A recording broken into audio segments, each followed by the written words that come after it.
Alright, we'll be getting started in just a little while, everybody. We'll be getting started between the 4-minute mark and 5-minute mark on the stream timer down below. So get yourself strapped in. We'll be getting started in just a little while.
Hello, Shadow. How you doing, bro?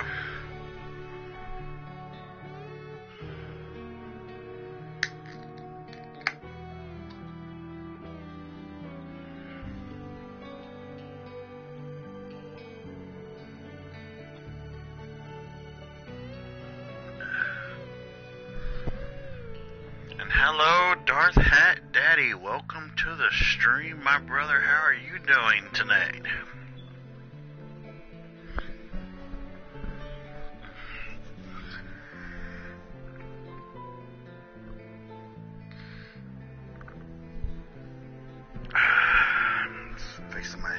Here. We're gonna have ourselves some fun. I assure you, we're gonna be having ourselves some fun today. Hey Twigs, how are you doing, sis? Y'all ready to see a really cool point and click game?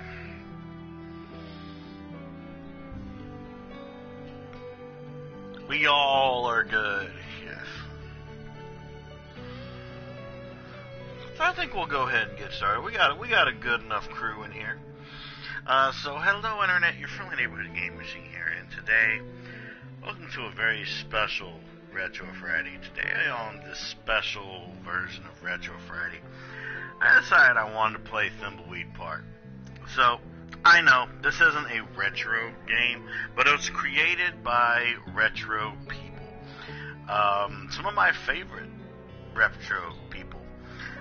One of the people that was part of this game was also very important in terms of the beginning of the Commodore 64.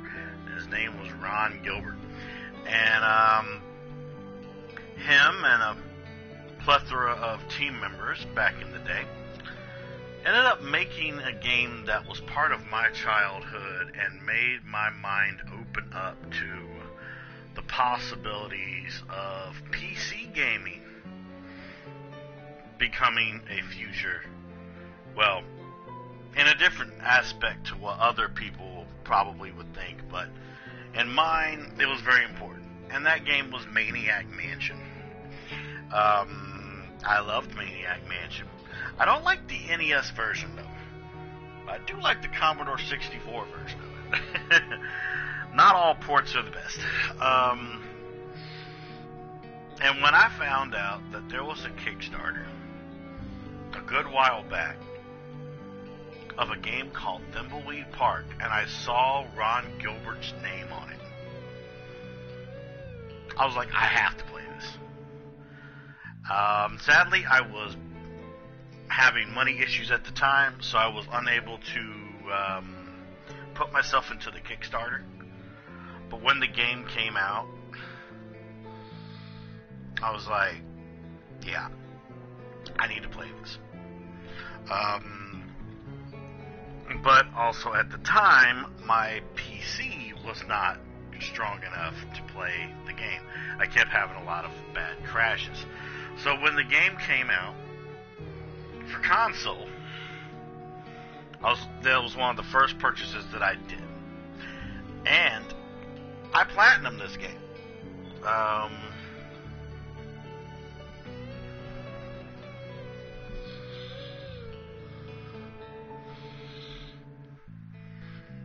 So, yeah, sorry, I had a blank moment there. Oh, chat. I forgot chat was talking there. What happened with you and Whispering Willows? Oh, yeah. Yeah, you did tell me about that. But yeah, you'll notice that this game has a lot of little twists and turns. But in the end, it's a big nostalgia trip. If you've played Maniac Mansion, you'll understand some of the nostalgia trips. It has a lot of Easter eggs in it, and I'm gonna try and find some of the ones that I like. But I'm done rambling and stuff here. We're gonna start a new game, and as you can see, we have our little point clicker right here, doing a little circling thing right there. You can choose between casual mode or hard mode. I've done a couple hard modes in my life. The hard modes are actually pretty good if you really like a good challenge. But we're going to do a casual mode because I like casual mode. So we're going to do casual mode. Oh yeah. I think automatically you'll like this game and you'll understand why I recommended it to you. It has some of our own type of old school humor. And of course it has a little tutorial here on how it works, which is good. I love tutorials like this. It's really nice. I like it. Get straight to the point. And it's just, yeah. Like I said, I love the tutorial. 1987.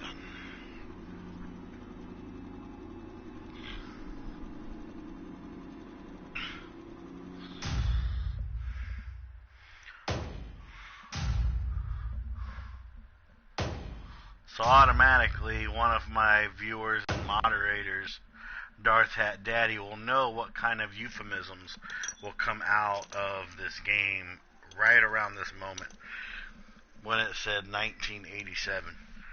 So, Hatter, get your mind in the aspect of the late 80s. And see if anything catches your eye.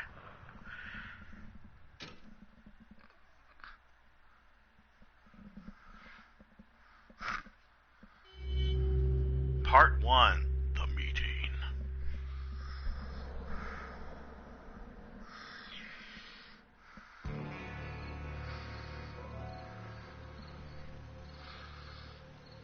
Me neither, man. Me neither. My mind will always be stuck between the 80s to literally the year 2000.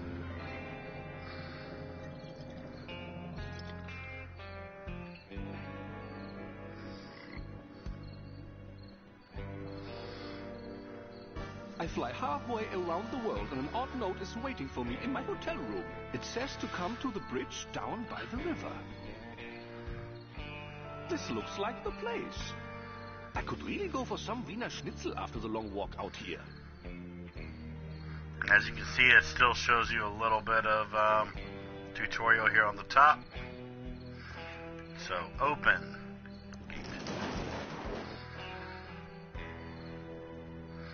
We're going to talk to Willie. I am supposed to meet someone down here. Have you seen anyone? Do you have any whiskey?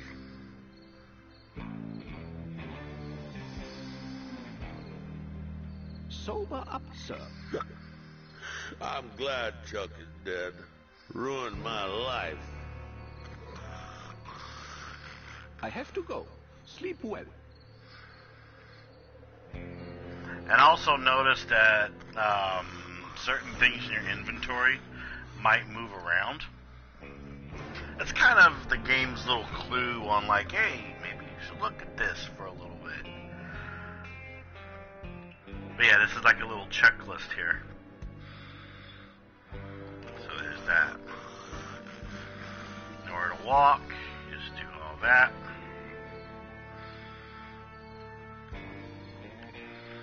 We got a sign right here.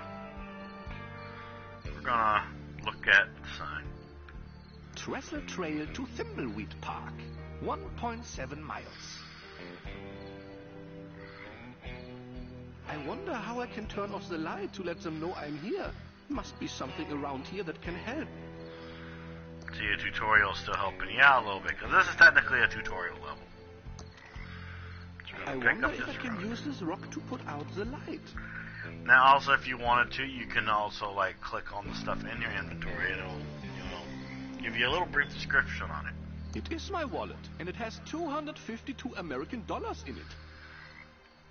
It is the keycard for my room. It is a pillow bear prototype. Turn the bear inside out, and you get a pillow. Very top secret. So now the game's saying for you to use the item in your inventory. So we're going to do that.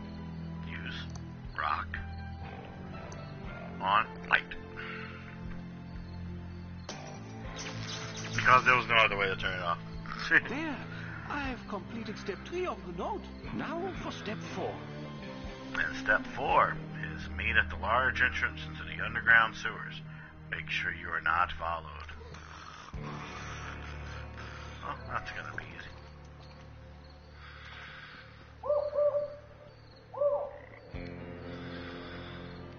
And also you can go to the edge of the screen, you'll notice that there's like an arrow that appears on your right side. It also will appear on your left side. So, yeah.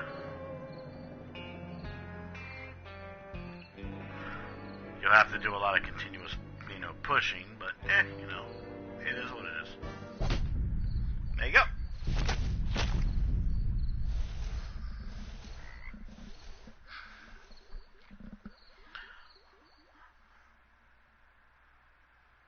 None of us were prepared for what we'd find that night, or how much it would change us all.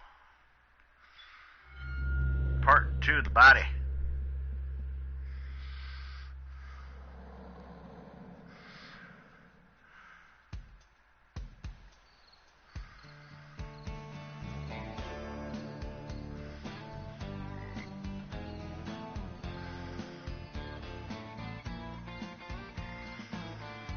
So tell me again why you're here. I was assigned to the case by the Home Office in Albuquerque. There is no Home Office in Albuquerque. It's neat to know. Look, I like working a case alone. I especially don't need some junior agent messing up my investigation. Especially some junior agent that thinks I don't know there isn't a Home Office in Albuquerque. So stay out of my way. Take a lot of notes. Sit back and learn. And I'll wrap up this case and we can both get the hell out of here. Your reputation certainly precedes you, Agent Ray. I'll take that as a compliment, Agent Reyes. It's how it was intended. I'm sure it was. Let's photograph the victim and head into town to talk to the local sheriff. The body is starting to pixelate. Body starting to pixelate. This is going to be a long night. So, this is actually kind of cool right here. The game already tells you that if you press L2 or R2, I need to stay focused you can and switch solve this between murder the so two I can get on characters. with my plan. So that's kind of cool. I like that. Alright, so, first thing you gotta do is take a picture of the body. Alright, well, first off, it's always good to check the body. So, we're gonna look at the corpse. Appears to be a male, approximately 40 years old. Looks like he's been in the water for 24 hours. You can tell by the pixelation around the nose and neck. Let's see here. There's no wallet in his pockets. But I found a card. Possibly a key card from a hotel. Alright, so you notice that the notebook is moving around, so we're going to look at the notebook. Basically, you know, it tells you what you already know and stuff in case you get kind of forgetful. It's kind of cool. I like that. So, you need to take a picture of the body. Thing is, Reyes has the camera, and Ray has film. And of course, her notebook's moving around too. It's basically the same stuff that Reyes is saying. So, we're going to give Polaroid film to Reyes. Thanks. So yeah, as you can tell, both of them have their own inventory, which can be good and can sometimes be bad.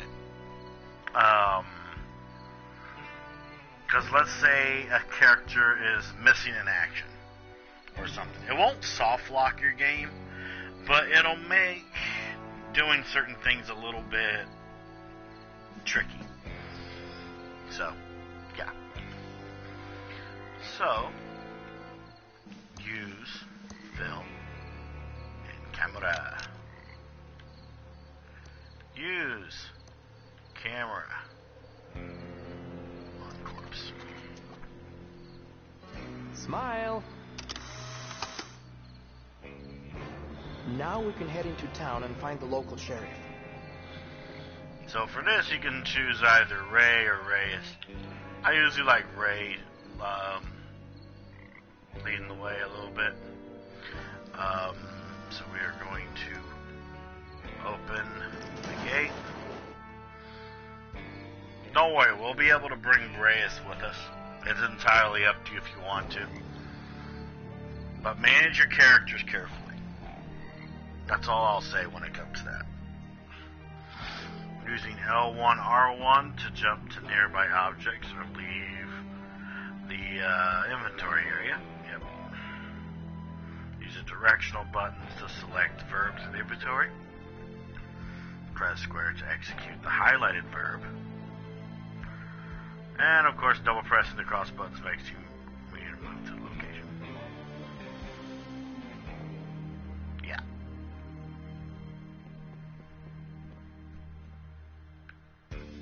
So you'll notice stuff on the ground. You don't really need to pick up really any of it except for one thing. But I like picking this up. It's the ET game for the 2600. I like picking this up because that's a very important part of history. You don't need it for anything. I just like to pick it up. Thank you, Mr. Rumble Roses, for contributing to the community challenges. Thank you very much.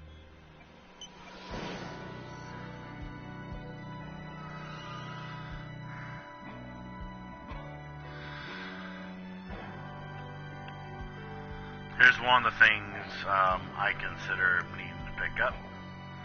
Circus Flyer. Signals are very strong tonight. Why are you dressed like a giant pigeon? Why are you dressed like a giant pigeon? We're the Pigeon Brothers Plumbing. I'm Beth. That's my sister Emily. Hi there. But remember, signals are very strong tonight. What signals? What signals? The signals.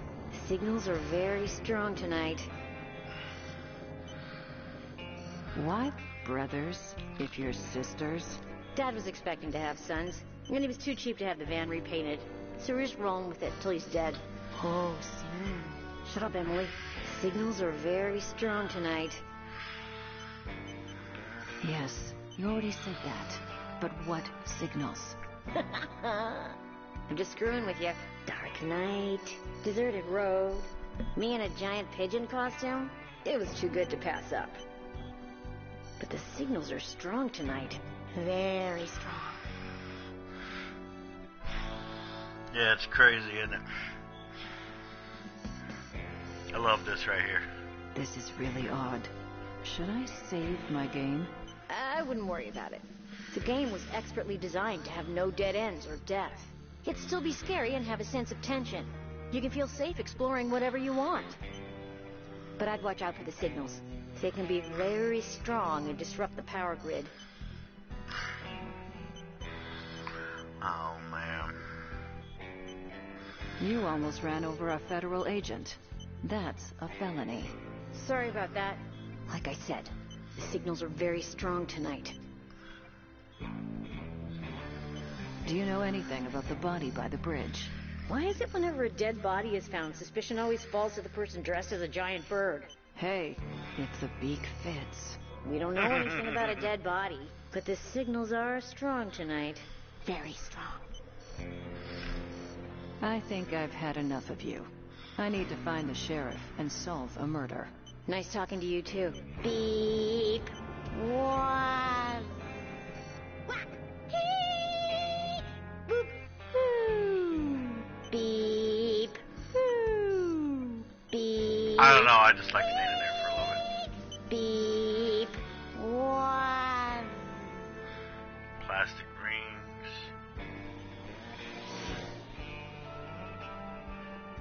Let's drop by the cemetery. Why not? We should go find the sheriff. Oh, okay, I have to do the sheriff first. Alright, Reyes will catch up.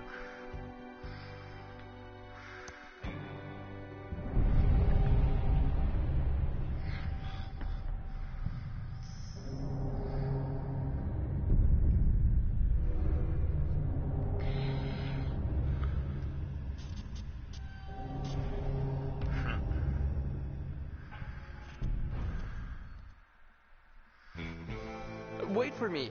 See?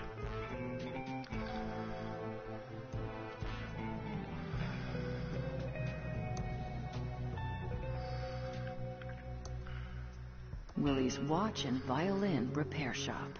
Thimbleweed County's most exclusive watch and violin repair. We repair watches and violins. So, it's funny you should say this, because that is one of the things that this game hints at. This whole game is technically what I would consider a tribute to the 80s, 90s, and early 2000s. So the fact that you think this reminds you of the X-Files, I'm not surprised. Because it's supposed to. That's why I like this game. I really do. Also, in case you ever get stuck in the game, you got this right here. It It's says, literally this. need help playing Thimbleweed Park. Call the fully automated Hinttron 3000 at 4468.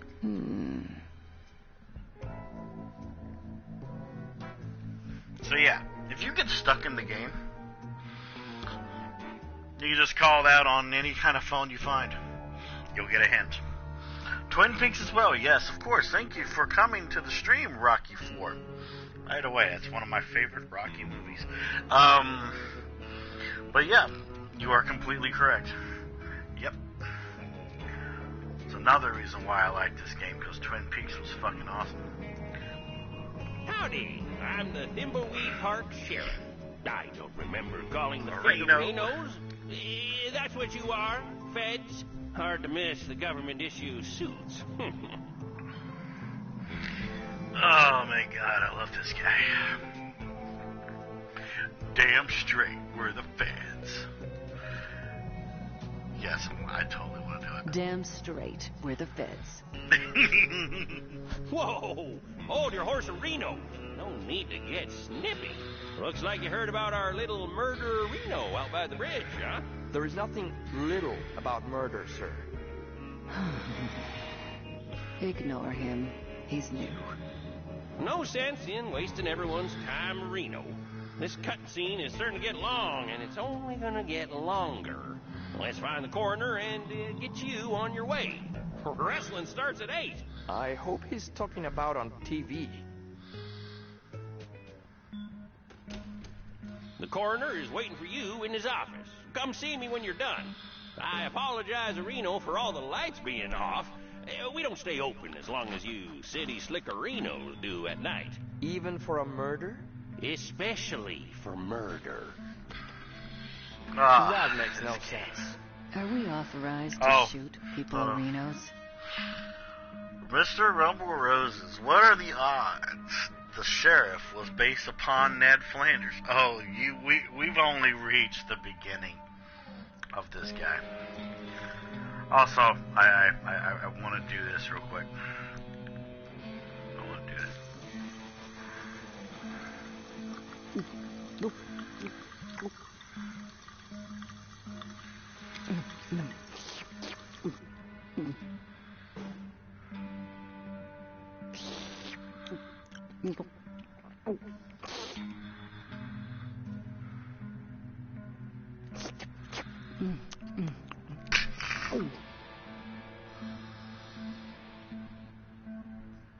Oh, you're good.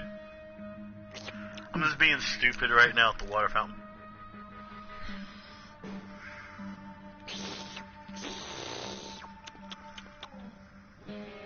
Okay, let's quit with the ASMR for you guys. It's probably getting to you.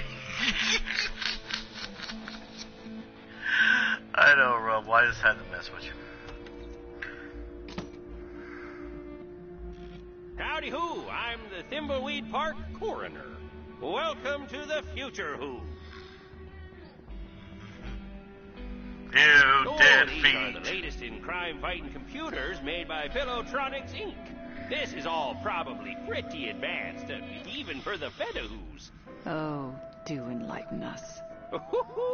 I love your sarcastic humor, who, Agent Ray. It's not humor. There you go again. We're interested in any help your computers can give us. They look marvelous. Yes, happy to explain. So happy to explain, who. Yeah, you might want to take notes. Already on it. Excuse me. Alright. Tell us about the Bloodtron 3000. This is the Bloodtron 3000. Put 2 bloody objects in and it will match the blood type, printing out a report to who. Interesting, huh? Tell us about the Fingertron 3000. Right, Reno, the Fingertron 3000. Insert a fingerprint registry of known criminals and a fingerprint from the murder weapon on fingerprint tape, and it will do a match-a-who. Oh, tell us about the Facetron 3000. The Facetron 3000. Or, as I like to call it. Let me guess. The Face-A-Reno? No, that's what the sheriff calls it. You city folka who crack me up. Just insert 2 pictures of an individual and it will verify a positive match. I think y'all can kind of get the joke here. A lot of the high-tech equipment is, it all ends in 3000. Aren't you the Sheriff Reno? Oh my, no. no. Well, people say there is some resemblance around the eyes, but we're as different as peas of who's in a pot of who.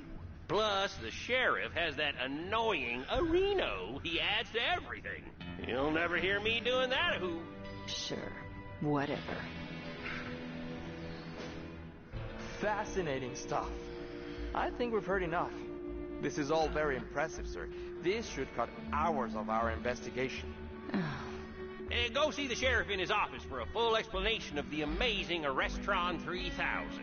I have some paperwork to do, who. Oh, yeah, almost forgot.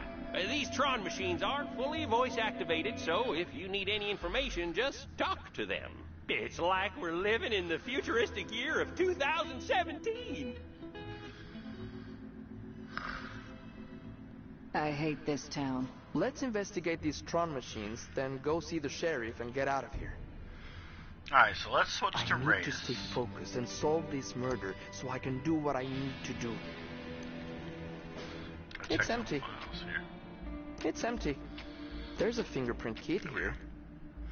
We're gonna need that for later.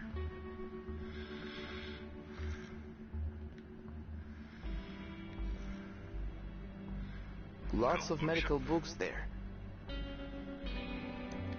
Insert 2 photos of an individual and the Facetron 3000 will verify a positive match and print out a report. Fully voice activated. Stop reading and start talking. Okay, there is a little thing that you can do here. I want to see if I can trigger it.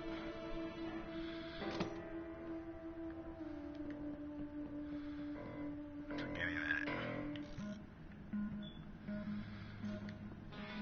Let me see if I can trigger it real quick.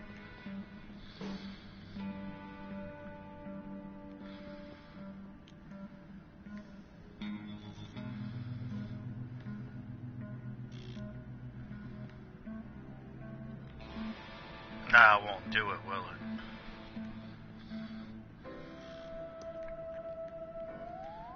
Trying to trigger something. I'll just have to do it later. Yeah, I'll have to probably do it later. Okay, there's a little thing you can do where you can have the coroner on one of these corners and he'll be like peeking around the corner. Always thought that was a little bit funny. But let's go ahead and leave. Okay, now we're gonna go see the sheriff. Hello again, Agent Arenos. Hopefully the coroner filled you in on our state-of-the-art Areno computers.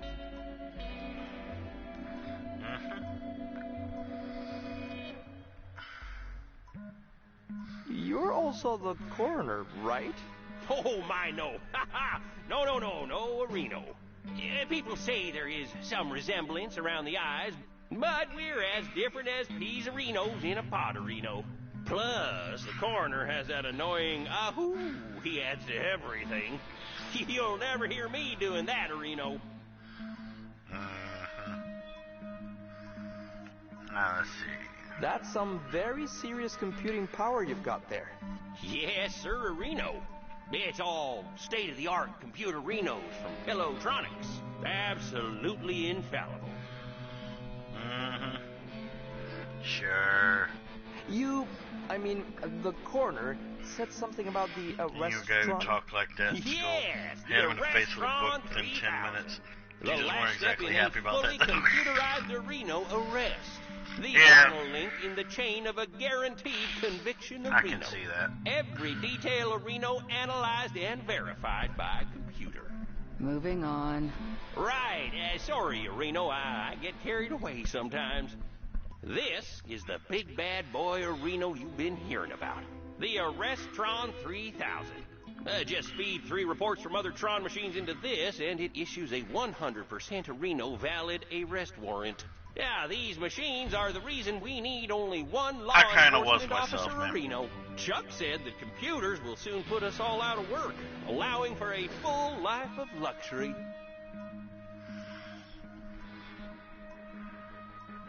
Chuck? Sadly, Chuck passed away a few days ago. There was a big service out at the cemetery, Areno. Oh, the entire town showed up, which isn't surprising for the hero of Thimbleweed County. We'll talk more about Chuck later. I need to run Areno and check on a disturbance call out at the old circus. Probably that stupid clown Areno again. Oh, I cannot wait to Looks deal like with we need to Ransom go the talk Clown. to the rest of the Oh weirdos my that God, live in this I town. love Ransom. We should split up. It will be faster. You cooling your heels in the local diner would also make things go faster. If we follow agency questioning protocols, this shouldn't take long. Just don't mess anything up. I want to get out of here as fast as possible. Agreed. I just want to check everything. Just here. a bunch of files. There's a fingerprint book here. There we go. Just a bunch of files.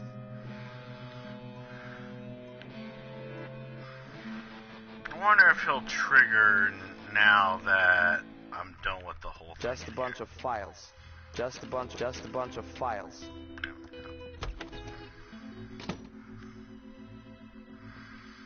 I really want to see if I can trigger that event.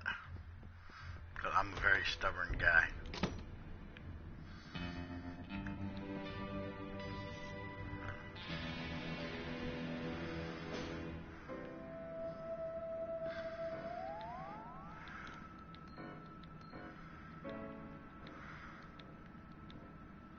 There he is. See? You can't click on him, but there he is. He's watching your every move. Thing is, though, is he only does it once. But you don't even notice that he was there. I'm glad I was able to catch it. Oh yeah, it is very creepy indeed. Very creepy. Let's get Ray out of there. Need to keep her close.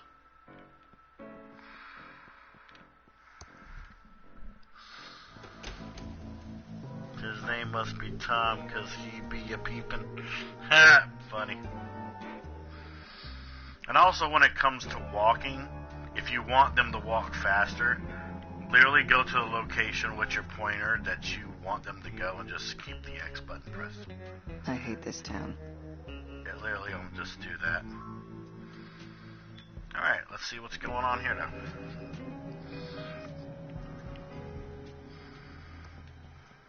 No time to talk. We have to fix this slight leak. Can I do anything to help? Well, the Hydrantron's tube is obviously burned out. We could use a new one. A WC-67? Yeah, we're out of that size. Must have been the signals. WC-67. Alright, someone in chat put that in there. We're gonna play this together. Alright? So, WC-67. And in return, we should be able to get something out of that tool bag, possibly.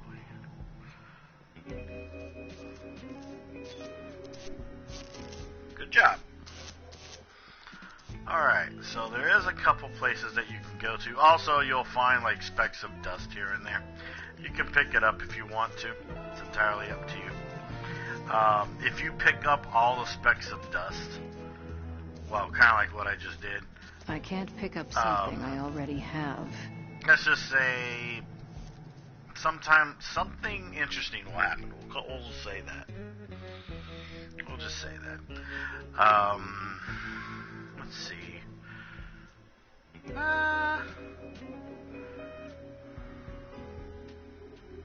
Let's see which way I want to go. Why not? Let's go into the diner. I do like the diner. So, remember how I was telling you guys about Maniac Mansion? So, Maniac Mansion is about a man named Dave that's trying to save his girlfriend, Sandy. She's stuck with a crazy professor that's been mind controlled. And this is a big Easter egg to this. We got Sandy, and right here's Dave. That's the exact Sandy and Dave. Welcome to the S&D Diner. Hey, just so you know, that article in the Thimbleweed Nickel about botulism was a smear job. So, what can I do for you, honey? I'm a federal agent. Know anything about the dead body? Not too much, just scuttlebutt. I'll always think that Thimbleweed Park is the legit sequel especially with to a crazy Maniac person Mansion. like him. You're not talking about me, are you? Shut up, Dave.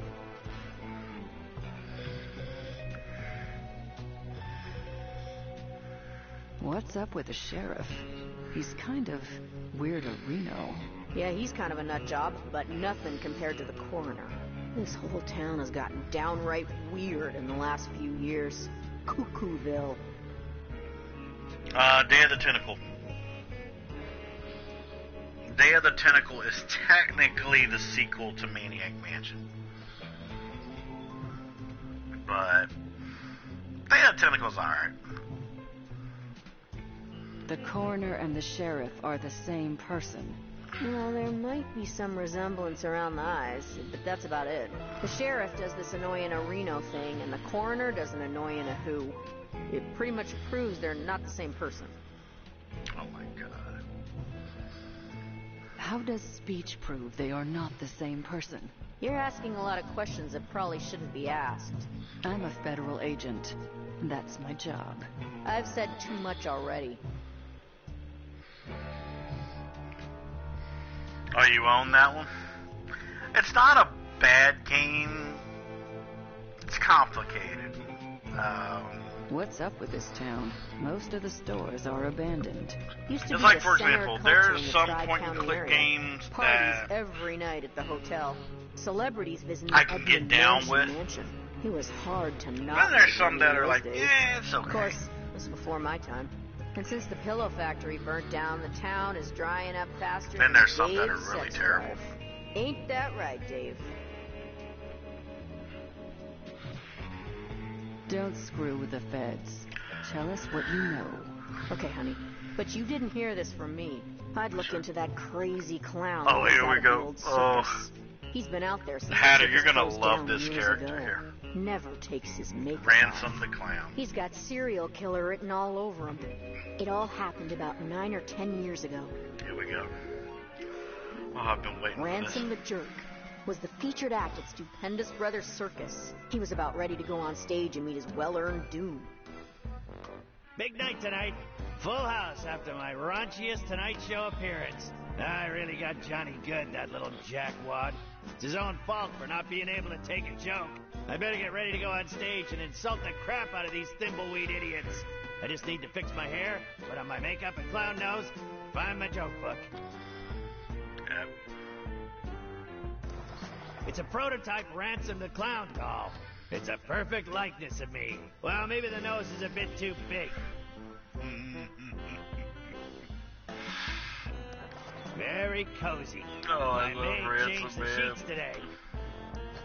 I'm not ready for my pants. My hair is all frizzy, and I'm not wearing my special Ransom clown makeup or nose. I better stick my nose on. So, walk to poster over secret safe. My circus poster, featuring the amazing Ransom the Clown. That's me, face. So you'll notice that when he curses, he beeps. Yep, that's usually how it goes. So there's a hint flyer line right there. It's an IOU. I, Carney Joe, loan Ransom the Clown $1,000 and will hold his joke book hostage until I gets paid. Yep. Refrigerator.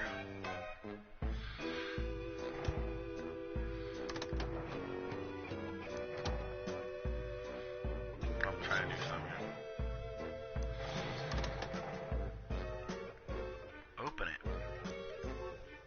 It's already open. Oh, okay, it already is. Okay. I couldn't see it. Poor thing. Okay. Alright. See you out the door.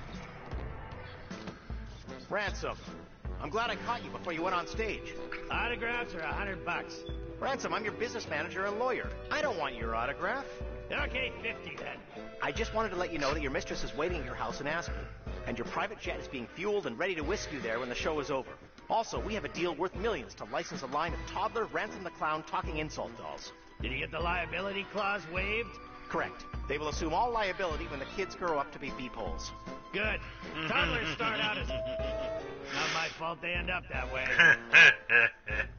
Okay, fine. $25. I should have been a dentist. You.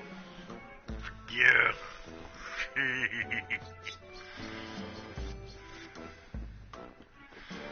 Circus grounds.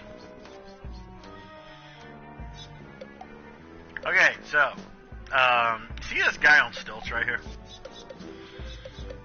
So, Ransom is a very sadistic bastard. Alright. So, I'm gonna do something that only Ransom would do.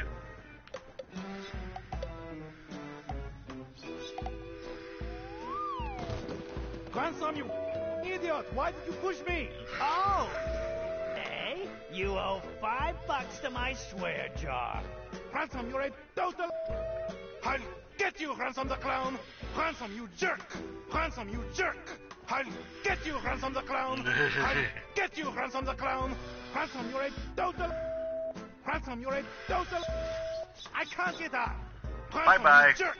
I can't get out! Yes, I know. Have a nice day, sir. Alright, let's go this way. I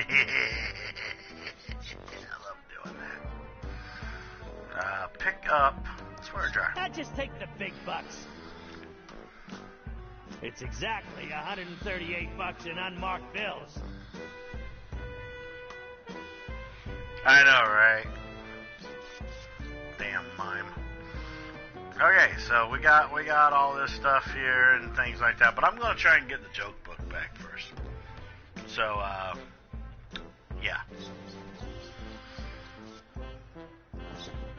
So, we got this IOU note here. Why don't you listen to it carefully? It's an IOU.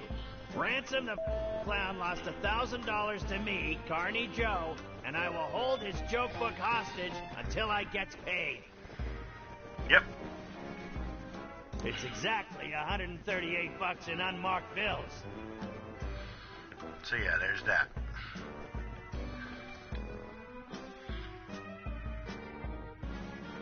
And there's our little to-do list, in case you're wondering what to literally do. So let's go talk to Carney Joe. Now, keep in mind, I'm not playing this like at the fastest pace I would. I'm just chilling. Shoot the bunny. You got my money, Clowny? That's Ransom the clown, asswipe. Okay, you got my money, Ransom the asswipe clown? 1,000 clams or you're not getting your joke book back. Serves you right for playing the duckies. I have your money. Oh, so you decided to pay up. Yeah, here's your money. Now where's my joke book? Wait, are you messing with me? That's only $138 in interest. Where's the grand you owe me? Thought you'd settle for less. Beggars can't be choosers. Oh, yeah? Well, I choose to hang on to your joke book till I get the full $1,138. Now, beggar off. Now, I did this for Shoot a reason. the birdie. Because let's say you came in with the $1,000. He would be like, hey, where's my $138 worth of interest? So, basically, you're being gypped in a way. So, jerk. Yeah. I don't have time to leave the circus. I have to get ready for my act. I can't get out. I'll steal your clown nose again. That's what. So now you're probably like, oh, where am I going to get $1,000 to give to Carney Joe? Well, we got a poster over a secret safe.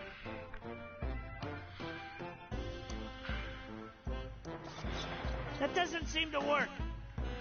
Oh, I think it's a pole poster. It came off the wall. Here we go.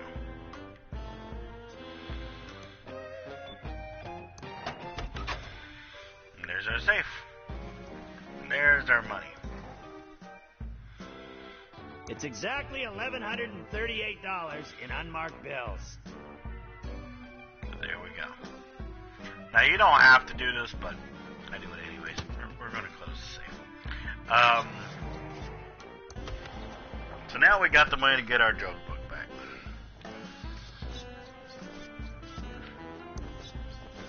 Now, if you were doing this on hard mode, you would have to try and find the combination to the safe.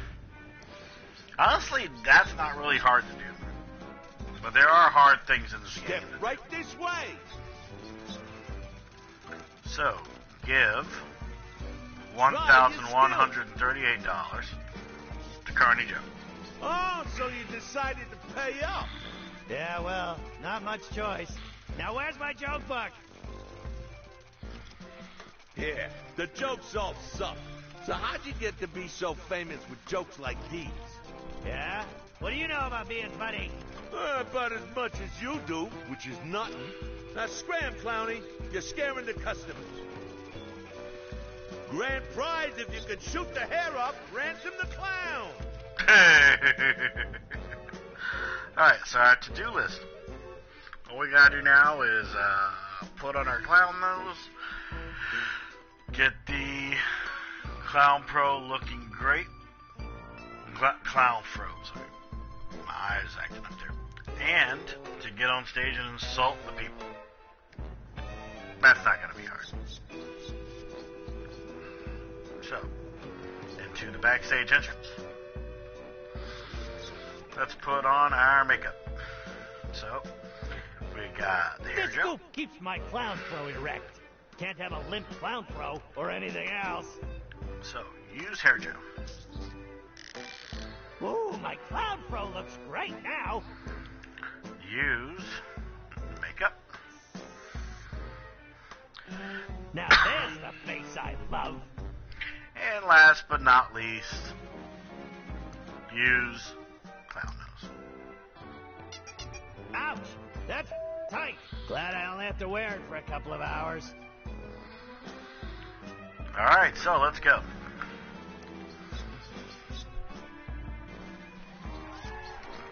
Hello, faces. I'm Ransom, the insult clown. I hope no one gets their feelings hurt easily, and if you do, it's your own fault for not being able to take a joke. You guys love that pillow factory. It's the lamest claim to fame a town has ever had. Paris has the Eiffel Tower, New York has the Statue of Liberty, and Thimbleweed Park has a pillow factory. You better hope to God that feather pillows never go out of style. I was amazed you weren't a bunch of fatzos. What with all this bottomless foie gras and champagne you have at the parties here. Then I ate at your diner. Their food is a better purgative than Ipecac. Oh, man. So you want to do the lady with the huge nose last. Start from the bottom, though. You'll miss out on really interesting content if you get straight to the point. So let's beat around the bush. Hey, you, kid with a crappy wheelchair. Were you in a past life or something? Seriously, kid, you're in a wheelchair, and you got a face that looks like that? God's definitely punishing you for something.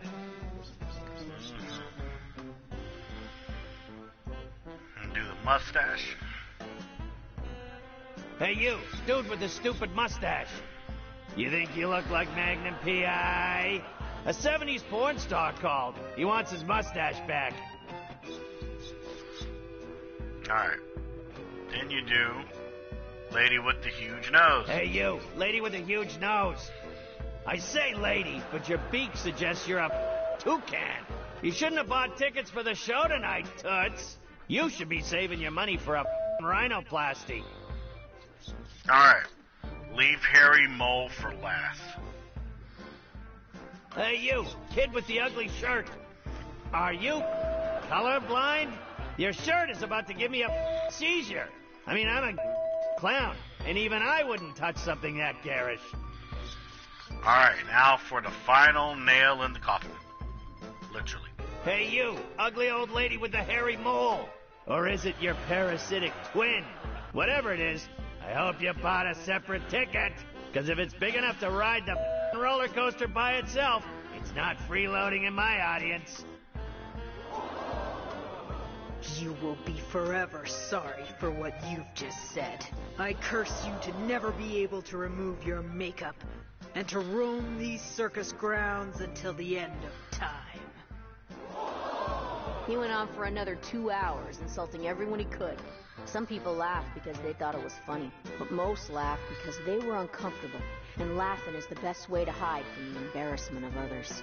But after the show, in his dressing room, there wasn't going to be any laughter. Ha! I killed tonight!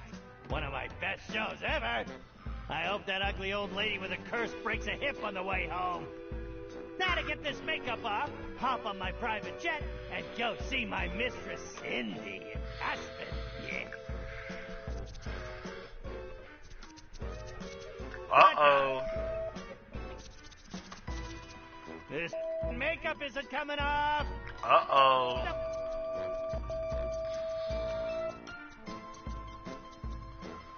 You, old lady. You up the... As much as he tried, his makeup wouldn't come off. That old lady wasn't just any old lady. She was Madame Morena, mistress of the dark arts. When she curses you, it's not an empty threat. Something Ransom was just now finding out. This makeup of that old... My lady!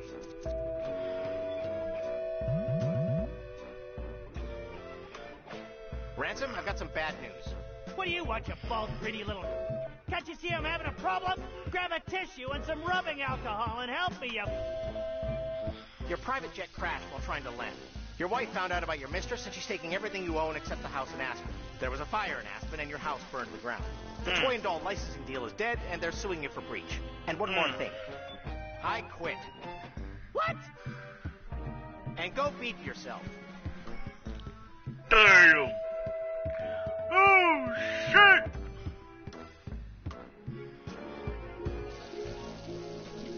And that's why Ransom the Clown is such a creep. And you should go arrest him for murder. That's an interesting story. I love Ransom, man. I do. I love Ransom. Let's talk to Sandy. What can I do for you, honey? I'd like to order some food. Sure. Everything's on the menu board. What do you want? So here's the funny thing. There's all this stuff here. But watch. I'll have a hamburger. Sorry, honey. Those hot dogs are about to go bad, and I can't open a new package of hamburgers until they are all gone. I'd like to order some food. Sure. Everything's on the menu board. What do you want? Gotta have a hot dog. But here's the thing, they've already gone bad. But you'll notice there's 4 hot dogs. Okay? We have 2 characters right now. So it's kind of a hint right there of how many characters you'll be playing as in this game. I'll have a hot dog. Good choice, honey. We're trying to move him out. Eat up, hun, while it's still hot. Oh, God, here we go.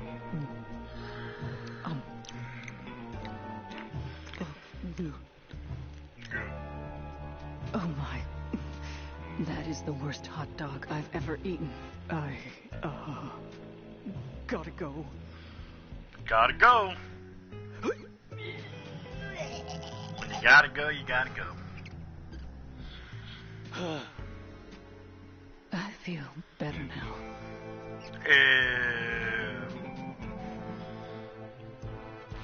Alright, so let's keep Ray here. I need to stay focused and solve this murder so I can do what I need to do.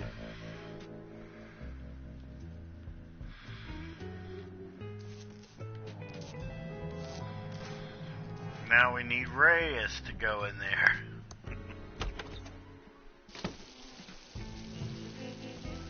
What can I do for you, honey? I'd like to order some food. Sure. Everything's on the menu board. What do you want? You want a hot dog? I'll have a hot dog. Good choice, honey. We're trying to move him out. Eat up, hun, while it's still hot.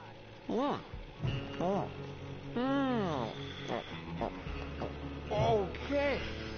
That is the worst hot dog I've ever eaten. I, gotta go.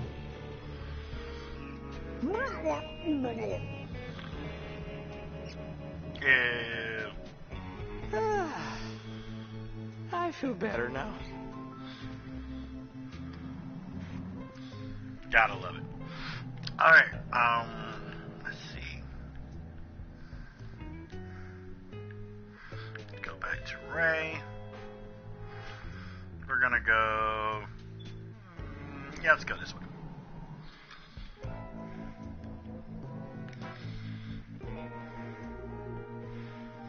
Ricky's Cakes. This is a very fun place to go to.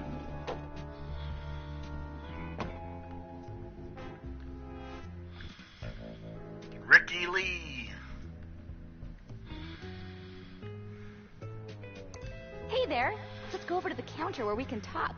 Alrighty now. I can't quite put my finger on it, but this place stinks of false advertising. Sorry about that, hon. This used to be Ricky's Cakes, but now we sell vacuum tubes. What an exciting life you lead. What an exciting life you lead. Anyway, I'm Special Agent Ray. I have some questions for you. Oh, pleased to meet you. I'm Ricky Lee, and I'm the proprietor of this little store. What can I do for you, hon?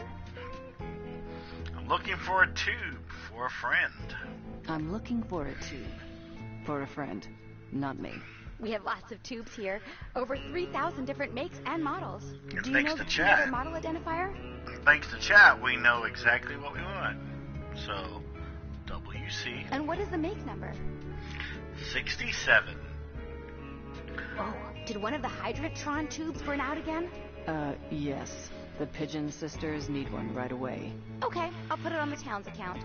I'll get one for you, hun. You just wait right there. I'll be back before you know it. Here you go. Give the pigeons my regards. Now, there is a little secret thing that you can do here. Hey there. Let's go over to the counter where we can talk. And I love doing this. Hi. Welcome to Ricky's Tubes. Let me see if I can find it. Here we go.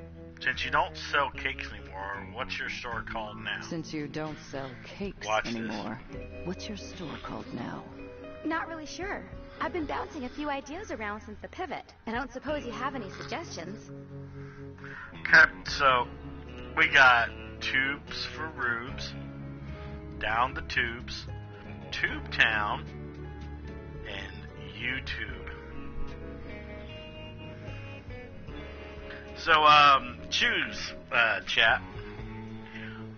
Do we want tubes for rubes, down the tubes, Tube Town, or YouTube?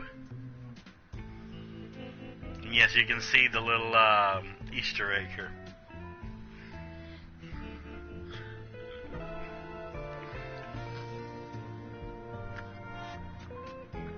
I knew you'd choose YouTube. Okay. Shadow C says Tube Town.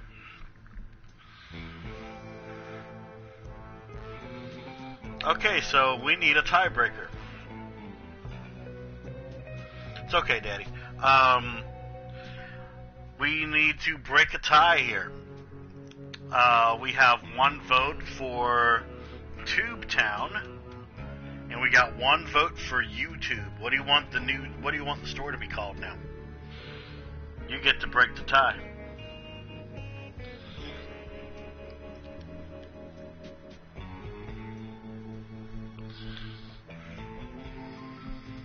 Okay, we have another vote for Tube Town. We still got another person in chat, though. So let's see what Darth Hat Daddy chooses.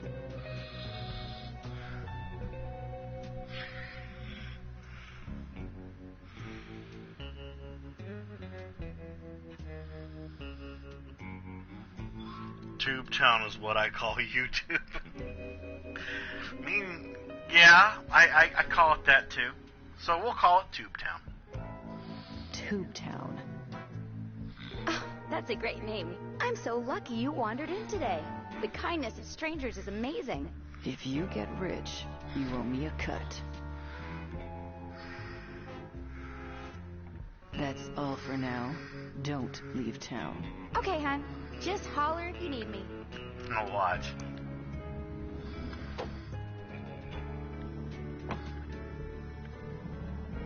Now watch this. So if you leave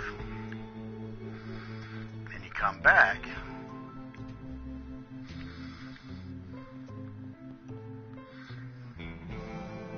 oh, it hasn't changed yet. It's actually supposed to change sooner or later. Also, there's something else I want to show off here. This phone book right here. 99% of the names in this whole phone book are Kickstarter backup people.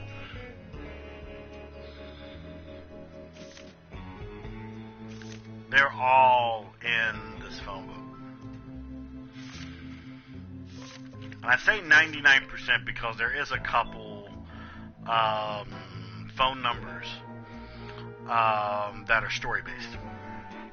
for the game. But yeah, I love this stuff. All of the backers for this game are all in the Thimbleweed County white pages.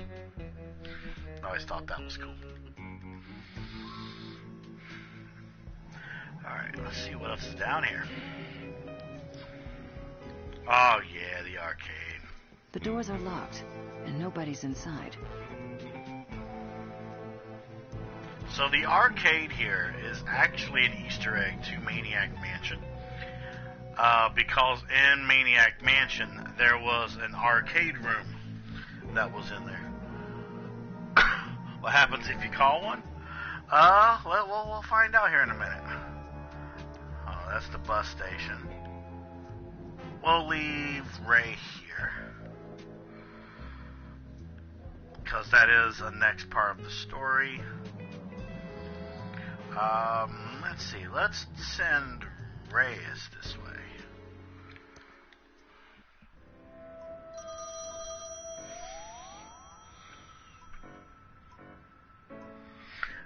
I'll call one in a minute. Don't worry.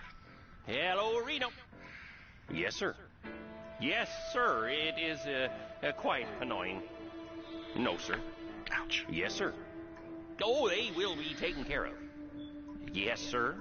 Permanently. Oh, yes, sir. Violently. No, sir. Yes, sir. Yes, wrestling was quite good tonight. Goodbye, sir. Now, there is a lot of unanswered questions in this game that you'll notice, but that's kind of the cliche in this game that you'll notice, is it's supposed to fuck with you. But yeah, we will find a phone in a minute, and I'll show you what happens when you call one. Alright, so we need to find light switch. There we go. Look at this dirty bathroom, and look at that giant toilet, dude. Isn't that crazy? Alright, so Lots of super absorbent paper on this roll. we need to take some toilet paper. There's also a speck of dust right here, so we're going to pick that up.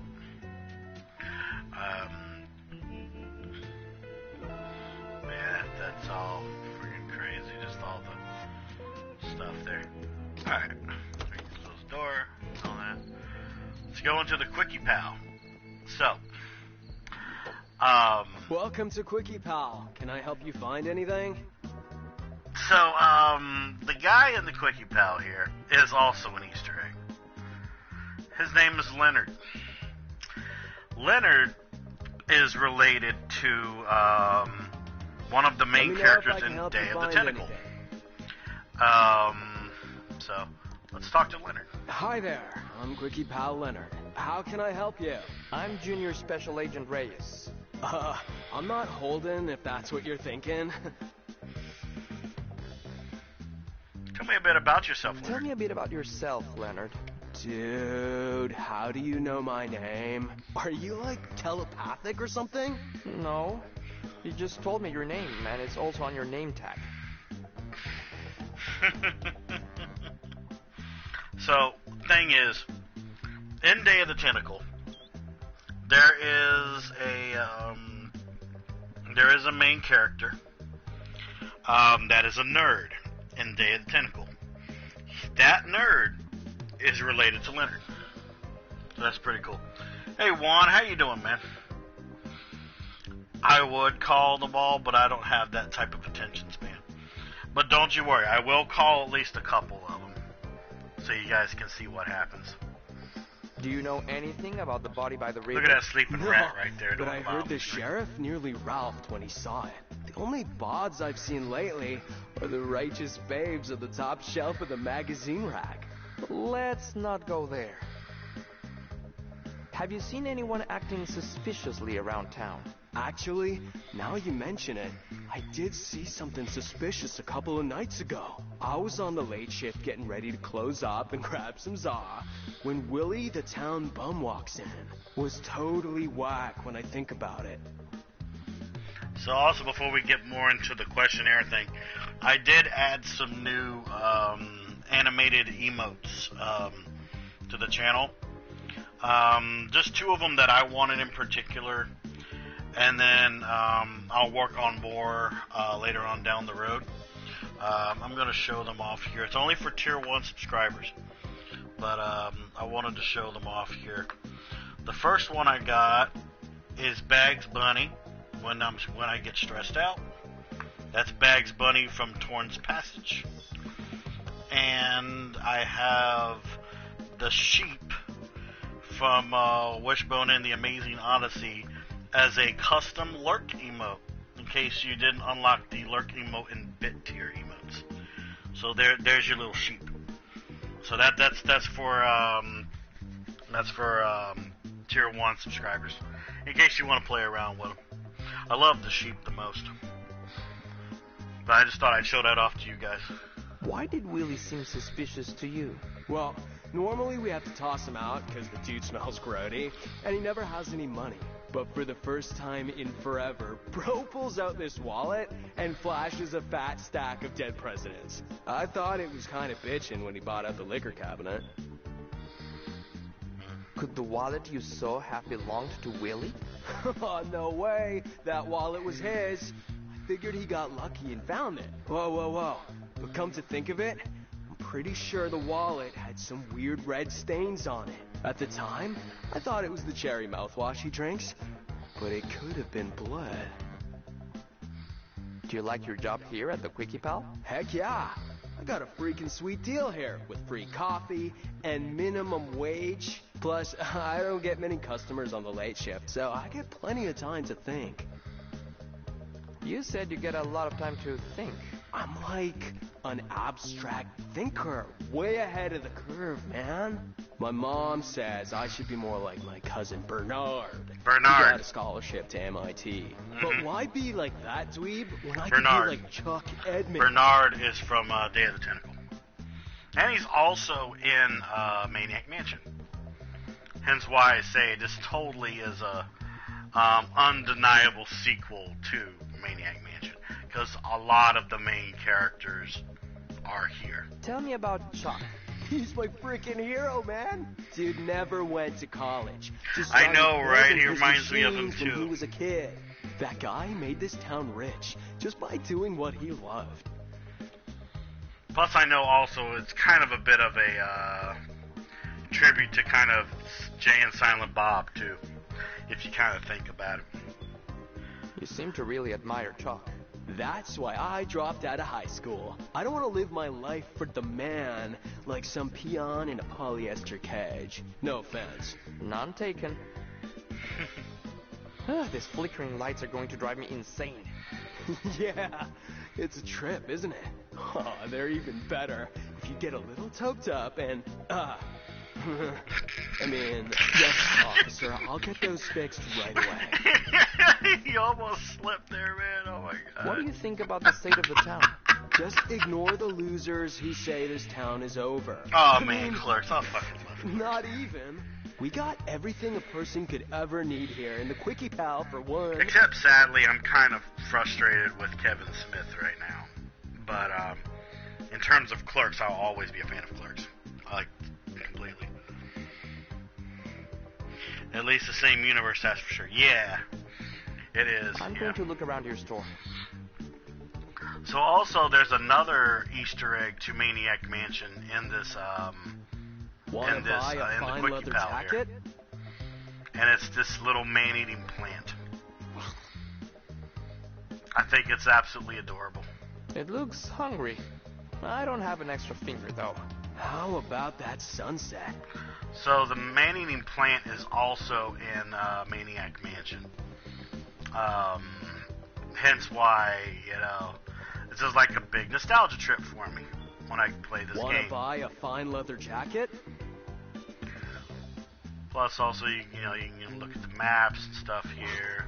There aren't any maps left. You are going to need a map later, though. The sheriff came by a bit ago and nabbed all the maps. Didn't even pay for them. Something about immature dominion or something like that. So now you know that the sheriff is trying to stop you from progressing the game. He took all of the maps and everything like that.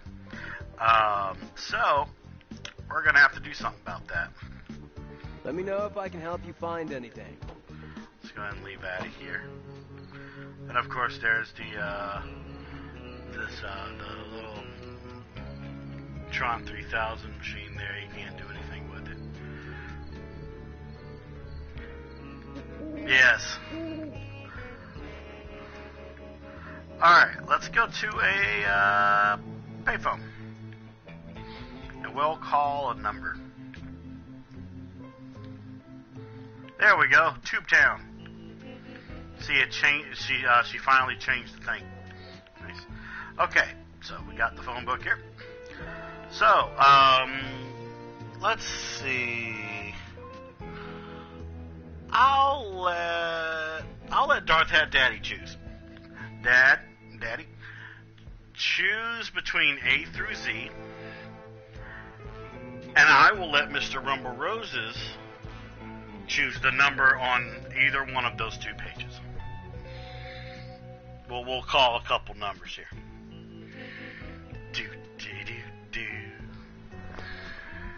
I love the music in this game. So awesome.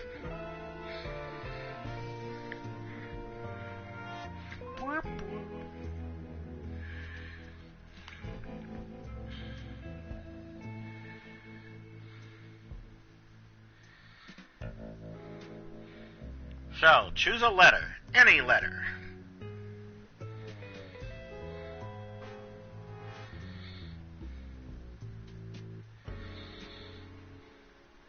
I'm going to drink some of my coffee while I wait on Darth Hat Daddy's letter.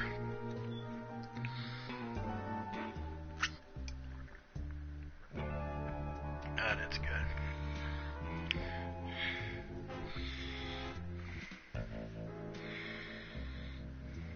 Okay, Darth Hat Daddy chooses the letter H. Okay. Mr. Rumble Roses, choose a number. Shadow. Do it! Might have to turn my fan on a little bit, though. It's starting to get a little toasty in my room.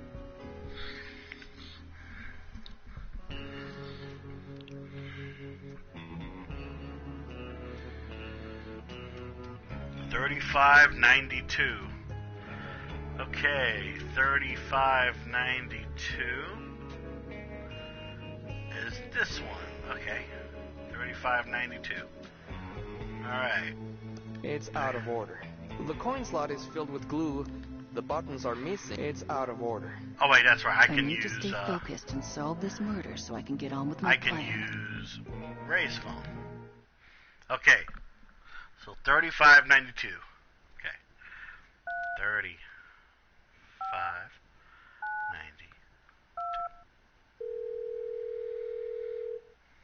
Passer's not here right now, but if you leave your name and number, he'll come back to torture you later. Did you hear that? I'll play it again. $35.92.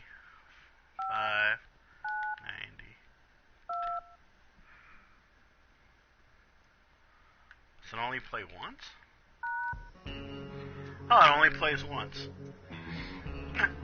Okay. Alright. Now, we'll look at the phone book. Alright, so let's go back to A. Now we're going to do the polar opposite. Mr. Rumble Roses, choose a letter between A through Z.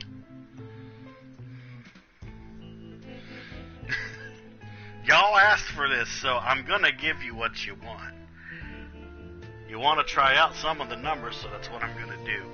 Alright, Rumble chooses J. Darth Hat Daddy, choose a number on either page.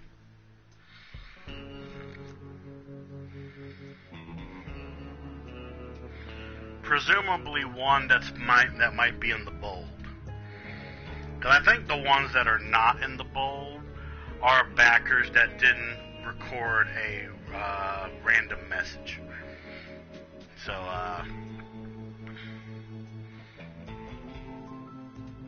So yeah, choose a number in the bold.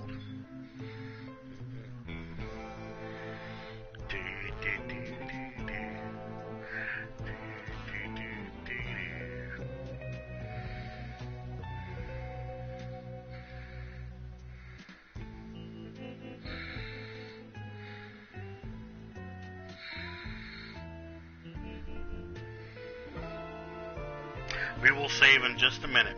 Don't worry, we will save in a minute. Because yes, you can save in this game.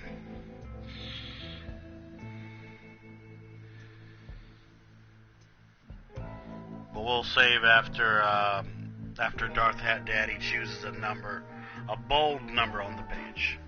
4960. 4960. Okay.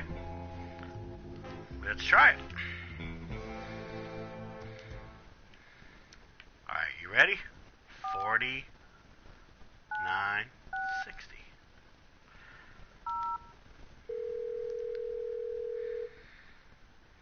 Hi, this is Larch. And Jack. We can't answer the phone right now because we're playing Monkey Island, but leave us a message after the beep.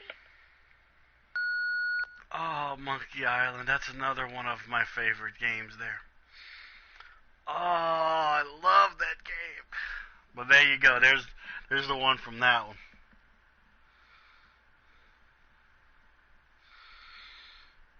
So there you go. There's the one from there. Okay. Now, Sherder, it is your turn. Sherder. Choose a letter between A through Z. A through Z. A through Z.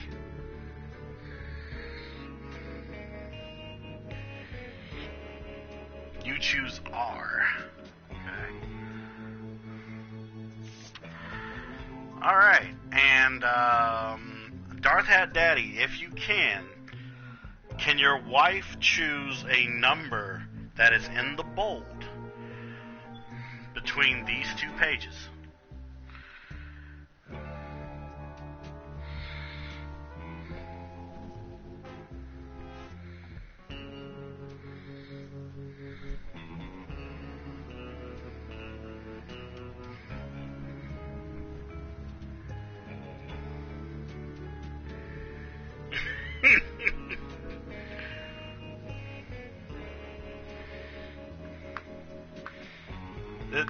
This is me when I see Shadow using random animated emotes.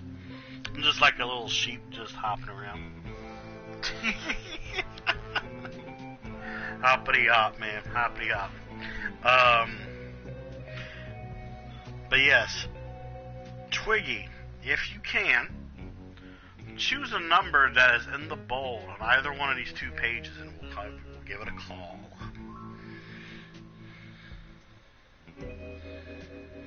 Okay, 1178. Rafael Reyes. Reyes, oh my god. Okay, 1178. Alright, here we go.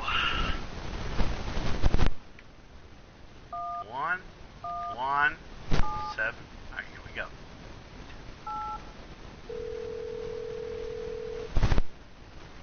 Hola, estás llamando a Rafael Reyes. Ahora mismo no puedo coger el teléfono porque estoy grabando un mensaje para el contestador automático de un videojuego de Ron Gilbert. Deja tu mensaje después de la señal. Wow. Holy crap. That was a very quiet message, but it was in full Spanish. The only thing that I recognized in that message was the name Ron Gilbert. Ron Gilbert's one of my favorite people. Because like I said, if it wasn't for Ron Gilbert, we wouldn't have, in my opinion, we wouldn't have the Commodore 64. And we wouldn't have Maniac Mansion and other games made by him. Alright, so we will do one more.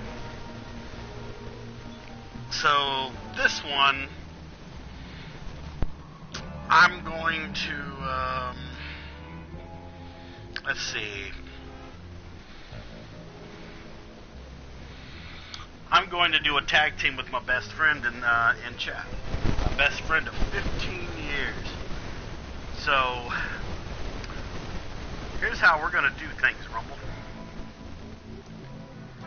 I'm going to choose a letter between A and Z.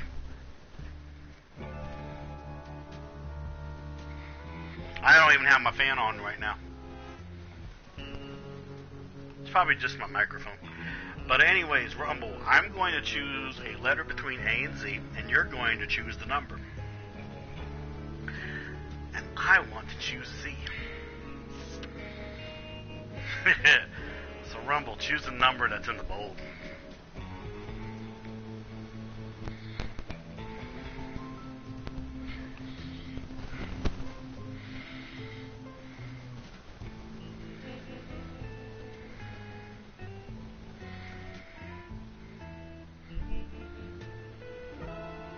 Choose a number in the bold, Rumble.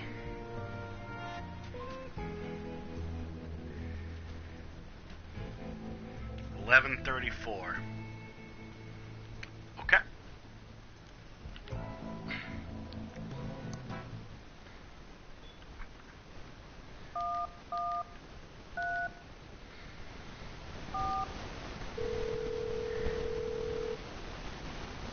Ach, wäre ich müde gewesen, wäre ich wie ein Wieselwesen zum Telefon geflinkt.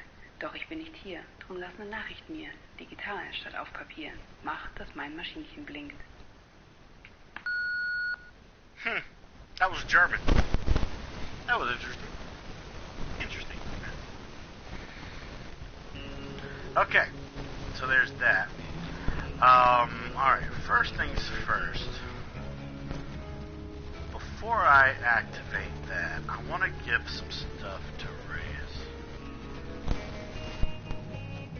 Stay out of trouble. Alright. I want to give the 2 to Reyes. Happy to help. And I'm trying to think, can I give him the cell phone? Well, I've never tried. Thanks. I can. Perfect. Okay.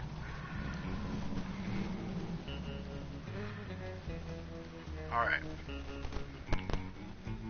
I'm gonna leave her there for right now.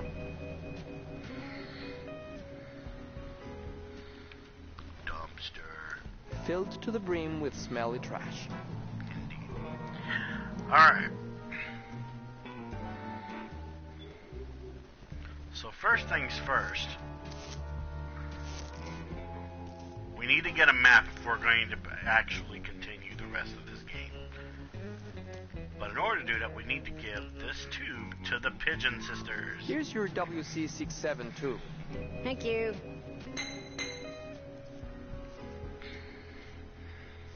Oh, fixed. Here's our card in case you need any more plumbing help. We'll just clean up here and be gone soon. Indeed, Reno. Indeed, Reno. Sorry, I had to stretch there for a minute. Okay. So now we can go this way.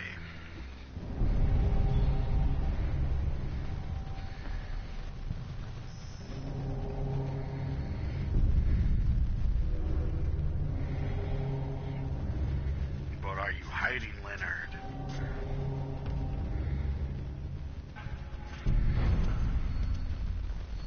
Leonard's being watched.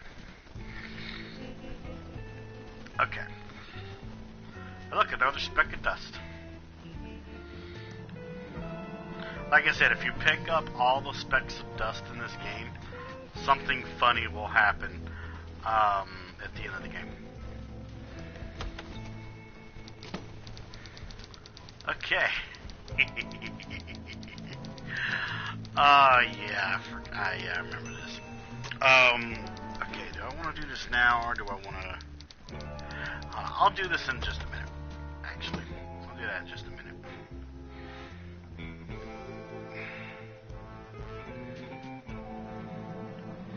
Yes, I want to go over Thimbleweed here. Park Guided Tours. Okay, I need to talk to the post Excuse me. Be with you in a second. I'm pretty swamped right now. How can I help? So the only thing you really need to do with this guy is tell him that you're a federal agent. I'm a federal agent. Know anything about the body out by the bridge? You're a federal agent. I work for Uncle Sam, too. As one government agent to another, I'll do what I can to assist. You'll understand why. Oh, here we go. Know any good postal jokes? We'll do this one just for Darth and Daddy because we love crazy jokes. Know any good postal jokes? Oh, you bet I do. Why are postal workers such great comedians?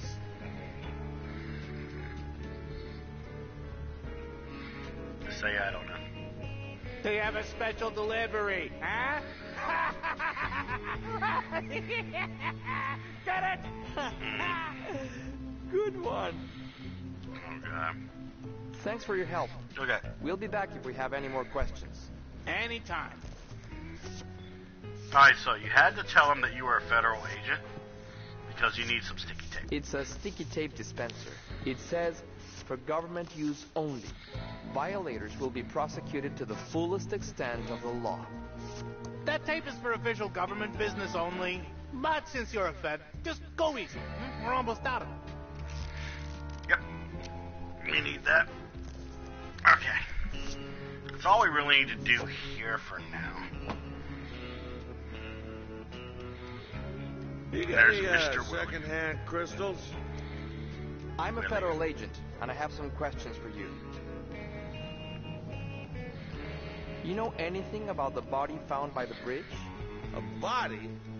I thought that was a log wearing a suit. Do you know anything about the body or not? What body? I thought we were talking about a log. Where do you sleep at night? I have a premium bit of cardboard real estate in the nicest part of the sewers. I've had almost no gator attacks, and there's even a grate for ventilation, so my sewer lung is even better than ever. What's that in your pocket? Looks like a wallet. I don't have a wallet. I'm a bum. I can see something is in your pocket. Maybe I'm just happy to see you. It looks like something with blood on it. That's not blood, just river mud. Ah, so you do in fact admit there is something in your pocket. Well, I can't give it to you. What would I put my money in? I don't know. See? It's not so easy, is it, Hotshot? I've had enough. I'm a federal agent. Hand over the bloody wallet. Well, I may be a drunk bum, but I know my rights, and you need a warrant. Now, look, you find me another wallet to keep all personals in, and this one is yours. It's coming apart anyway, not like those amazing Ransom the Clown wallets they used to sell before its career hit the skids. Now, Ransom was an adulterer, a cheat, and complete... But he licensed good wallets. So there's your hint about what you need with him. We'll talk later. Don't leave town. Where would I go? Hey, buy me a drink? Alright, so automatically I'm doing exactly what Shadowsea told me to do. And that is to save my game. I'm going to save my game right here because I don't need this. I don't need that old save. I'm saving my other three because you got those any are my Ransom first swag? Those were my first playthroughs. Loose change? Oh, I love this place. Occult bookstore. Cast your lot before it's too late.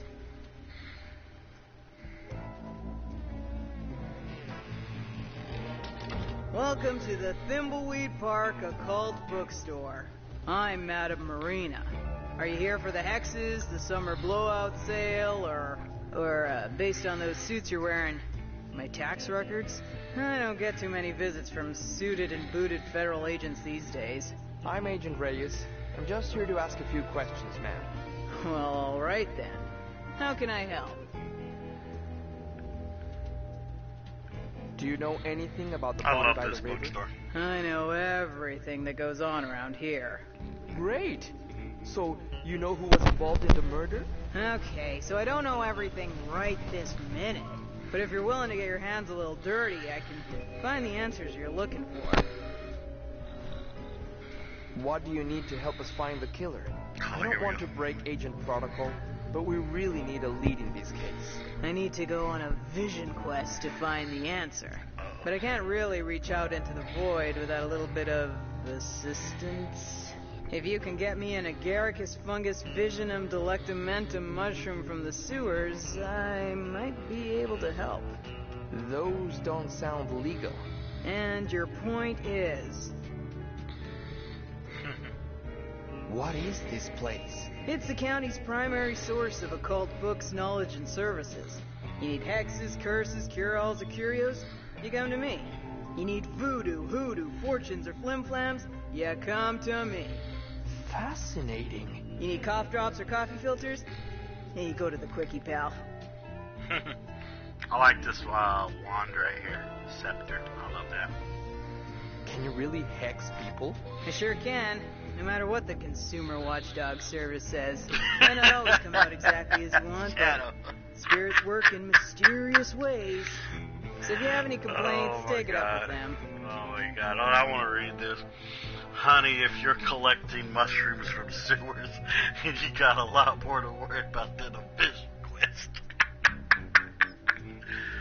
Oh my fucking god, man. Did you hex Ransom the Clown?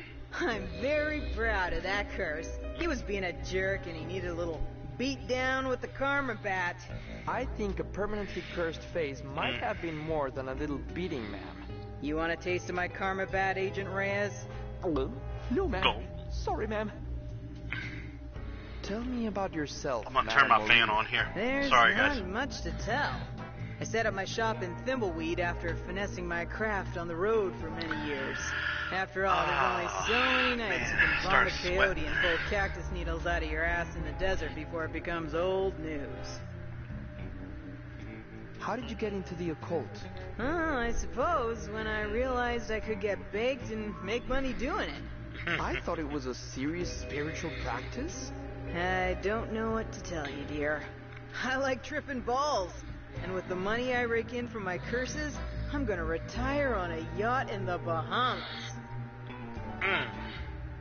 Why did you set up shop here? The vibrations. This town has a dark and weird energy, which makes it perfect for occult business. Do you mean an energy like the signals I've been hearing about? No. Those signals sparking through the air lately are something else altogether. I don't know what they mean, but I know it isn't good. Goodbye.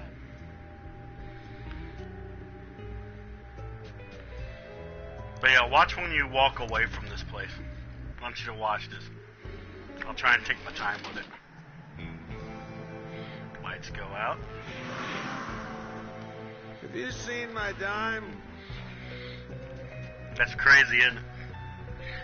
You got any ransom swag? Okay, so first thing that we need to do, we're gonna park Reyes in here. Put him right here. Welcome to the Thimbleweed Nickel. 8 years of experience and 2 degrees in journalism tells me you're a Fed.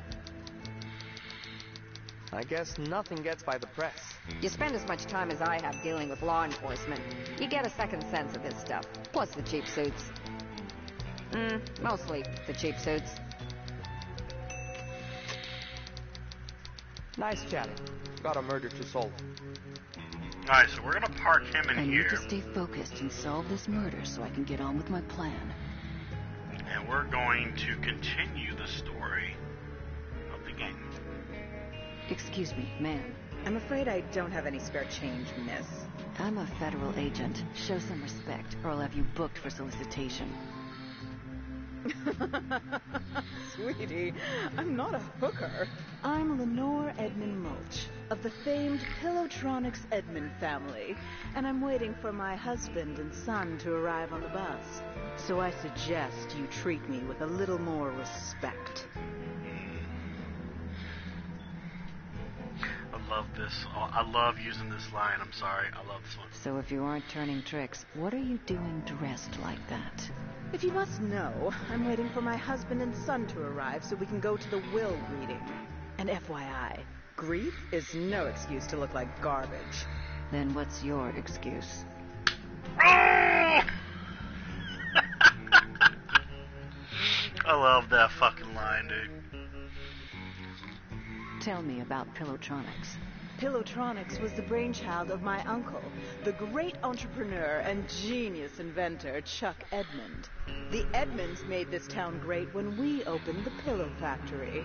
My family, even my stupid little sister Dolores, might as well be royal. You watched Digimon Ride at some point in the past? I think you already know the answer to that if I've done this. That should answer a little bit of your question, sir. Yeah, hit me with a smash or pass. I think you're doing it just to use your new favorite emote that's in the followers emotes. The Mew Bonk. But anyways, go on. Hit me with it. Tell me more about Chuck. Uncle Chuck was powerful, rich, and surrounded himself with beautiful things. He's everything I aspire to be, sweetie. Yeah, I'd smash. Without his inventions and money, we'd still be I'd chicken smash her farmers with instead of Woman. Society's elite. You want to be like your uncle? Yes. I even named my son Chucky after his Oh, look, great you're uncle. not using So the Mew Bonk. deep was our connection. I'm sure I uploaded that just for you, Shadow. Things will change around here when I take control of the Edmund family fortune. Man, Lady Devimon and Andra Woman got a nice pair of digital tits. But here we go. Do you know anything about the body by the river? Oh, sweetie. Yes. So glad someone is finally getting That's rid of not it. my fault, One Shadow. does hear things, and I do have an inkling of who might be connected to this nasty business. Tell me who you think is connected to the body. Well, I hate to cast aspersions, but I suppose it is for the good of the town. I feel you. Tell me what you know. Actually, no, I can't do this. The Edmund reputation is at stake. Lilymon's kind of hot, too. Well, I don't know if I'd go for Lilymon or Rosemon. I don't know. They both are really hot. Oh, I love this right here. Spill the beans, trust fund, Barbie. Spill the beans, trust fund, Barbie. Fine, it was my sister Dolores. She abandoned our family and the business to become a...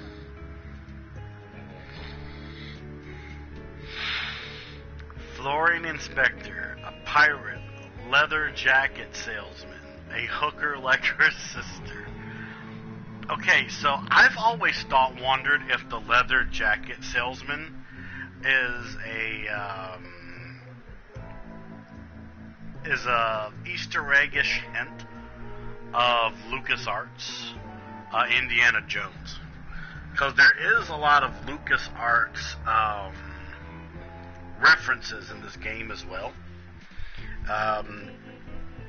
But then again, like around the time of the beginning of a lot of point-and-click games, LucasArts games was always very well-known. Hell, even Sierra Online did a lot of references to LucasArts titles. But I've always wondered if the leather jacket salesman is their shot at LucasArts' Indiana Jones franchise. Always wondered that, but we're going to say a hooker like her sister. A hooker like her sister? No. It was far worse. She became a video game developer. It all started a few years back. Fuck you, bitch. She I love wanted Dolores. one thing, Dolores to be is awesome. a game designer for that awful game company. Watch it. Mucus Phlegm. Uncle Mucus Chuck Phlegm. wanted something else for her, but no. She was too selfish. Only wanted to make stupid adventure games. I've got to get out of this town. Uncle Chuck wants me to program his factory computers, but I just want to design games. I wish I could get a job at a company like Mucus Phlegm Games. Now the only thing I have to look forward to is my favorite computer magazine. In fact, I should check the mailbox and see if it's arrived yet. So Mucus Phlegm is also a reference to Lucas Arts. You can just kind of tell. But there's a few things here I wanna show off here. It's Uncle Chuck's new invention, the Printron 3000. It's connected to my computer. It's my state-of-the-art Commodore 64 with dual 1541 floppy drives and a blazingly fast 1200 baud modem. I miss my Commodore 64. It's my handy ASCII chart. Never know when you'll need to decode binary messages, so I always practice every day. I used to be good at binary when I was in college. When I was going for network systems administration, I did a little bit of C++ programming stuff on the side. Don't ask me about it now because I chose not to do a career. I should check the mailbox for my computer magazine.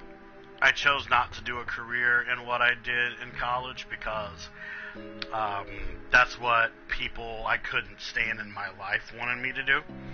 I mostly just went to college to shut people up and to let them know that I had the guts to get through college.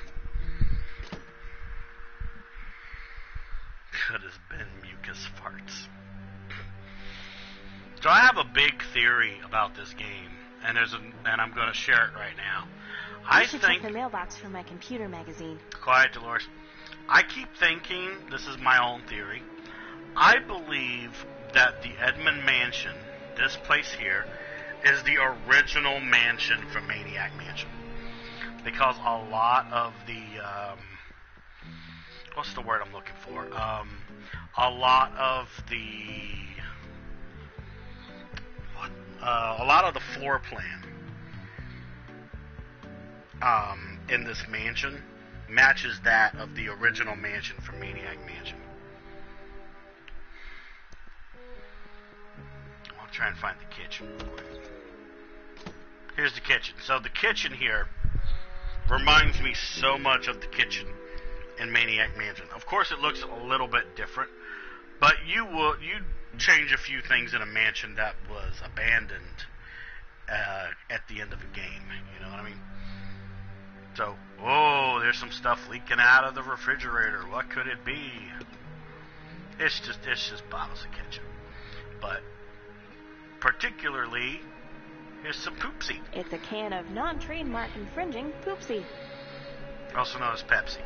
Because there was in one of the ports of Maniac Mansion, you can get a can of Pepsi. And also in one of the ports of Maniac Mansion, you could take one of the NPCs' hamsters and stick the hamster in the microwave, turn it on, and make the hamster explode. And it would automatically trigger in a bad ending for Maniac Mansion if the owner of that hamster found out that you killed that hamster via microwave. I believe it was only in the NES version. But yeah, it's yeah. Well, I want to pick up the can of Poopsie. There we go. Seems like the mail should have arrived by now. We're gonna check the mail in a minute, Dolores. But yeah. Another reason why, hold on, let me pause it again real quick.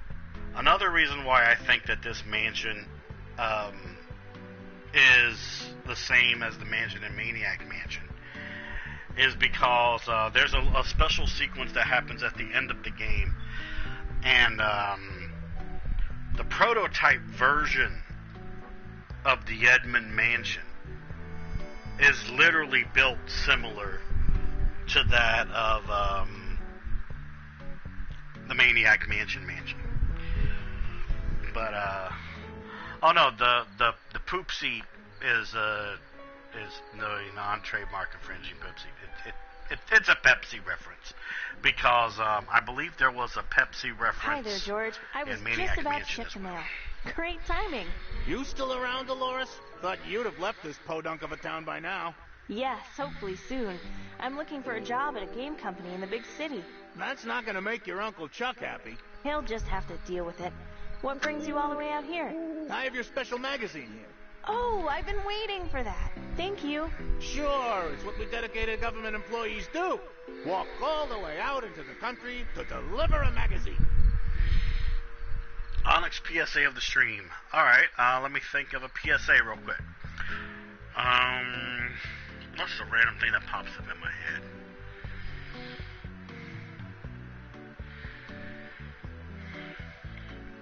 Okay. A random thing that popped up in my head, because that's usually how the PSA of the stream usually goes. Without nostalgia, there would be no base concept for things in the future. There you go. Let me know if you approve of that PSA. Alright. We got our magazine. So now we're going to go up the stairs.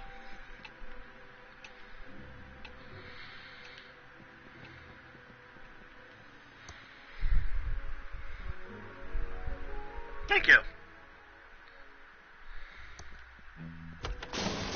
Oh, wrong door. That is a door I need to go through sooner or later, but not right now. I meant to go to this door. Yay, door. Alright. Let's check out the magazine. It's Bite Me World, the best computer magazine ever. See, even you can look, the Mucus Flim Games logo it's LucasArts.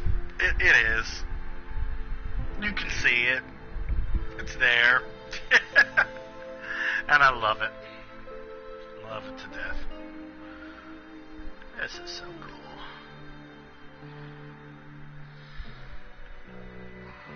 So even these two games here, jeez, that's so cool, man.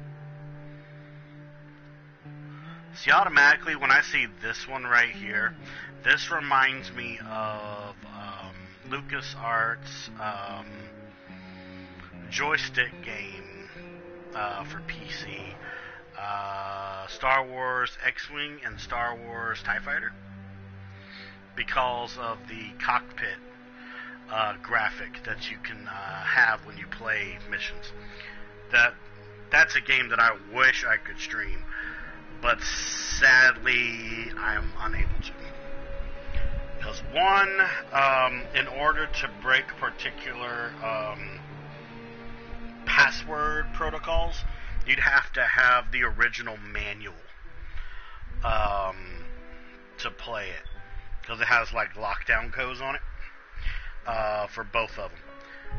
The funny thing is, though, is so does Indiana Jones and the Fate of Atlantis, but I actually have a printed copy of the original manual for that game.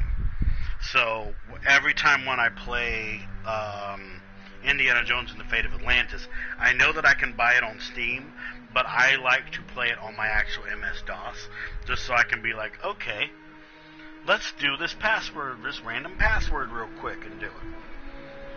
Also, yeah, it does kind of remind you of Rogue Squadron as well. That's a good point. But this is mostly focused on things that came out for like the Commodore 64 and like old school MS-DOS. While you would think that this cockpit thing is a reference to Rogue Squadron technically is an upgraded version of that of like Star Wars X-Men. I used to think the same thing, though, Darth Head Daddy, that I thought it was a Rogue Squadron Easter egg, but it's not. If you look up online Star Wars X-Wing gameplay or Star Wars TIE Fighter gameplay, you'll see that it's almost an exact replica of the actual cockpit view mode. It's really, really cool. Star Wars Dark Forces. I remember watching you play some of that. Dark Forces was fun.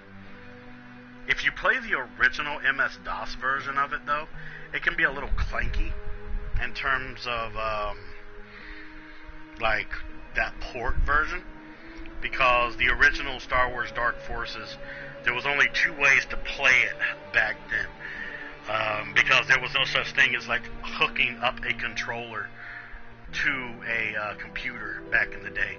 You either played on keyboard or you played on joystick, like an actual freaking joystick. I'm trying to remember when they introduced hooking a controller to a PC. I honestly don't know. I need to look that up, actually, after I'm done with my stream. But anyways, let's continue on with the game. Wow!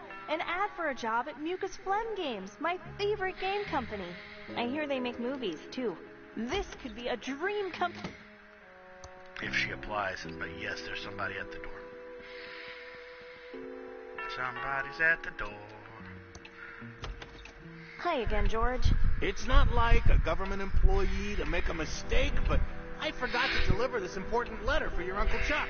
He's busy in his workshop and can't be disturbed. I'll take it for Oh, him. dude, I love the original Rogue Squadron. And remember, it's illegal to my open first someone time else's playing, name. Punishable by a $50,000 my fine. first time playing Thanks, Rogue George. Squadron That's good to know. was Okay, actually back to my on the vitally Nintendo important 64. government job. On the Nintendo 64 was my first time playing the original Rogue Squadron. The PC version's pretty cool too, because you can put in particular codes, and you could unlock ships that you would not be able to play in the actual campaign. You could also do it in the Nintendo 64 version if you have particular passwords. One of my favorite things one of my favorite passwords that you could put in for Rogue Squadron 3D, well, there's 2. One of them was a password where you could literally play as a Naboo starfighter from the Star Wars prequels. And then there was another one where you could play as a flying car, like an actual car. And I thought that was pretty cool. Alright. Ow, my eye's itchy. Ow, ow, ow, ow. Yeah, I love Rogue Squadron. I think back in the day, I did a OnyxTheGamingMachine episode of Rogue Squadron. I did it was a 2-parter. But the funny part is I couldn't do a full gameplay of it because YouTube was giving me issues about it.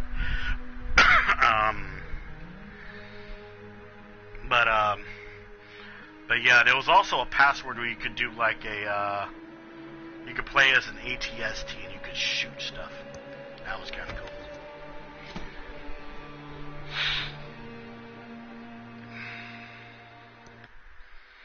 cool. Wow! An ad for a job at Mucus Phlegm Games, my favorite game company. It's my state-of-the-art Commodore 64 with dual 1541 floppy drives and a blazingly... Wow! An ad for a job at Mucus Phlegm Games, my favorite game company. Now. Okay, let's go see Uncle Chuck.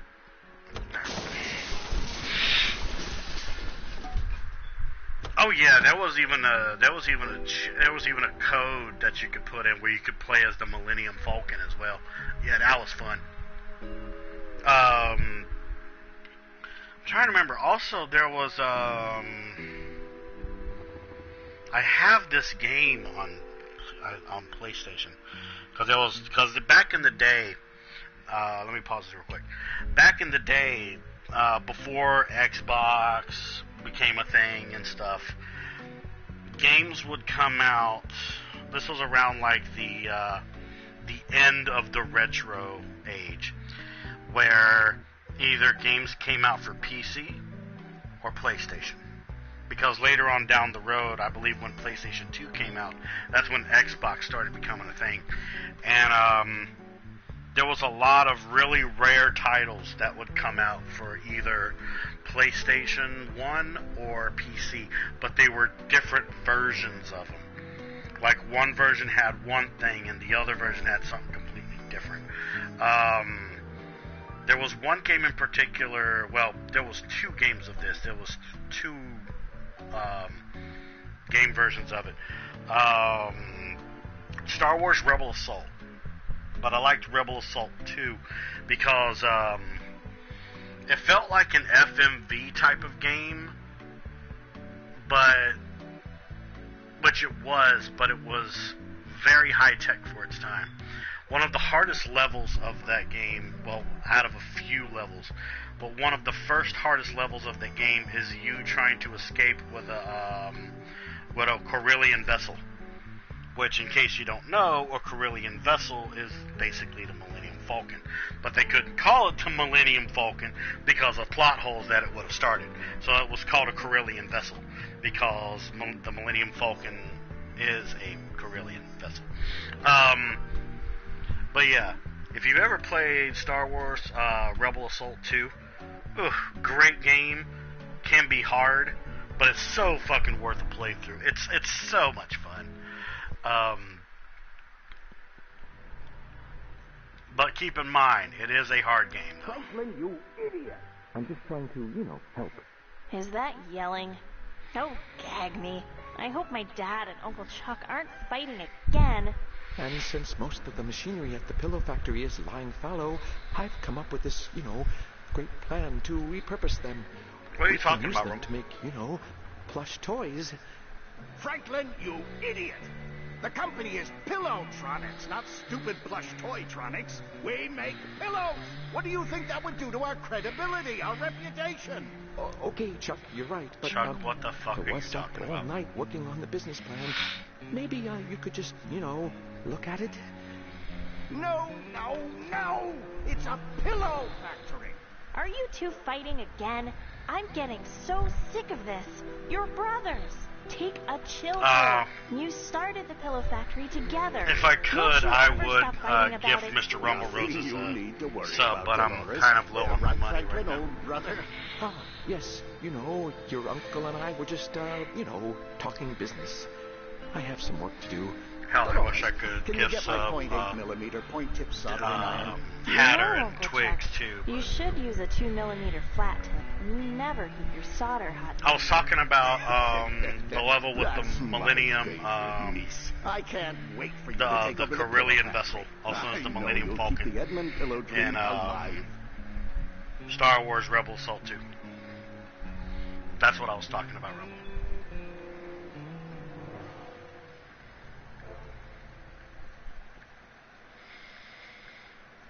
Okay. Give. Letter.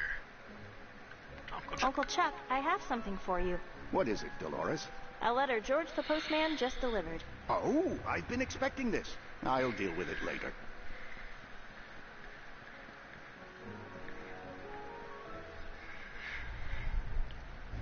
Let's talk to him. Hello, my favorite niece. You should be nicer to my father. He just wants to help. Franklin is well-meaning, I will give you that. But he just doesn't have the same passion and vision for pillows that you and I have. I just wanted to say how much I love you, Uncle Chuck. I love you too, Dolores. I can't wait for you to take over the pillow factory and restore the family heritage. So you'll notice that there's certain things that you can't say to Uncle Chuck. Like, for example, if you say, I'm not sure I want to take over the pillow factory, the game automatically is like, oh, I love you, Uncle Chuck, that's what I wanted to tell you. Same with, I really want to be a game designer, or my dream is to be a game programmer, not run Pillow Factory. Dolores changes it for you, so watch, for example. Mike, I just wanted to say how much I love you, Uncle Chuck. I love you too, Dolores. I can't wait for you to take over the pillow factory and restore the family heritage. Yeah, that's kind of crazy that you can't really be honest with them. Okay.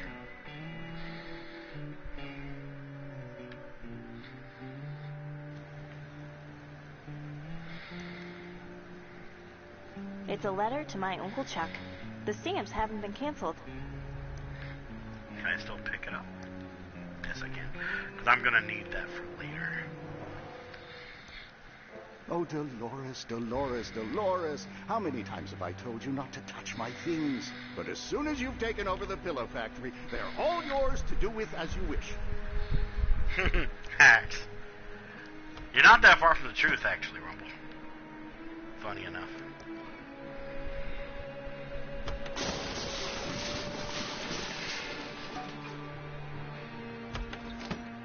So like I said, when it comes to casual mode versus hard mode, I wouldn't say it's a hard mode, but it gives you extra steps that you have to do particular things.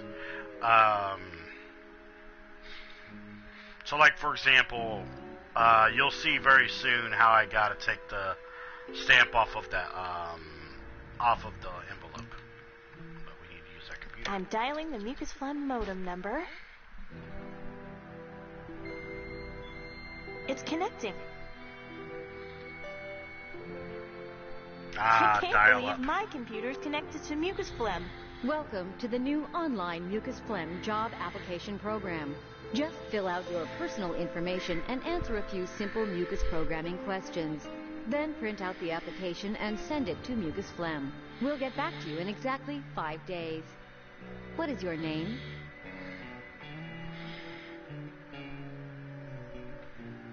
Either one is right, but we're just going to use the third one.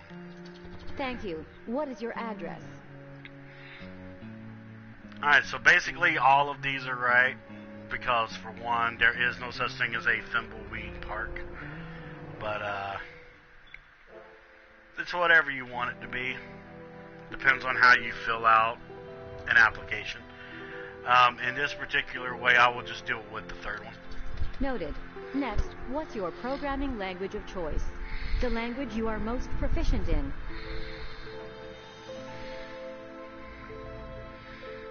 Okay, so there's Lisp, Pascal, C, Basic, all that. We are going to choose Basic. Interesting choice. Please answer the following questions about our proprietary mucus programming language. You must get all of the questions right to submit your application. Okay, first question. This is an easy one. Watch this. Next question. Also an easy one. Reference counted. A little harder. Debugging is on a second monitor. Last question. Ouch, this is going to take some thinking. Got it. Exclusive OR. Thank you for taking the mucus phlegm programming test. Congratulations, you passed the mucus phlegm programming test. Yay! I answered all the mucus questions correctly. I'm ready to print out the application. Hold on for a minute, I'm going to tell you something in a minute here. Okay, so, those questions that you were given, here's the funny thing. In casual mode, the questions are done for you. In hard mode, you have to look up how to do these questions. Like the answers and everything. But the funny thing is that you can either look it up online, of course, you could do that. Or you can look at random things that would be in her room that would equal out to the questions, answers that you're looking for. So that's kind of the basic on the difference between casual versus hard mode. Hard mode makes you think a little bit more and have to do process of elimination, trial and error, and try and hunt down the answers to those questions. While casual mode just does it for you so you can sit back and have a regular experience. So yeah. I printed my job application, but the page is blank. Maybe the printer is out of ink. Oh, so now we need to get more ink for the printer. This printer ribbon looks all dried out. It won't print anything. Okay, pick up ribbon. Okay, I think that's all I need to do. Yeah, we'll leave the paper in there.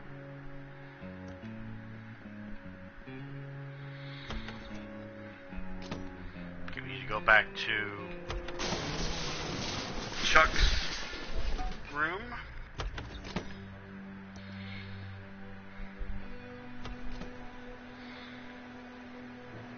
It's a bottle of homemade printer ribbon ink, and it smells awful. Warning, contents highly flammable.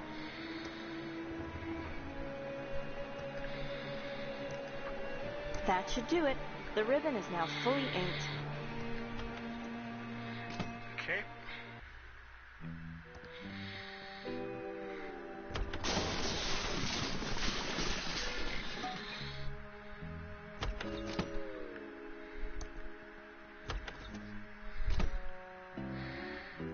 So keep in mind that all the steps that I'm doing to accomplish particular things in this, for example, are shortened because I'm playing it on casual.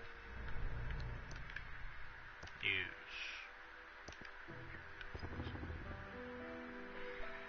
Okay. Use computer. Yay! I answered all the mucus questions correctly. I'm ready to print out the application. I always like to watch this part.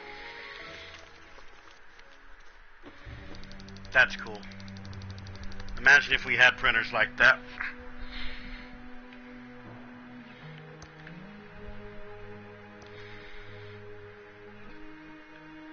It's my job application of mucus phlegm. All addressed, stamped, sealed, and ready to mail. Okay, I don't need the stamp off of this one. Okay, the reason why I got the stamp thing mixed up here is because on hard mode, you have to take the stamp off of the letter to put it on your envelope. And I think how you do it is you get a glass of water, put the envelope in the microwave, put the glass of water on the stamp, takes the stickiness off of the bottom of the stamp, and you're able to re-stamp it onto your letter. I think that's how you do it in the hard mode. Okie dokie, that's fine, Choice. That is perfectly fine, hon. Let's give the letter back to Uncle Chuck. Uncle Chuck, I have something for you. What is it, Dolores? It's that letter for you, Uncle Chuck. Didn't you already give that to me? I'll deal with it later. No, I totally didn't already give it to you. I'm just joking. I'm just joking. I'm being stupid. Okay, so let's go and mail the letter.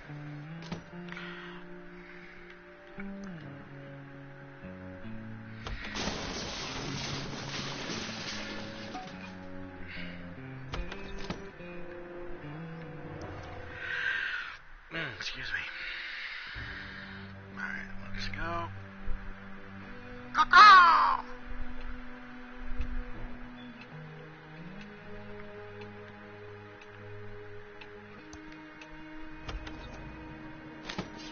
Oh, I love this guy. I love Doug. I'll talk to Doug. Hi, Doug. What are you digging? All right, Dolores. I'm just digging stuff in the front green. Mostly holes. But then I buries them again, all neat and tidy. Okay, Doug. You're doing a good job. Ah, Dolores. I love that guy.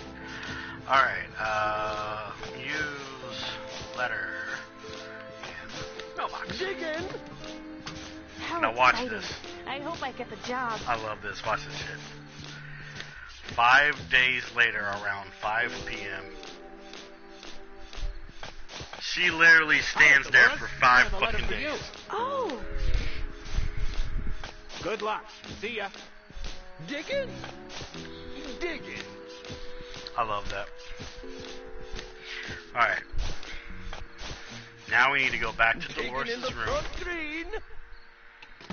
You back to Dolores' room. Because she needs to gather the courage to open up her letter.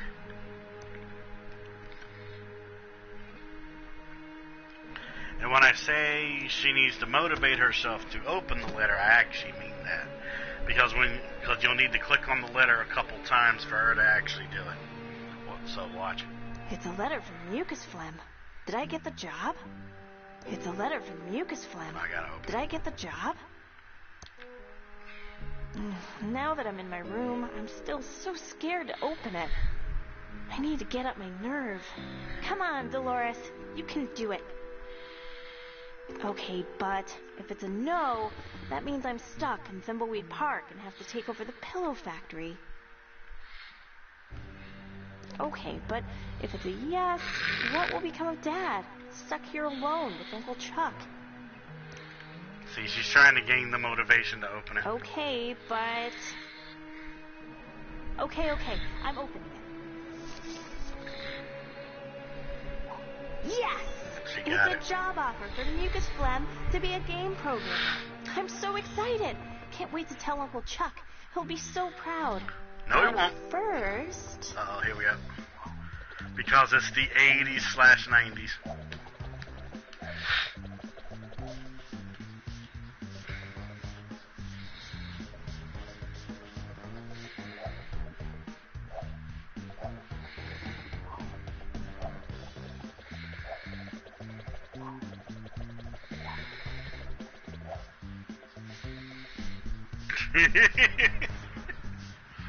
I love it.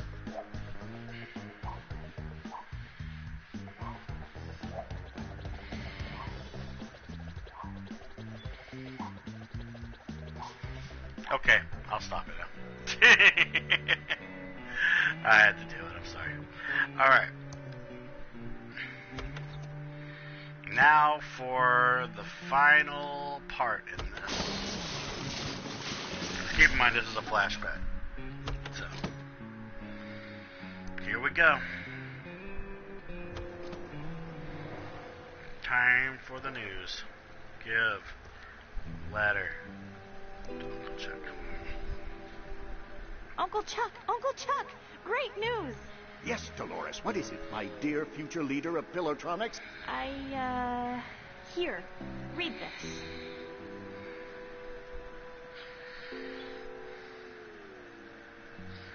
You're what?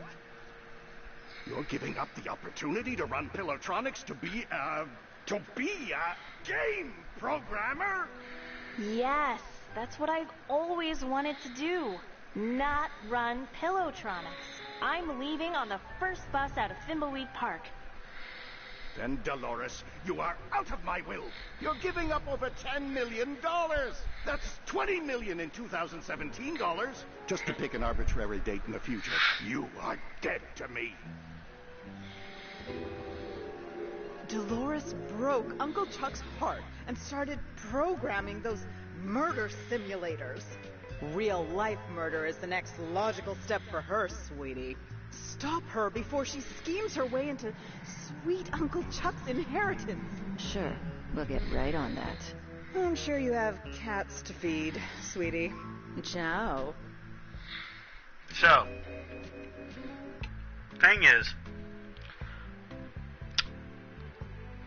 and I hate to bring some of my own personal life in this, but this is kind of part of my life that's going on here, so you'll understand. So, my real mother, not my perfect stepmother that I have now in my life, but my real mother was one of those types of people where she believed that having a physical job was what made money. Okay? This is around the era where sitting on your butt and making stuff on a machine that required no type of physical usage whatsoever was considered lazy, also considered not a job. Kind of like how people back in the day didn't think that gaming could become a job. I had a mother that was similar to this. And, you know, my first computer that I ever owned was a Windows 3.0. And then I did some physical labor like babysitting, mowing lawns, and even painted a couple fences in my life to get a Windows 95 PC. Those were the only 2 times in my life that I ever had a new computer. After this, I usually got like laptops from pawn shops because computers started to become extremely more expensive than they were back then. Kinda. Because money was different from the 80s to 90s versus now in the very late 2000s. So keep in mind that this was an era where, like I said, physical labor to some people was what was considered a job. So, this type of scenario, yes, this was a thinking process back in the day. And I'm literally the perfect example of that. Because, that was one of the reasons why me and my real mother didn't really get along when I was growing up. A little piece of me to you guys is she believed that having a real physical job was what my future was. My future, I wanted to be on a computer. I wanted to be on a console. You know, that's what I wanted. And down the road, she kind of understood those ideals, but it's kind of like the saying, you can't teach an old dog new tricks. You can tell them about it, but will they fully accept it in your eyes is a completely different story. So, like, for example, I'd say it was like, I'd say about the early 2000s, like early 2000s. My real mother was like, hey, you should go to college and get a job that has to do with computers. You know, a job like working for the government or, you know, doing stuff like that. And that's kind of what I was saying about how she was understanding the idealistic situation, but she wasn't understanding the predicate of it. She understood the subject. She didn't understand the predicate of that whole scenario. Me, I'm like, I don't want a job working for the government. I don't want a job working in a cubicle. Even though I wouldn't have minded the cubicle job because I was a fan of Dilbert back in the day. Because having a cubicle meant I had my own small little free space corner and nobody would bother me. I probably would have ended up like the stapler guy from Office Space. My stapler. And plus I wouldn't have minded a cubicle in the boiler room. Texas, and I get. Yeah, I know what you mean, Daddy. I remember you telling me about that. Yeah, and I feel bad for you when it comes to that. But yeah, I wanted to share that little piece of me, you know, to you guys, in case there's some people that watch this later and they're like, oh man, how could people think like that? At least this is only in a video game, you know. Not all stuff in video games is real. I'm like, that's not exactly true. This was an era in life where people did think like this. That being involved with video game design, people would just laugh at you. Hell, my mother, she laughed at me when I was like, one day, gaming's going to be a job. And she would just laugh at me. But sure enough, I'm a streamer. I don't stream to make money, as you guys know. I stream to give good content that you can lay back and watch quietly or talk in chat and, you know, give a nice little environment for people to go to where they want to escape from the stupidity that is reality and be around people with similar interests. I think of, like I said, I always think of streaming as a hobby first before I ever think about any type of money I could gain from streaming. I am grateful that I have subscribers. I am. That lets me know that my content touches people's hearts and minds in a way that makes me feel special. Lets me know that what I'm doing is making a difference in somebody's life. You know, like, I never thought that I would be making content of me using my mind the way I've always wanted to use it. And someone would be like, hey, you know, here's a tier 1 subscription for $5. I'm like, that completely blew my mind when I got my first 2 subscribers, which are literally my 2 best friends that I live close to in the county that I stay in. You know, that blew my mind when that happened. So, in conclusion, a job can be anything you want it to be, as long as you see a future that you can succeed with that subject. But always keep in mind that money is important. Money is useful, yes, I understand. But also coming from someone that's had other types of jobs in their life, environment sometimes is better than money. Like your job and love your job before you even think about making more money at that same job. You know what I'm saying? Like that, that's just the thing.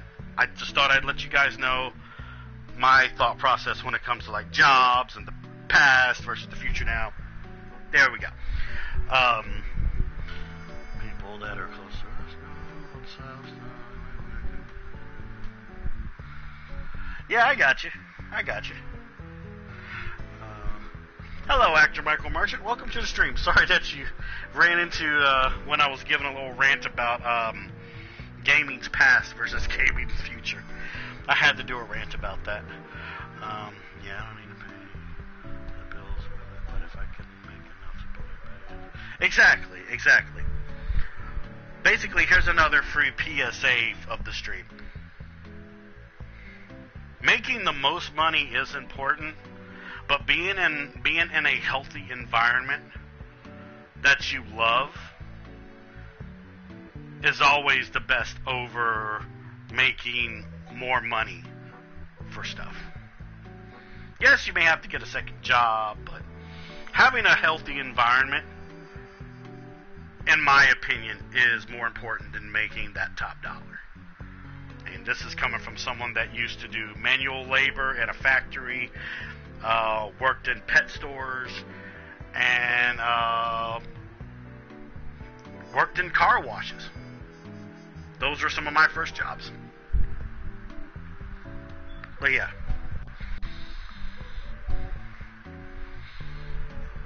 Yeah, I got you. But anyways, let's continue all this here. We do need to continue all this.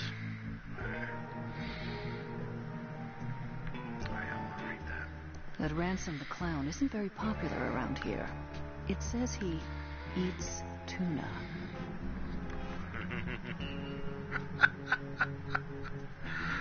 Oh my god, some of the jokes in this game. Now if they were like, oh, a tuna sub, I could understand that joke. Okay, so, remember how we have Agent Reyes in the newspaper place? Well, I'm going to show you why. Oh, man, Jerry Springer, man. As terrible of a show as that is, it's still absolutely hilarious. Okay, we need to go into the sheriff's office. It's a police radio. Looks like it's on and ready to use. I love using this thing. Okay, so first off, I like doing my favorite one.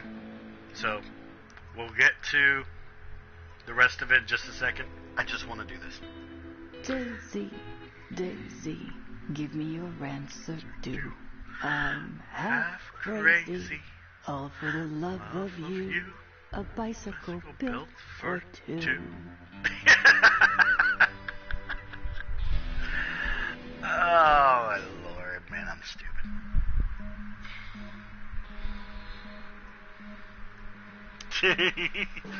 Well, no, if you,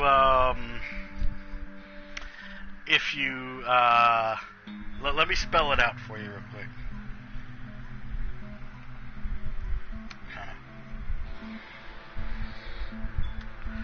Okay, so tuna butt, but okay, that's the word. That's the words tuna sub. Okay, in your mind, say it backwards, and you'll get the joke. Okay, so first off. Enough screwing around. I need to stay focused and solve this murder so I can do what I need to do. Can I help you? Let's see.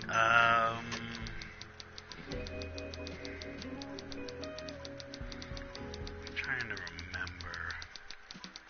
Yeah, what's the deal with your sheriff? Seems kind of odd-reader. He is an oddball, but so is everyone around here. And it's only gotten worse since Chuck died.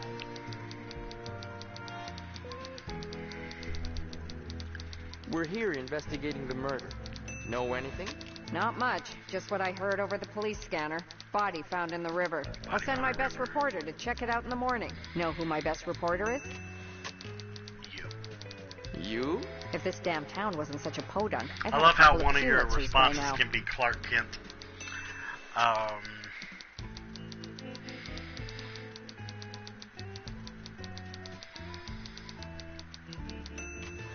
Nice job. Body found by the murder river. to solve. Let me see if I can do something with that.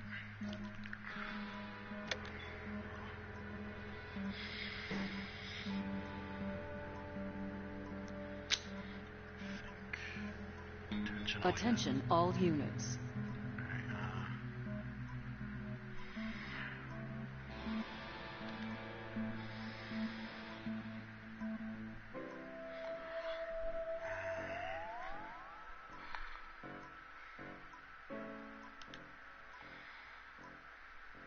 Thinking of some random shit here.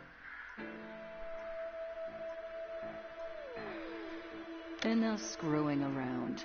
Damn, I'm trying to remember how to. Can I help you?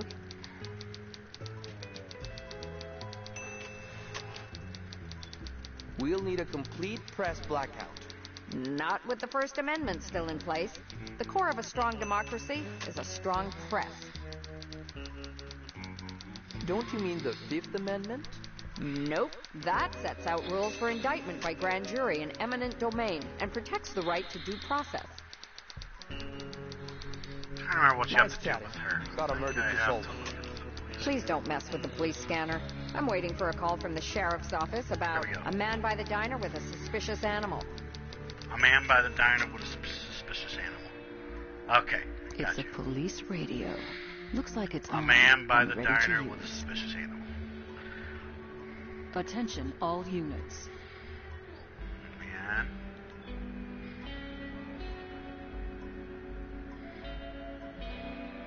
Here's a diner.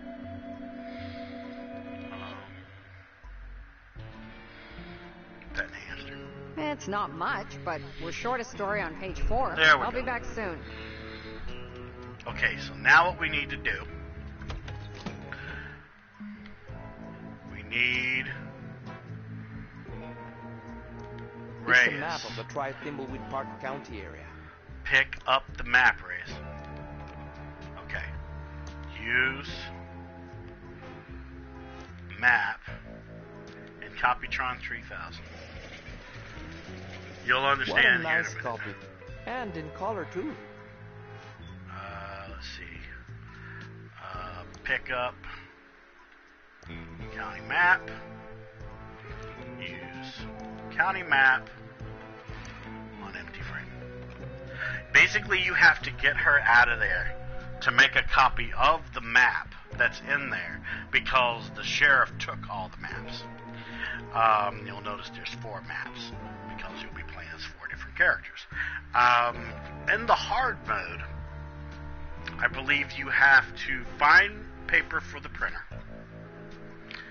get a quarter to use the printer. I believe that's how you have to do it in hard mode. So, yeah, there's that. So, we have 4 maps. We're going to need those maps so we can continue on with the game. You'll understand in due time. Okay, so we're going to put Reyes here. We're going to put Ray over here with Reyes, because everybody will need a map. Stay out of my way, and you might learn something. So we'll keep Reyes here to give some My maps bike out don't have when it enough to happens. carry already. Okay, so first off, we're going to keep Ray here. I think I can actually use the map. It's a map of the county. This should help me find my way around. First, I need to find a way out of this town that doesn't involve the long highway. Okay. That's what it wants me to do. But there's something else I want to do, though. So, first off, we need to go back to the body.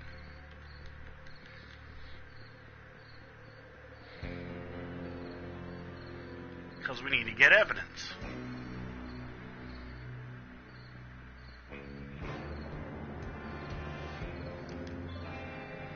Trestle Trail. Okay. Because there's a reason why I gave a lot of this evidence to Reyes. So use Fingerprint Kit on corpse. It's been in the water so long, its fingers are waterlogged. Might as well try to fingerprint a prune. Okay, I know what to do.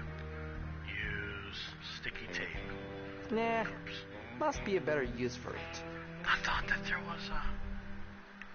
Hold on, is it use sticky tape on fingerprint? I'll keep it outside of the kit. Okay, use fingerprint book on... It doesn't work in that. I'm trying to remember how to do it. I know I have to use this one. That worked. Yeah, I know I have a blood sample. Yeah, you have that. Excuse me. Sorry about that, guys. Oh, that was a good sneeze. I am so sorry about that.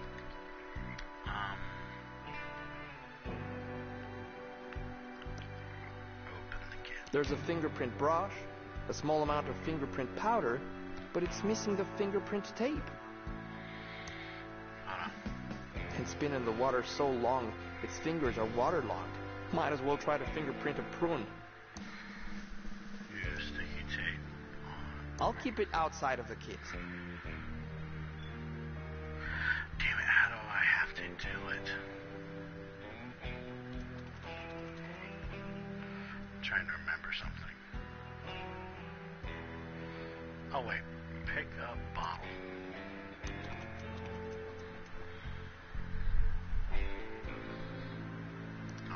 Use kit on bottle. That bottle is too muddy to still have prints. Okay, I'm trying to remember some stuff here.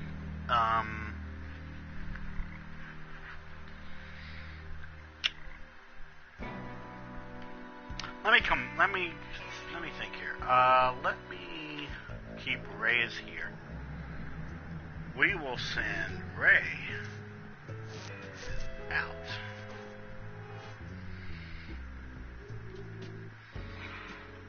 Because we need her to activate the outskirts.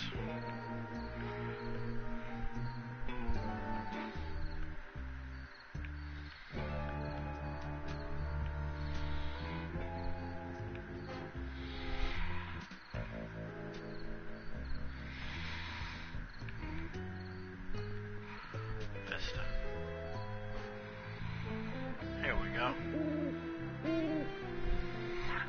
So this is where the sheriff would try to stop you from progressing. But because we have a map... Whoa there, little Agent Reno. You can't just go bumbling around the county without a map. It's too easy to get lost. There is a killerino on the loose. Yeah, an official map right here. I have an official map right here. Oh, I see. Well, that looks legit, Reno. Odd. I thought well, I guess the law is the law. I guess I'd better return all these maps to the Quickie Pal. Yeah, you better. Part 3, the arrest. Do. Alright. I feel like we're getting close to cracking this case. The only thing you're getting close to cracking is my patience with you. Let's work together and I can get on with we can get out of this town as quickly as possible. Agreed.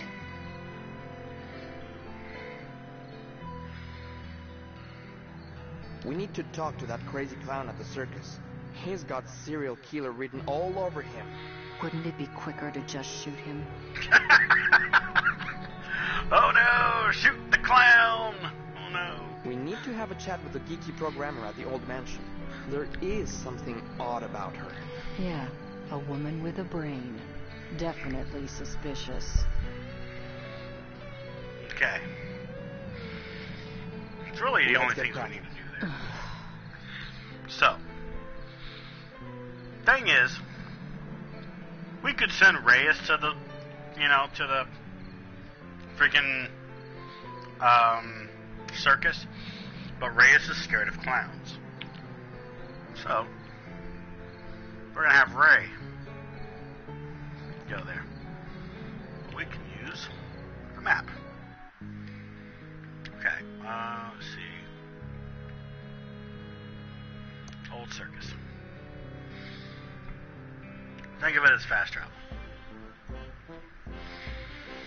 Now, we're going to get one of our alternate playable characters here.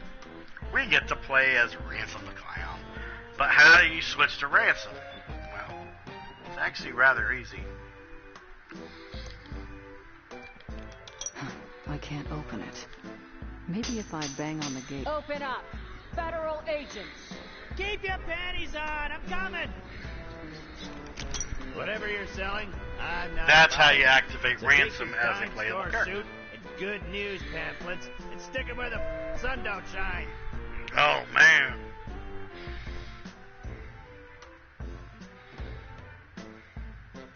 I love this. I'm selling these fine polyester slacks. You still there, Red?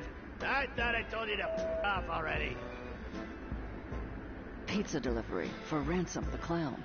You still there, Red? I thought I told you to f*** off already. Ransom the Clown? I heard you know about a body by the bridge. Jeez, no foreplay, Red? You don't beat around the bush, do you? Not my style. You can ask your questions, Toots, but I'm not saying I'll answer.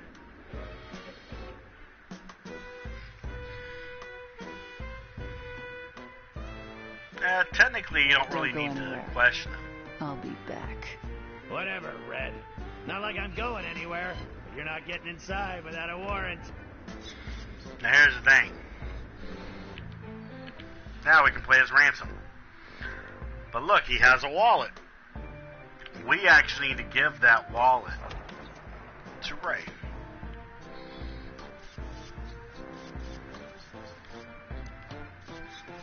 Give me a minute here. Oh wait, that's popcorn. We are going to need the popcorn though, but not just yet. I can't leave the circus till I feed Lil Beep. I can't leave the circus till I feed Lil Beeper. Oh yeah, that's right. You have to feed his hamster before you do anything. Pick up. I won't pick up some greasy, disgusting, inedible piece of popcorn if I can't put it in something. Oh yeah, we need to go to the popcorn thing here. It's an empty popcorn bag. It's empty. The rats and I... Give me the freaking ago. bag. Give me the bag. It's an empty popcorn bag. Oh my god. Pick up the bag.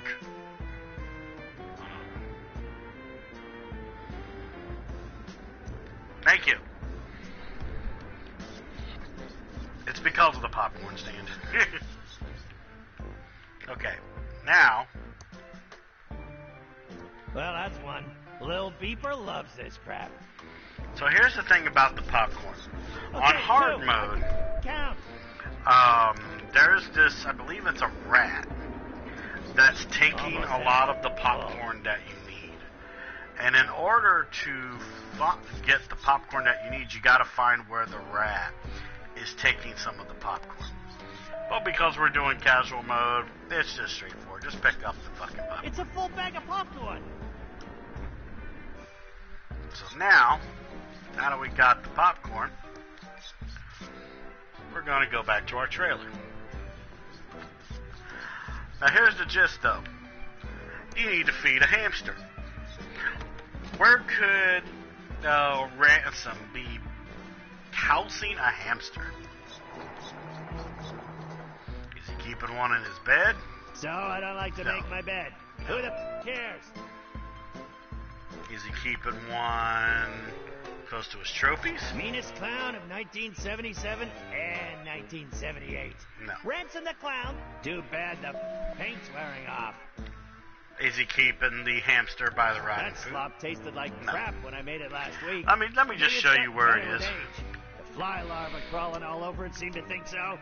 The hamster's in the microwave. Because remember what I told you about Maniac Mansion? That there is a, there is a part in the NES version where you can microwave the hamster to end up getting a bad ending. That is referenced here. Watch this. Just watch this. It's broken. But what kind of crazy would microwave a hamster? Not even I would stoop that low. See? It talks about the hamster thing that you can do. But, you know, yeah. We're gonna feed the hamster. We're gonna give the popcorn to the hamster. Here you go, Lil Beeper. Enjoy your crap. Okay, pick up poster.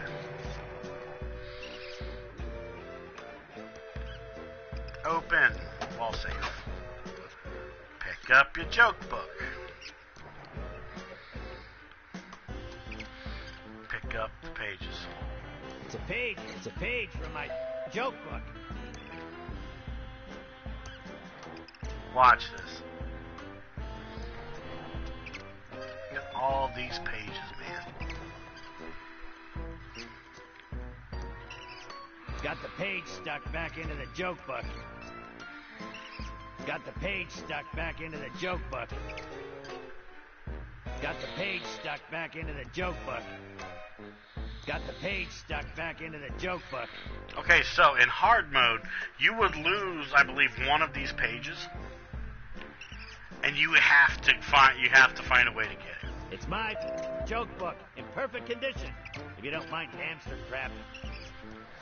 And in order to get that last page of the joke book, you have to use this trampoline to get to it. But this is not hard mode.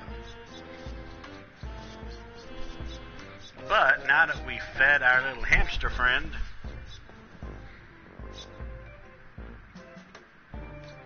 let's walk this way.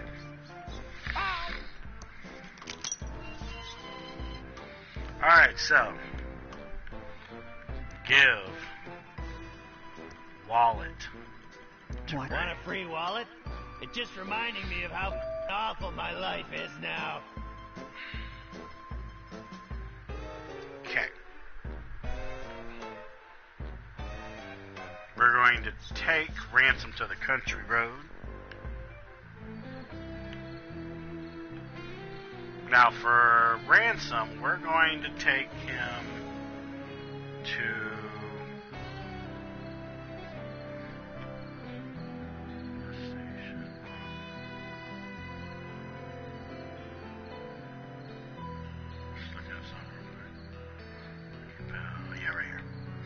We're going to take him to the diner.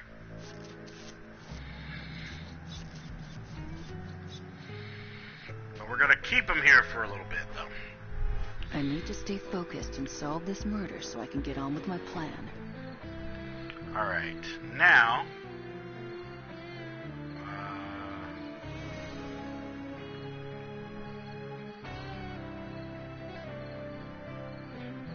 I'm going to put her here. My TV is about to turn off, so give me just a second. Because we need to give something to Reyes. So remember Willie the bum? And the wallet that he has, and it's covered in blood? Well, we're going to be getting that.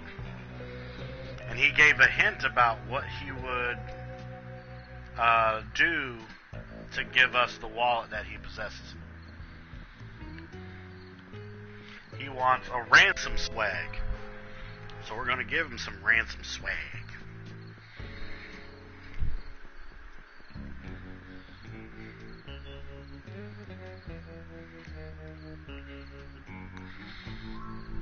Walk to the fucking Vista. Thank you. I don't know why it does that shit. Okay. Give wallet to Reyes. Oh, I love carrying stuff. Give specks of dust to What am I going to do with a pile of dust? Stuff. Alright. Now, we are going to send Reyes somewhere.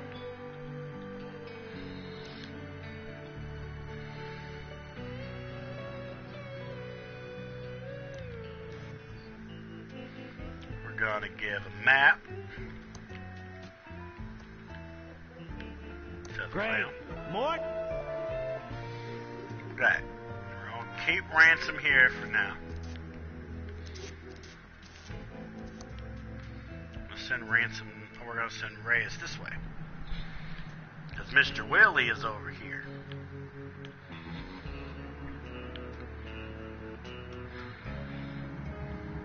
You got any ransom swag? Yes, I do. You got any second-hand crystals? No. Here you go, Willie. I have a new wallet for you. Can I have your muddy one? I could use a clean wallet, thanks. Here's my old one.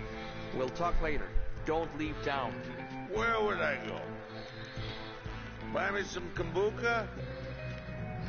Buy me some kombucha? No.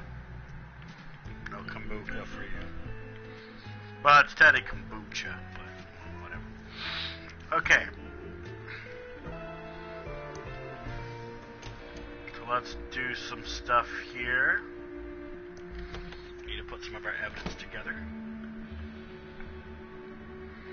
So, use wallet. 3000.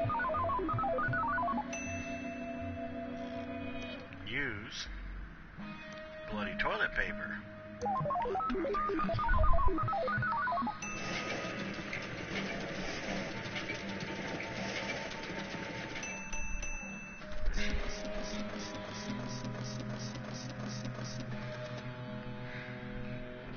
This is the blood report I've been waiting for. it up. Alright. 100% accurate. Okay, so we got that. The blood on the wall, it matches the body's blood. Hell yeah. This has fingerprints for everyone in Thimbleweed Park. Certified Fingertron 3000 compatible.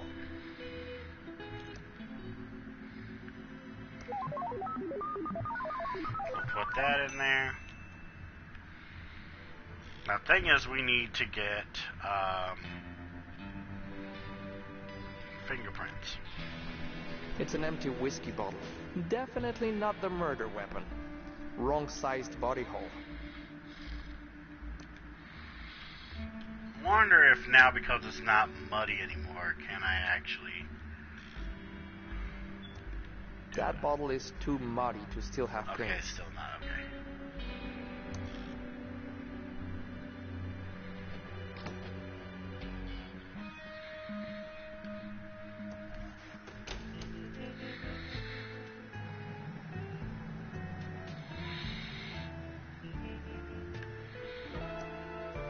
Let me see here.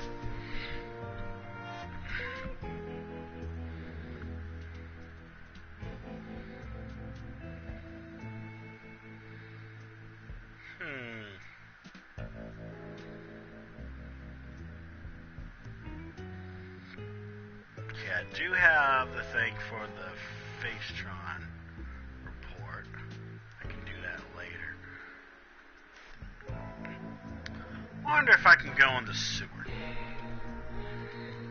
Because in hard mode, you need to find a chainsaw to cut down the tree that is blocking the inside of the sewer.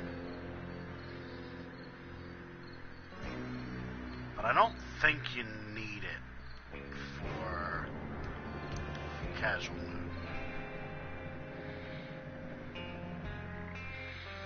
So let's find out.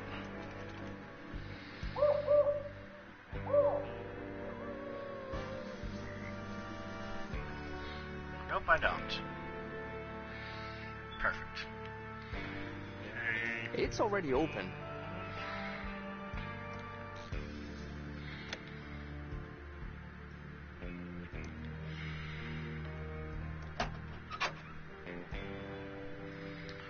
Oh, come on.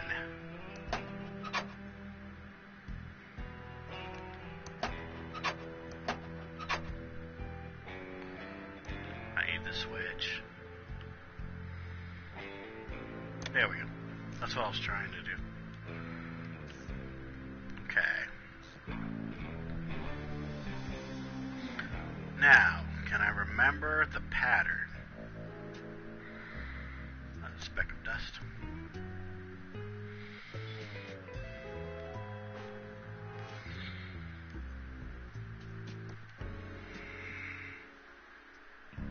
Aha! Alright. There's the magic mushrooms in case anybody was wondering about. I hope this is what Madame Marina needs. This is where Willie stays. Got an ice pick.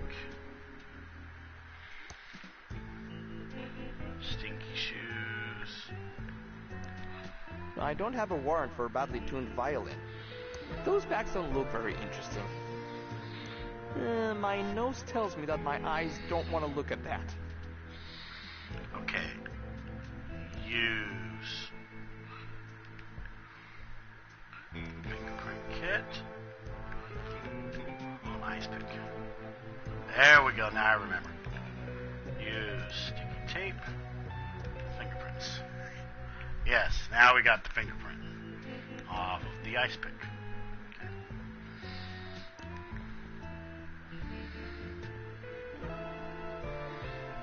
I know there's something else that you can do in here. Yep, there's the speck of dust. So in hard mode,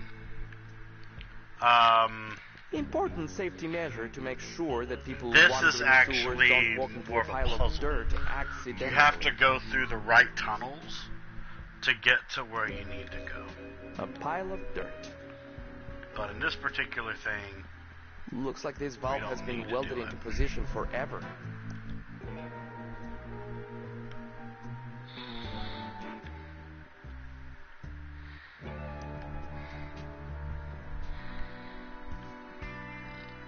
Alright, so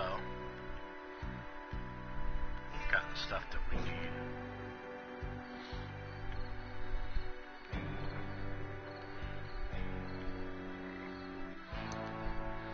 County map. Here. Alright, let's go. Okay.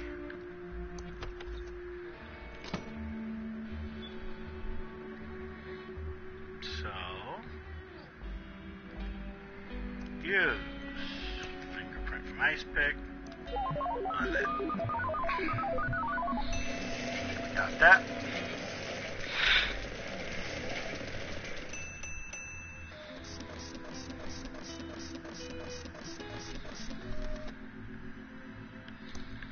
Pick it up. I don't want to pick that up. Pick up the damn piece of paper, Race. Thank you. Willie T. Wino, which is basically Willie the Bum.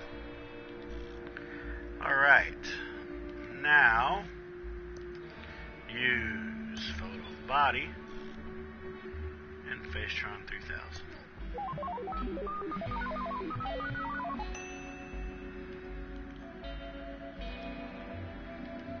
Okay, let's see.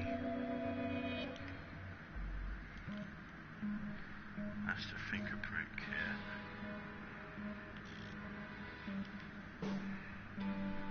Yeah. Can't really do much here right now. Alright, so let's get out of here. Okay. I'm getting a little hungry. So we got our magic mushroom. Let's go give that to the woman. Oh, I'm gonna love this. You got any ransom swag? So watch this. Cast your lot before it's too late.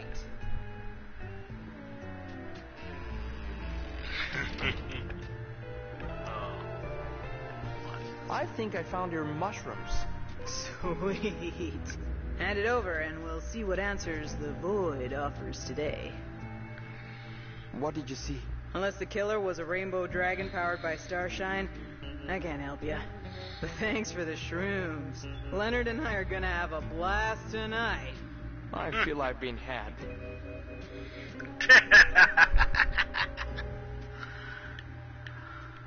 Goodbye.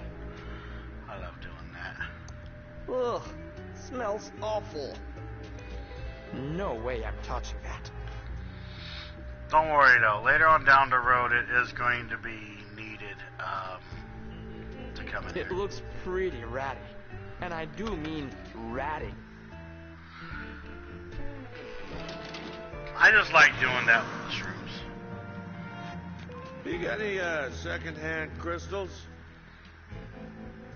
Okay, so where we need to go now, we need to send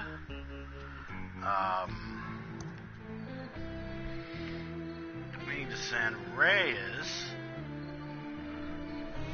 to the hotel, the Edmund Hotel.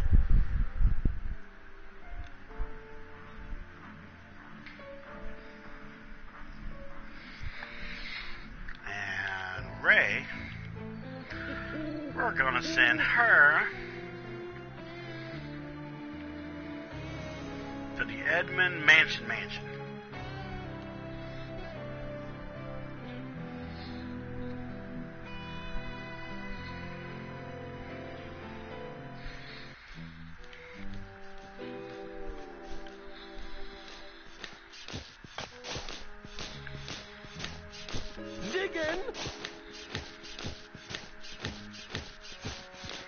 better ring the doorbell. Hello? How can I help you? Federal agent.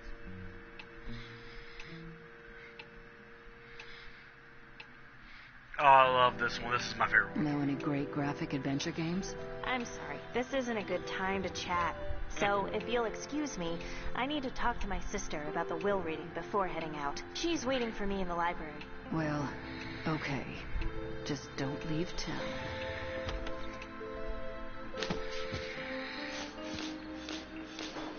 Okay. Because now we have Dolores. Yeah. Find out what happened to Dad. Practice the SCSI tables. They'll talk to Lenore in the library. Collect 25 more specks of dust. Yes. Don't worry. We're doing that. Don't you worry. So before I do all that, I'm gonna go to my room.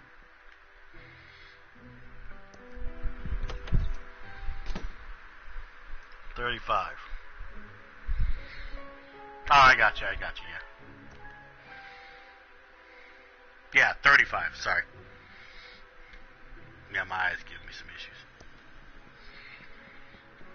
It's my handy ASCII chart. Never know when you'll need to decode binary messages, so I always practice, every day.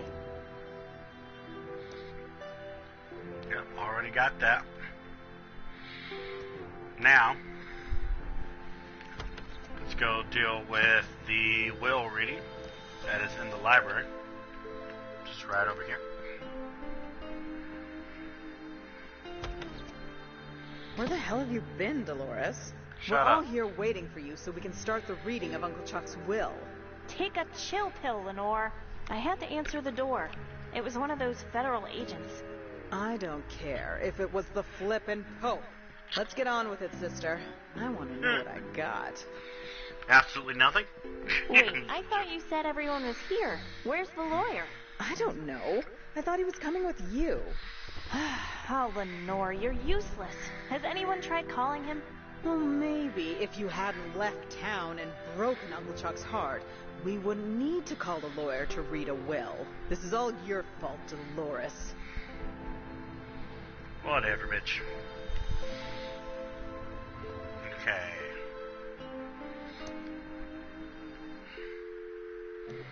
Yeah, that's right. I need the lawyer's number. Let me think here. I need to stay focused and solve this murder so I can... Shush. The diner. You know you're not welcome in here, Ransom.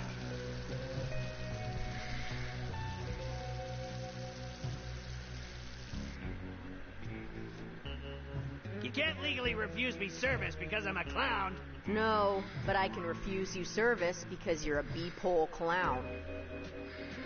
Hi, Dave. Hi, Dave. Hey, Ransom. Shut up, Dave. Just order your food and get lost. The hot I'll dogs. have one of those disgusting hot dogs. Knock yourself out with those hot dogs. We're trying to move them before... well...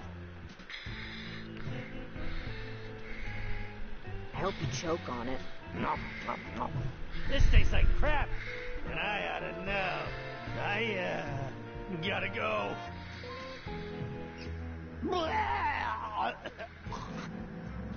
Ew. Ew. I feel better now. Alright, let me go back into the alley with Ransom.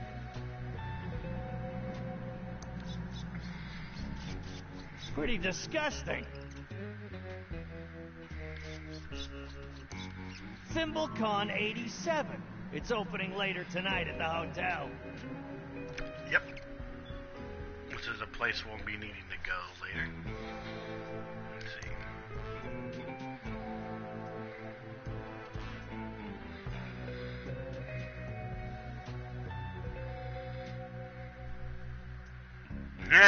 I love the BS thing. Let's see.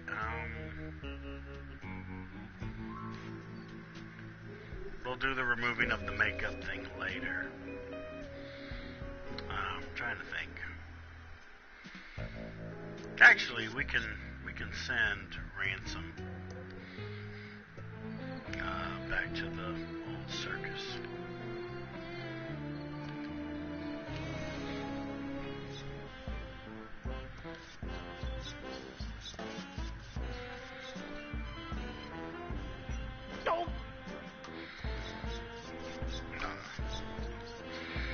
Put Ransom here.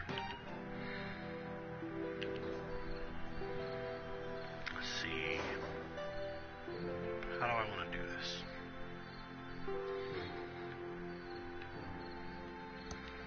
I'll put Ray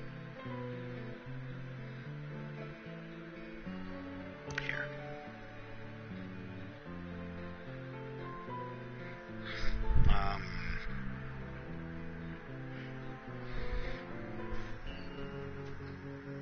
I need to put Reyes in the hotel.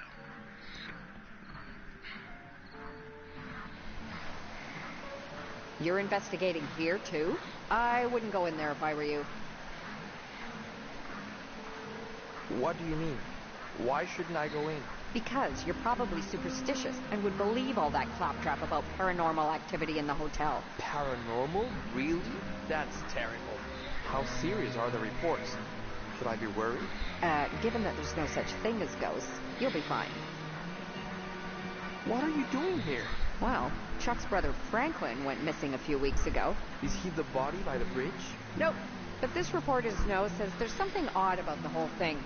I'm working up a story, but the only lead I have is someone seeing him here briefly a few weeks ago. Here we go. He was seen around the lobby area. Then he just vanished. Big day today.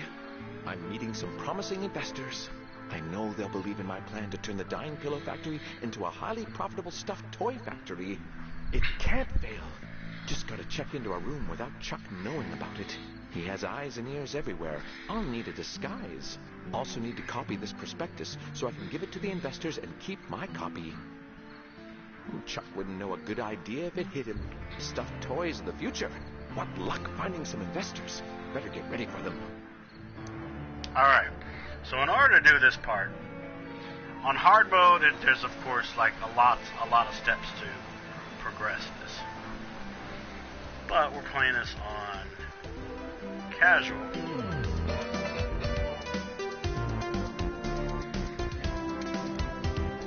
This must be making that terrible noise. I'll just push this button here. Hey dude, what's your damage?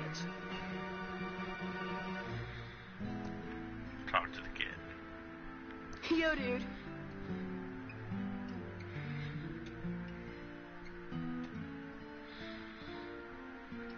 What's that jacket you're wearing? The latest and greatest jacket. It zips in the front. Don't most jackets do that? You're too old to understand. What's on your face? They're the latest and greatest nose glasses from the Jason the News Guy adventure game from Untitled Games. With these on, no one knows who I am. Oh my god. What's on your feet? The latest and greatest Reeboks. I just got them. Aren't they rad? What if I said you didn't have the latest and greatest stuff? Like, barf me out. All my stuff is totally the latest and the greatest. I'm not risking my reputation by touching anything that's not like the latest and greatest.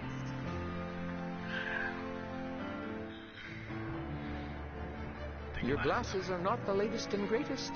These glasses gotta be the latest and greatest, aren't they? Did something newer come out? Nah, you're wigging. I can't trust a dweeb like you. I would totally know what was the latest and greatest. Oh yeah? I bet you don't know anything about what's the greatest right now in 1987. Prove you're not just an old dweeb from the 50s. Sure, I can prove it. I'm totally okay, let's see if I can because remember talk this. like you and... Okay, let me see if I can remember how to do this.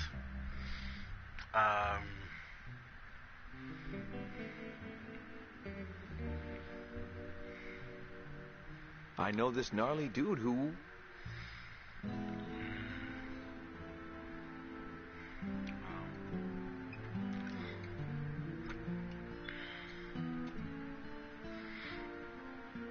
was on MTV and...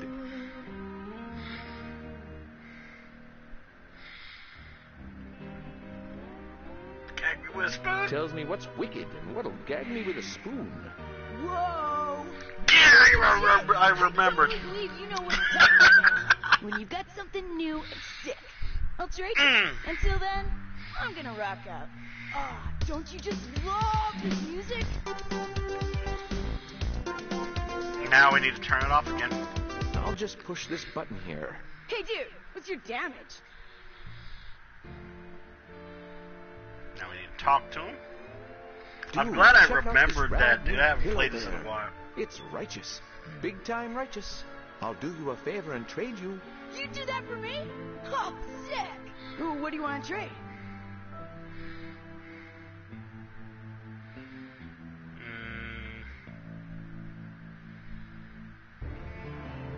The glasses. I'll trade you the bear for your glasses. No faking. Gag me. Your glasses totally make you look like a dweeb. No, duh! Take the glasses then. Quick, before anyone notices I have them. First, here's my used gum for your collection. I don't have a gum collection. Never mind that. Now give me that bear so I rock it out. Sure, dweeb dude, gnarlicious, I can't keep this up. Let's get this over with. Here it is. Sweet! You're ace. Later, dude. Okay. So, we got a disguise. Now we need to go outside and put it on. Oh my god, this era of just the world. Nobody can recognize me now with this foolproof disguise. Okay. Alright, let me know who's still in chat, because I'm gonna pick a random person in chat to pick a choice in this dialogue we're about to have here. Welcome to the Edmond Hotel, most beautiful hotel-a-boo in the Thimbleweed Park County area. How may I be a boo of service? Alright, let's do the photocopying first. Do you have photocopying here? But of course we do, a boo. What would you like to photocopy? Is that electricity? A glass of water. This toy's butt. This prospectus document. Sure thing, a boo. Well, that's all I need. I'll be back in a jiffy, a boo. Alright, we got Rumble in chat. Who else is in chat right One now? task done.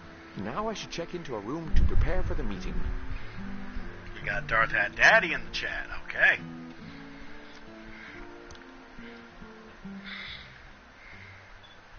Welcome back to the Edmond Hotel. How may I be a boo of service?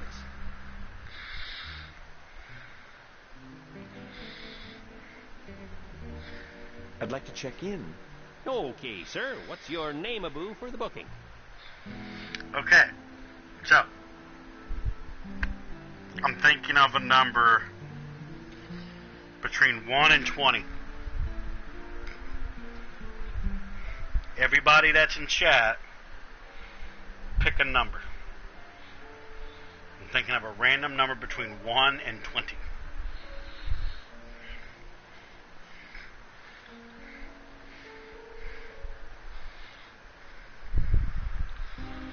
Shadow says 15.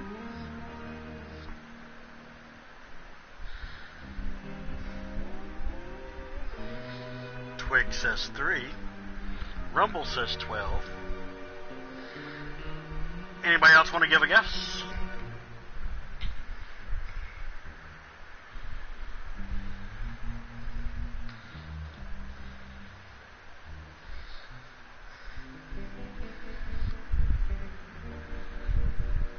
Hatter, you can give your own guess too if you like. Or is 3 both you and Twigs' number? Okay, you choose 8. Okay, so one of y'all actually got the number right on the bat. Good job, Twigs, because I chose 3. So, Twigs, you get to choose which name I check in with. Do you want Emilio Estevez, Frank Zappa, George Michael, or Robert Palmer? All of these names have something to do with special eras of history. Especially the name Emilio Estevez.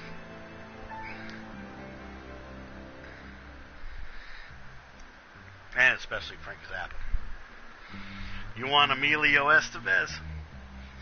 Then Emilio Estevez you will get. Emilio Estevez. Of course, Mr. Estevez.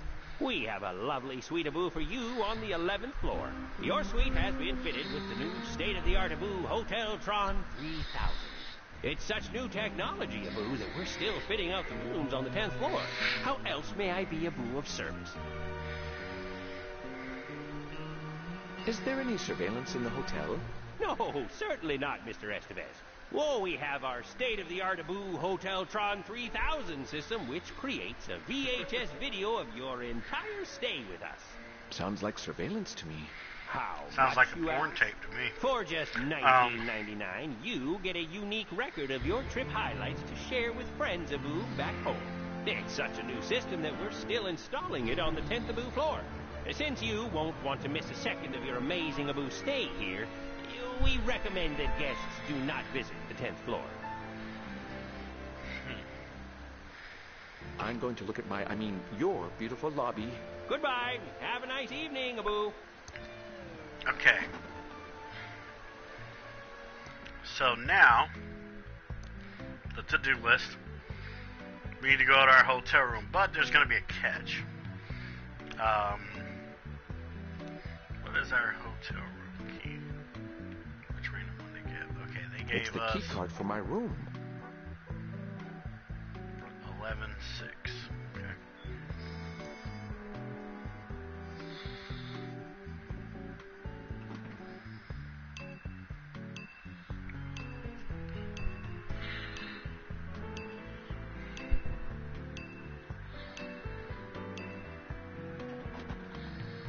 I need to see something. Okay, go back in. I think it's the 12th floor? Or is it the 10th floor? Yes, the 10th floor. Because he warned about the 10th floor. Okay. So now you're going to see why he warned us about the 10th floor.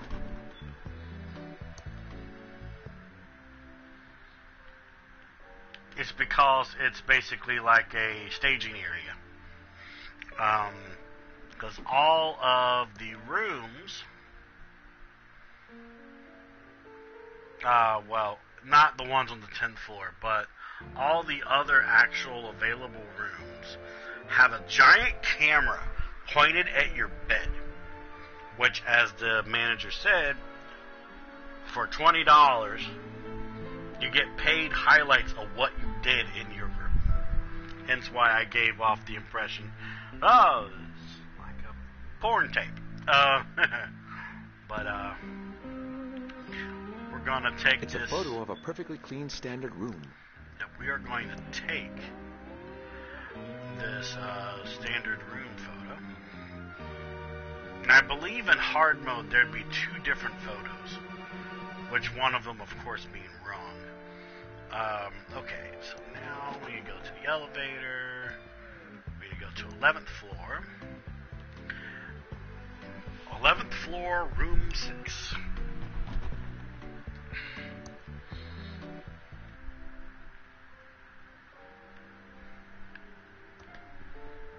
Room 6. Wait for it. There we go. Use room key.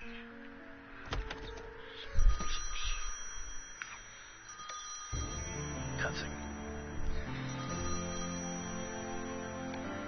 Hello? Yes. Only on Tuesdays. Yes. I'm almost ready for our meeting.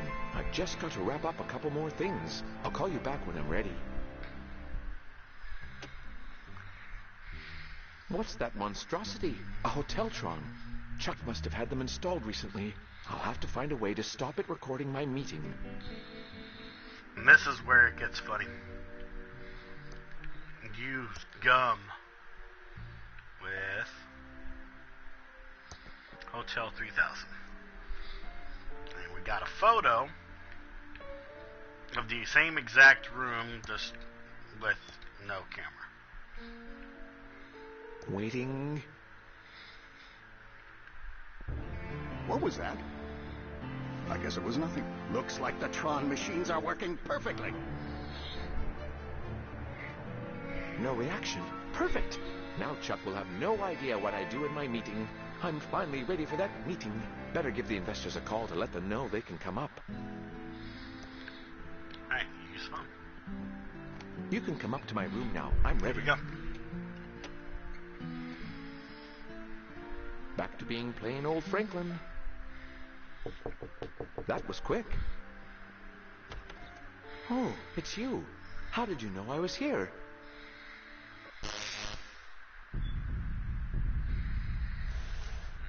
Oh no, Franklin was never seen again. I asked the sheriff for more information, but there was nothing. No body, no Franklin.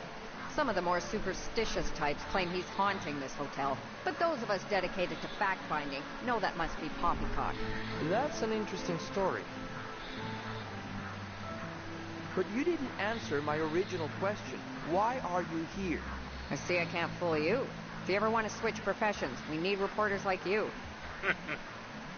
So Franklin's dead as well? No one knows for sure if he's dead. Isn't it a great time to be a journalist in Thimbleweed Park? One missing, a mystery body, and Chuck died of a heart attack. Did you find out the identity of the body in the river yet? We're still working on it. Have there been any obstruction or renos to your investigation? What do you think? Enough said. That still doesn't answer my question about why you're here. Okay. I was following up on a report that Franklin checked in here under a pseudonym. Finally. A pseudonym? What was it? All I could find out is that a man with a large nose was seen around the same time as Franklin. And? That man checked in under the name Emilio Estevez, so it may not have been Chuck's brother. What room did the man with the large nose check into? It was a room on the 11th floor. I couldn't find out anything more without a shiny official badge, like you have. Why is it so hard to get information from you? Let's call it a job interview. As I've said, I need good reporters, so I don't have to run all over the county. I don't have time to be a newspaper reporter.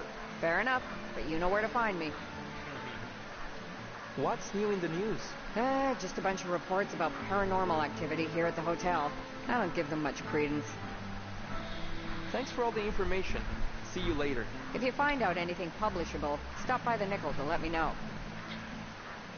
Okay, so we're going to continue on more. I'm going to go a little more further in the game. I might play for one more hour. I'm actually feeling very immersed in this game because I love this game. So I'm praying that if any of my mods have to go, that I have at least one mod that is a night owl to be able to stay with me.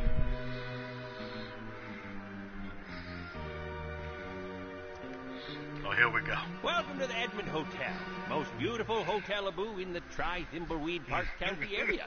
How may I be a boo of service? I love this. You look awfully familiar. Have we met before? I don't believe a boo so. Well, there you go. Oh my God. Is anything going on in the hotel today? Nothing, a boo. Certainly not more cases of food poisoning. Definitely not a boo. Do you know what happened to Franklin Edmond? Huh. I saw him, but I don't know, a boo, what happened to him. Funny thing, a boo, though. Go on.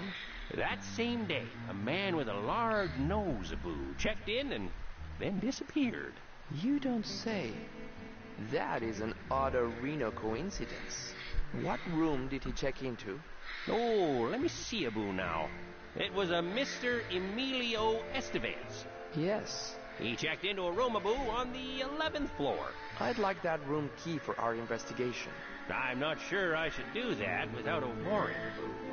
But since there's nothing to see there, I suppose, Abu, I can give it to you. Thank you. Finally.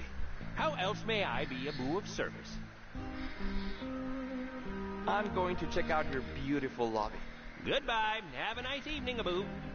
Okay, so we got the room number. But there's another room number we need to try out.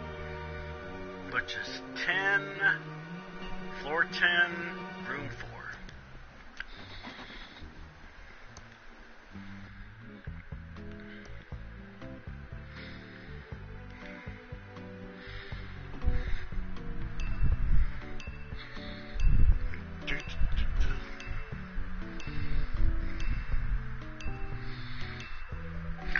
Yep, you are correct about the South Park reference. You are right.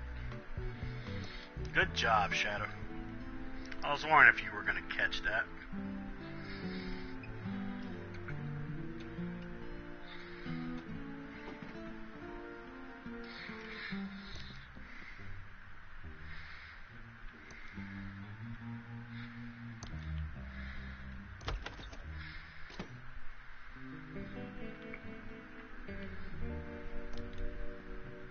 The label says Pillow Bear. I wonder how it got here. Got a pillow bear. The label says Pillow Bear, the toy that can be turned into a pillow. I love that. Hold on. Let me just get some of the stuff here so I don't forget.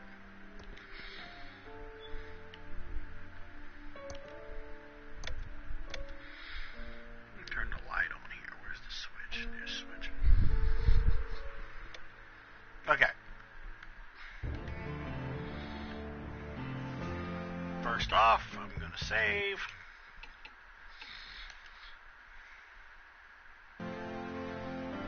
Pause for a minute so I can do your request. Okay, so a random bad game.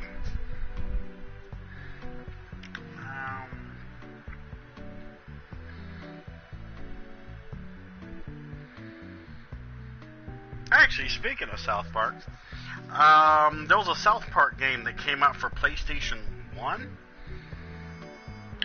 where literally all you did was throw snowballs as your weapon and stuff like that.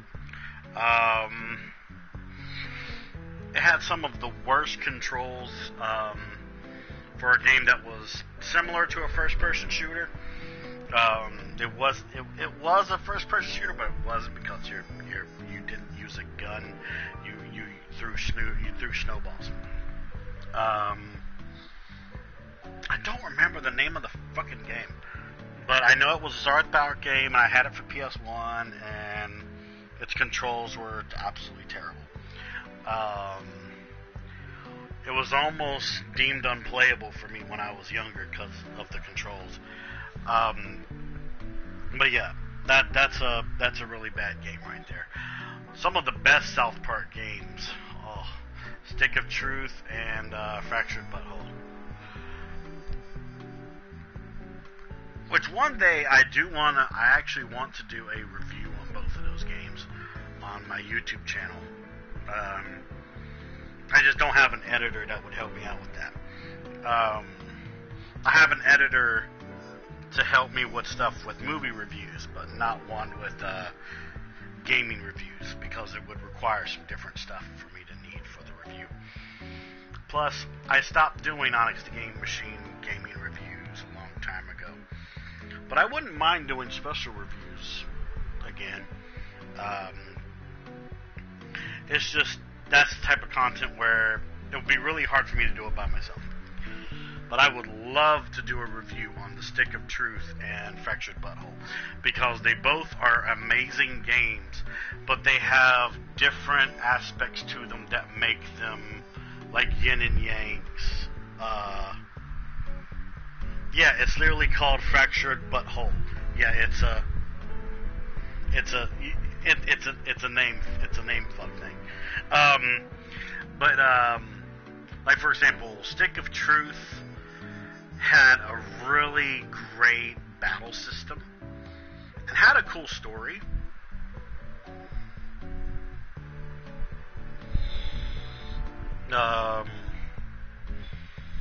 But Fractured But Whole had a lot of really cool concepts to it. Oh, they're really great games.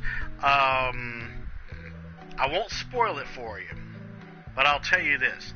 They're both really great games, but one has strengths in one part of its game versus another game that has strengths in its part of its game. Basically, if you would have put both of the titles together, it would have made a perfect South Park game. Why an editor? Because I can only do some content by myself. It's kind of like a motivation type of thing. So, like, for example, when it comes to gaming reviews, I like to provide my own content. Versus some reviewers where they ask permission from other creators for their content. That's okay. You don't gotta be sorry. I understand. And like, let's say I want to like add some stuff here and there to a review. It's very hard for me to do certain things by myself, if that makes any sense. So like, for example, when it comes to my movie reviews, I like being able to focus on the content that I'm recording and maybe editing out like some of my things that I have in the recording, but then I'll need somebody with particular editing equipment to add, like, for example, a poster of the movie that I'm reviewing. It's kind of like that with gaming reviews, except instead of just a movie poster, just editing certain things together. Like, hell, I know for a fact I'm gonna need a new intro for my gaming reviews from back then. Originally, my editor was an old best friend of mine. And he helped me with my reviews. It's really hard for me to describe. Trying to think of a way to explain it in a certain way. Okay, so like, for example, if Rumble can, he can provide links to these particular videos. My first ever OnyxTheGamingMachine review was Shadows of the Empire. OnyxTheGamingMachine Episode 1, Shadows of the Empire. Rumble, can you put a link to that in the chat, please? That was my first ever review, and I did that all by myself, but I was a different person back then when I did that review. But people consider that review and my Super Mario Bros. 3 review as my perfect reviews of games on my channel. Two different eras. I'm trying to think of a review that had the new editing formula. I'm trying to remember. Yeah, go ahead. It's on my YouTube channel, Rumble. Just type in OnyxTheGamingMachine Shadows of the Empire, and you should be able to find it. It's up there.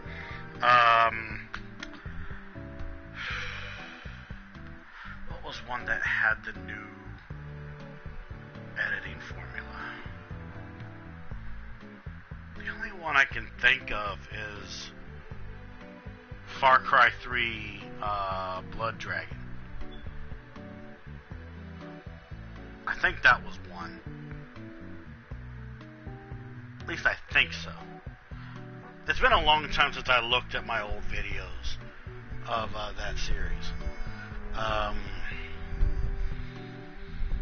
But my old community that I had on YouTube, my two greatest reviews was Shadows of the Empire and Super Mario Bros. 3.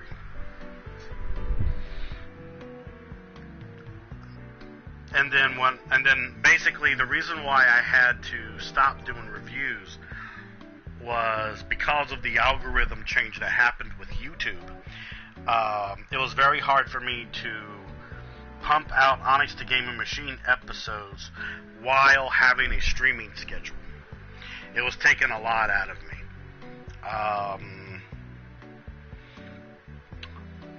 I was getting very overwhelmed. So I had an editor that helped me edit certain things in my reviews to help me with my overwhelming situation that I kept having, if that makes any sense now. I still have overwhelming issues, but I've learned that, I have to slow myself down. So sometimes I had to make choices for health reasons.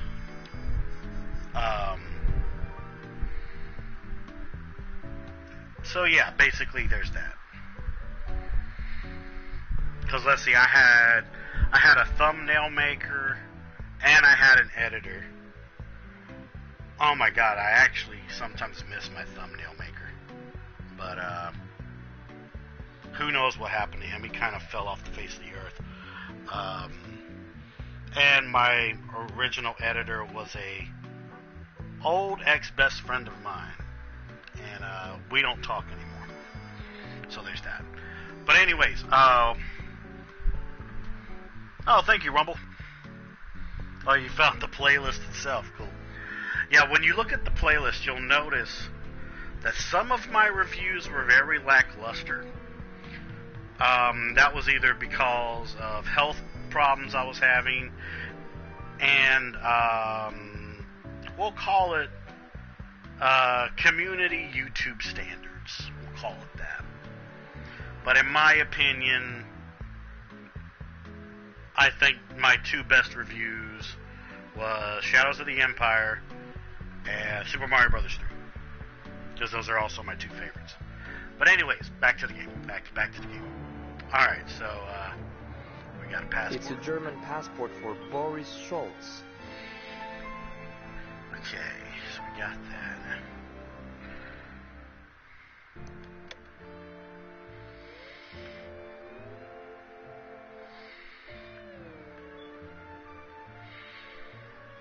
Alright, walk to the door.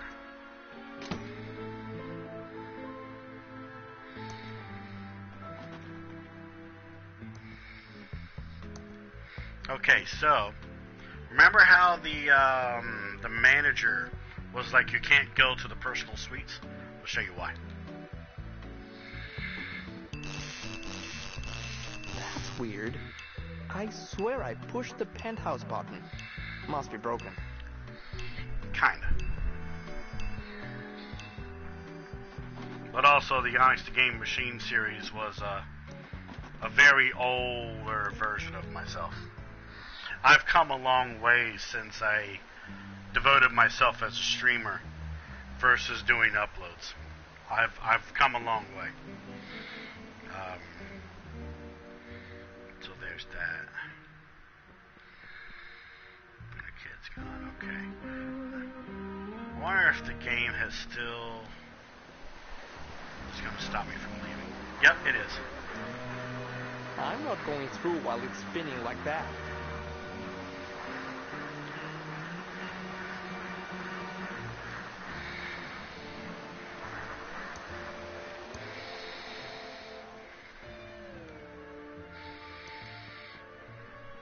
Welcome to the Edmond Hotel, most beautiful hotel-a-boo in the Thimbleweed Park County area. How may I be a boo of service? Oh wait, that's right. I know what I gotta do. I'm going to check out your beautiful I lot. remember now. Goodbye. Have a nice evening, a boo. I got so into my talk of my past that I forgot about the other ticket. 11, room 6.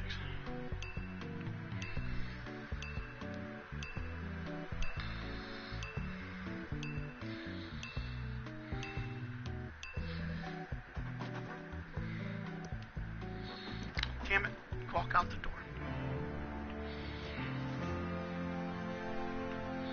Wait for the elevator to close.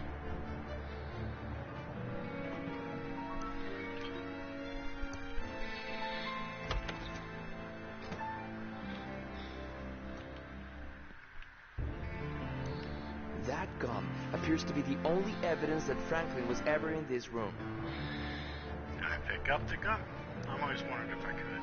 I'm not touching that. No, that's what I thought, okay.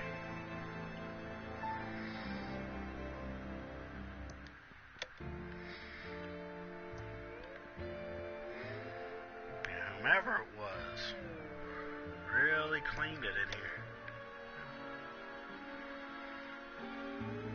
Alright, so here's where the game's going to take an interesting approach.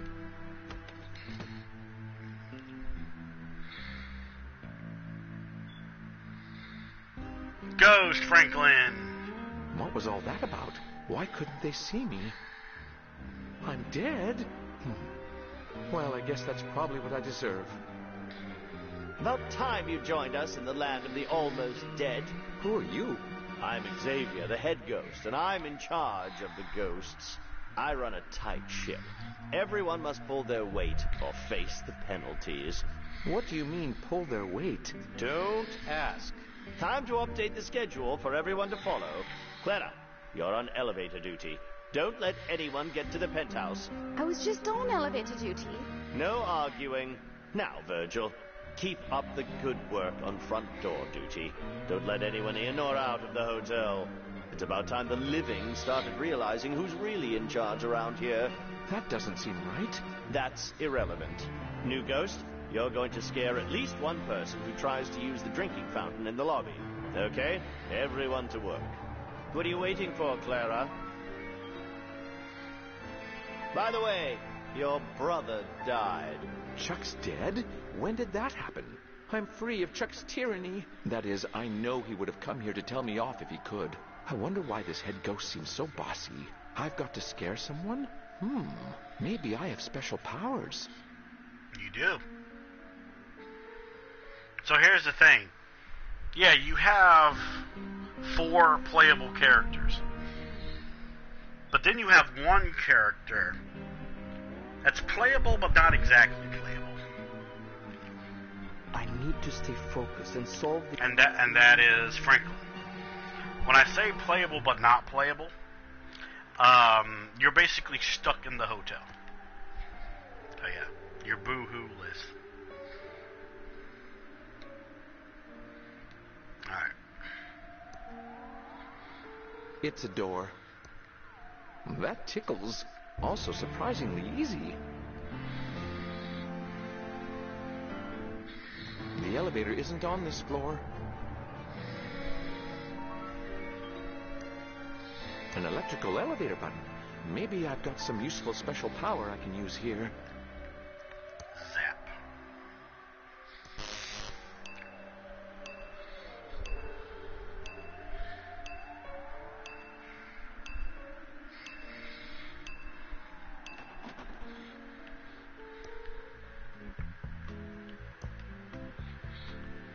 Damn it! Go to the thing. Yes, there we go. Lobby.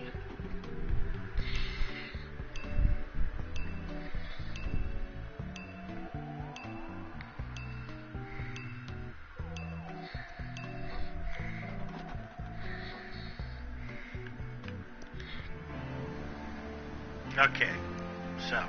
Ooh.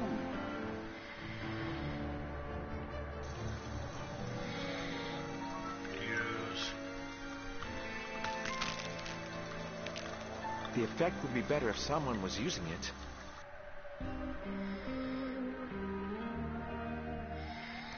Well, the boy was using it, but just to chill.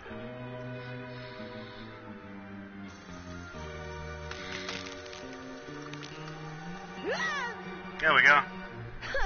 Get real. That's totally not the greatest. What's going on here, Abu? I better jet out of here. Oh, it's just the drinking Abu fountain. As long as it's not something serious, Abu, then I won't have to call our plumbers.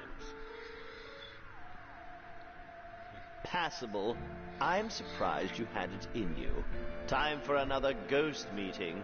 Clara, Virgil, get over here now. Ghost meeting. Virgil, good work on the door. That should do it for today. New ghost, average first scares. Keep practicing. Clara, stay on elevator duty. I need some privacy. This is outrageously unfair. Why do the men get to finish for the day? Enough complaining. Do you remember what happened last time? All right, all right. Sorry about him. We don't know who put him in charge.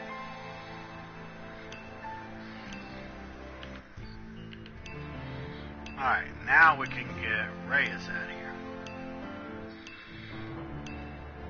The elevator isn't responding. Someone must have locked its use.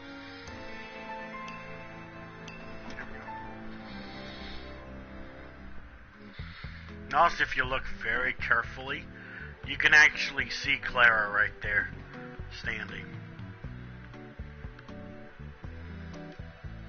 I always thought that was cool.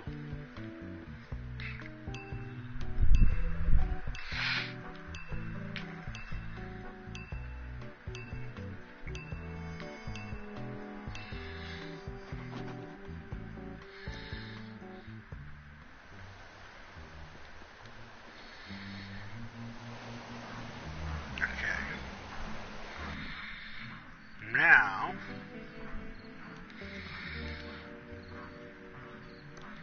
get the county map. Go here.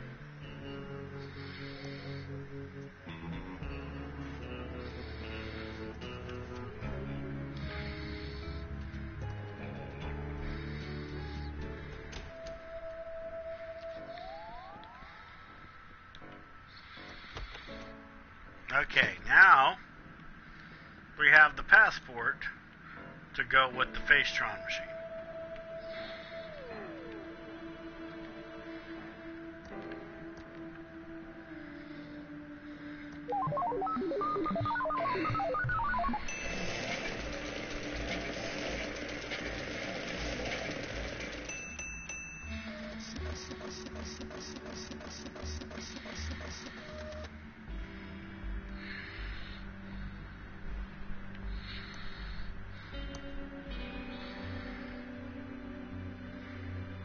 Okay, so, from the evidence that we got from these three machines, it says that Willie T. Wino murdered the man that's in the river, which his name is Boris. Now, the first thing you're going to think of when it comes to this is, honestly, that makes no fucking sense. And you're absolutely right. Here's the thing. It's literally left up to you on who you think killed Boris Schultz. Okay? So, there's fingerprints on an ice pick. There's fingerprints. Then there's the fingerprint thing from the county. There was the victim's blood on the wallet that Willie T. Wino had in his pocket.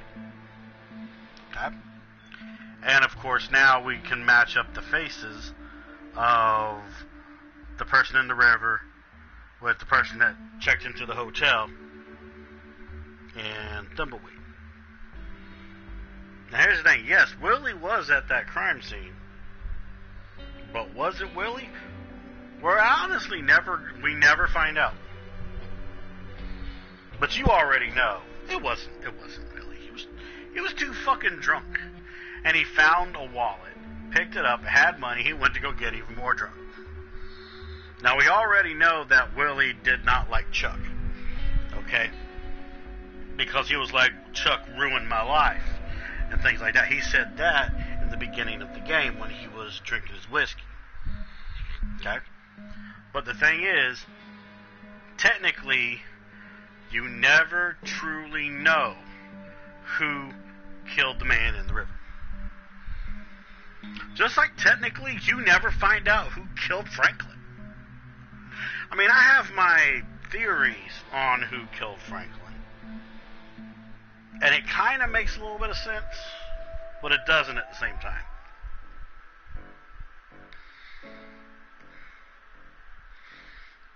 And, basically, who I think killed Franklin was Boris. I'm going to explain why. When it came to Franklin, he had different plushies in his possession. He had a red one, a green one, a yellow one, and I believe a brown one. I think he also had, he had red, blue,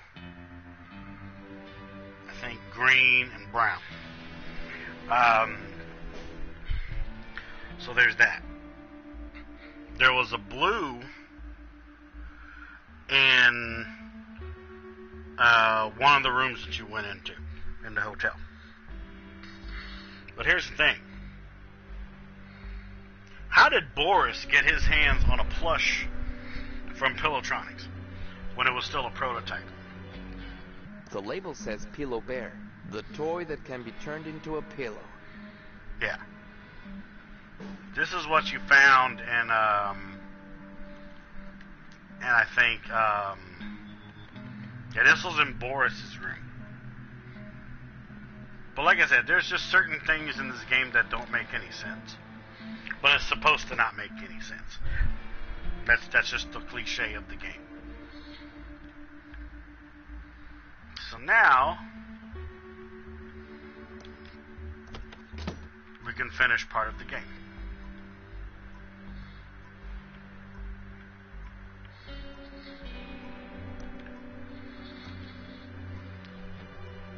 It doesn't seem to be working. Odd. It seems to be missing a tube. Oh. Wanted. Shady Jane and the Sunshine Gang. Wanted. Shady Jane and the Sunshine Gang. Wanted. Pickle Bill and the Cucumber Gang.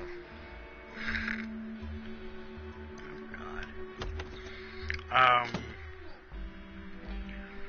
Okay, we need to go to Ricky's place.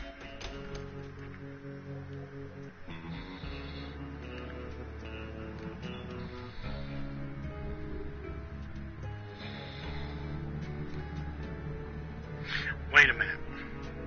No, I don't. No, I don't. I know exactly where that tube is. I know exactly where it is. Send him to the Edmund Mansion. Okay. I know where it is. I had to remember real quick. But I know where it is. Okay. Oh, there's a speck of dust. Yep. Alright. We're going to keep him here. Alright, Dolores. We need to go somewhere.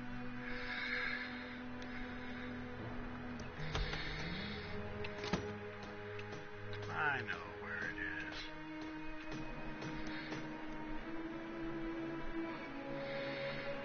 Uncle Chuck's room. I had to remember.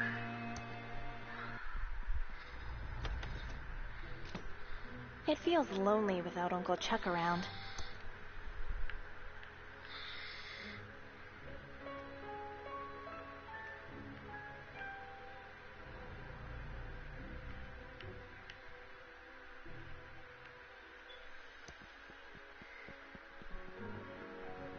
It's Uncle Chuck's custom-built multi-band oscilloscope with phase memory monitoring.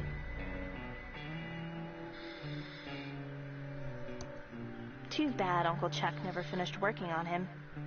It's a TX1138 tube in perfect condition. I don't want that.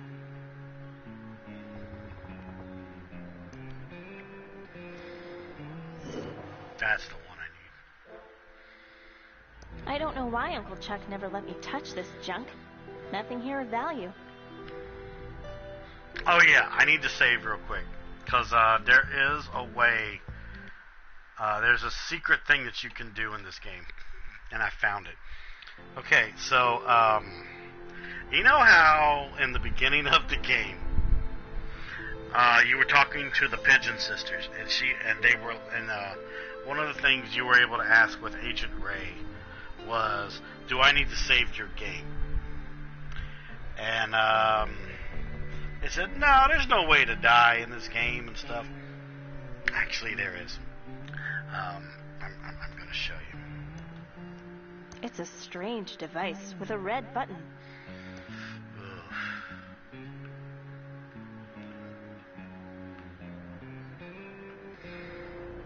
Can I pick up the strange device? Nothing in here but broken Tron 3000 vacuum tubes. Where's the fucking... Where did it go? Hold on.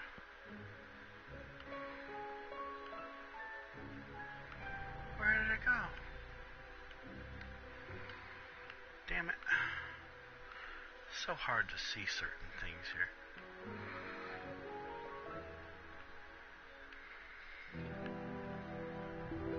There it is.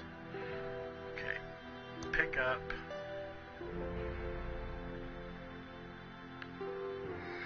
Can I not pick up the device? Okay, there I go. Okay, so, yeah, there's a reason why I saved my game here. Guys ready?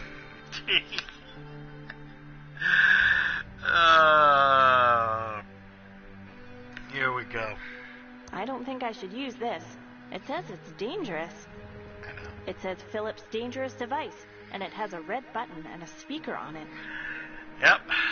Use it. I already saved, don't worry. I really don't think I should use this. Use it. Maybe I should save the game first. I did save the game. Okay, I'm pushing it.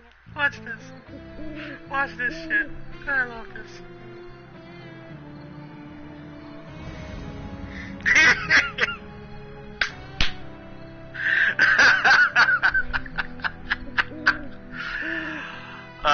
That's kind of a bit of a reference to Maniac Mansion.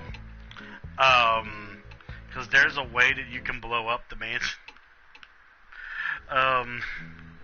Yeah, I wanted to show that off. Oh, I fucking love that shit. Yep, I had to do it. I'm sorry, I had to do it. I thought that was funny. Alright, we need to pick up Uncle Chuck's journal while we're in here. Got it. Let's get out of here. Another speck of dust. Okay. Pick up that speck of dust. Okay.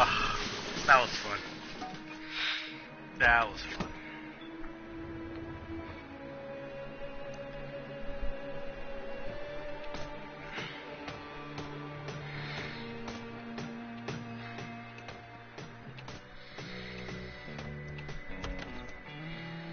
Okay, now we're going to give some stuff to Reyes.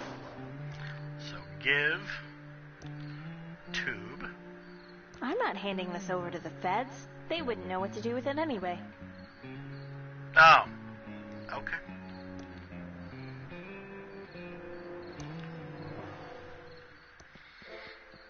Alright, okay, I guess. Thanks for the dust. Rad moon tonight. Give map. Thanks a lot. Yep. Okay, Dolores. We need to go to a couple places real quick, okay, hon? I actually forgot about that. Actually, go here real quick. We'll work our way there. We need to get rid of the last hot dog. Welcome back, Dolores. How's life being an important game developer? It's not too bad. Long hours, low pay, boss is a jerk. It's good to have you back. I just wanted to say, I know your Uncle Chuck was kind of a dick. You talking about me? Shut up, Dave! Look, writing you out of the will was a dick move, but I'm sure he was still proud.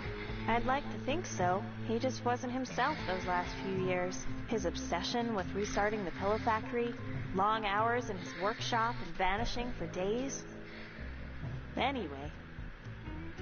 Now, on Steam, there is a tiny sequel, kinda, of Thimbleweed Park, but it's literally based around Dolores. And it's actually kind of fun. But it's only on Steam, and I've played it. I'd like to order some food. Sure, everything's on the menu board. What do you want? It's basically around finding particular things. I'll have a hot dog. Good choice, honey. We're trying to move him out. Eat up, hun, while it's still hot. This hot dog is even worse than the food in the mucus phlegm lunchroom. I gotta go. Damn. Oh. I feel better now. So you'll see later on why we had to get rid of the hot dogs. But, off the bank is the doors are locked, and nobody's inside. Not yet. I'm getting hungry. I need to make me some food in a little bit. Okay.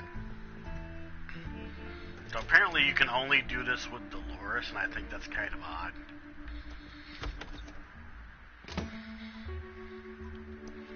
Use vacuum tube and a restaurant 3000. That should fix it. Here we go.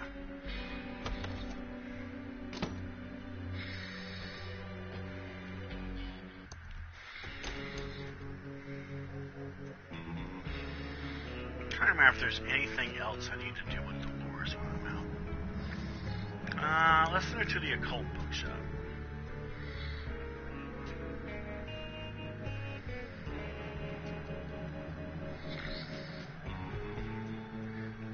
Laser disc. Oh. Thimbleweed Park guided tours? I remember in the way past,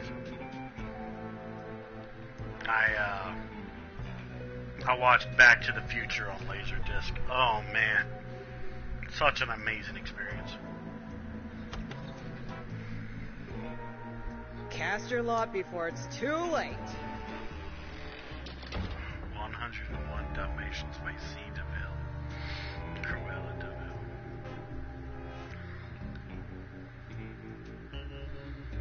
My God.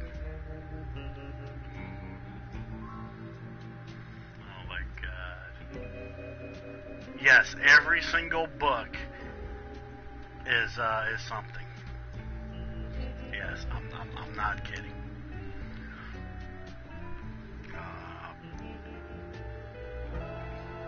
Spoiler alert. Push, spoiler alert, you die.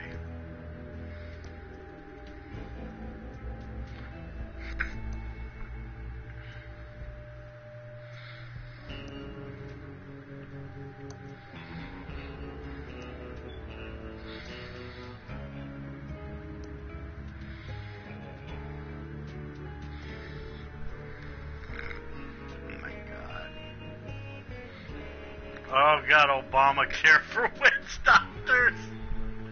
What? Oh, that makes my brain hurt. That makes my brain hurt. Okay.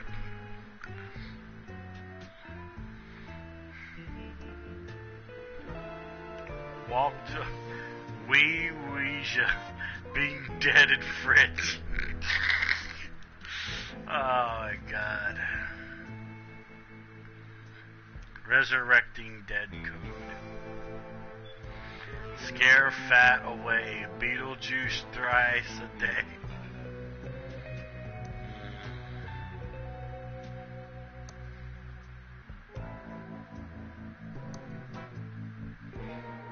Oh, that's cool. The story of Guinness Thriftwood.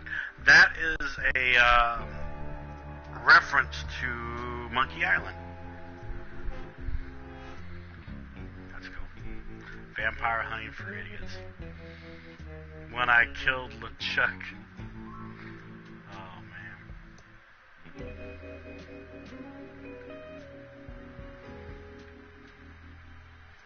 I just wanted to see some of these.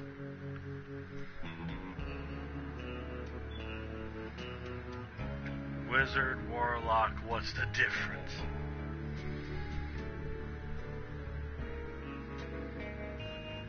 I'm sorry, I'm just having a moment. Wait until I'm off of the ladder. Yeah, that might be a good idea.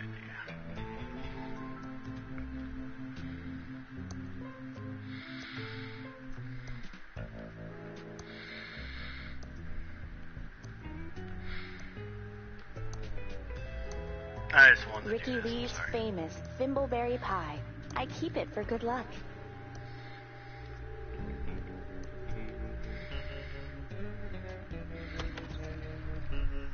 Okay.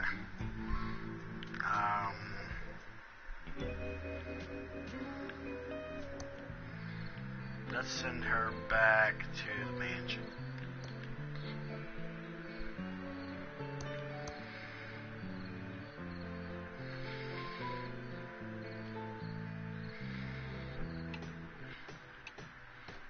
We'll keep her here for now.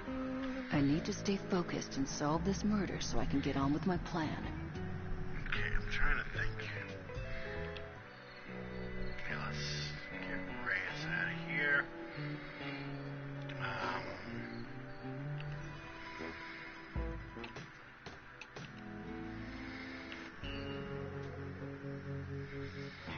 Out right here. Okay. Okay, county map. No, I will actually be ending in a little bit. There's just a couple certain things I want to do.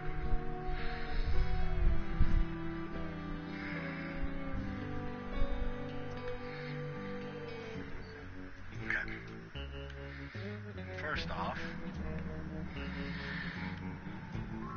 give specks of dust. What am I going to do with a pile of dust? Stuff. You're gonna do stuff.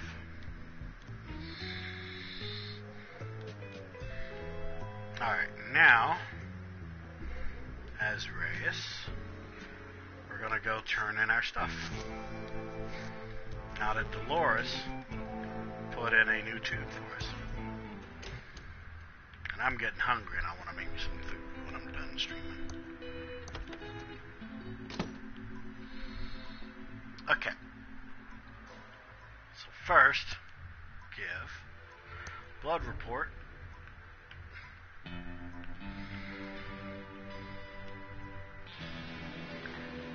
What? Oh, wait, use. Okay, not give, but use. Okay. Use. Identity report.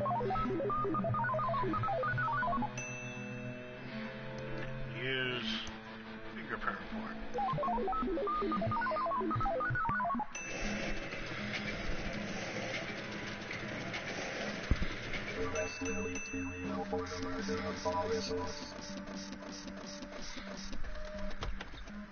Oh, what have we here, Reno? Have our big city agent of Reno's actually solved the murder? I'll take that. Let's see what it says, Reno. Blah Reno, blah Reno, blah Reno. Ah, Willie T. Wino. Just as I suspected, Reno. Yeah, I'll be right back. Willie, you are under arrest, Reno, for the murder of Boris Schultz. Who? What? Come with me, Reno. Well, Willie Reno, what have you got to say for yourself? I didn't do it. Oh, yeah, Reno?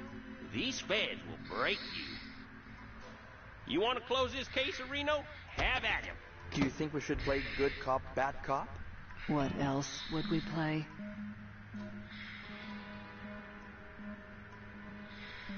I think this only works on TV.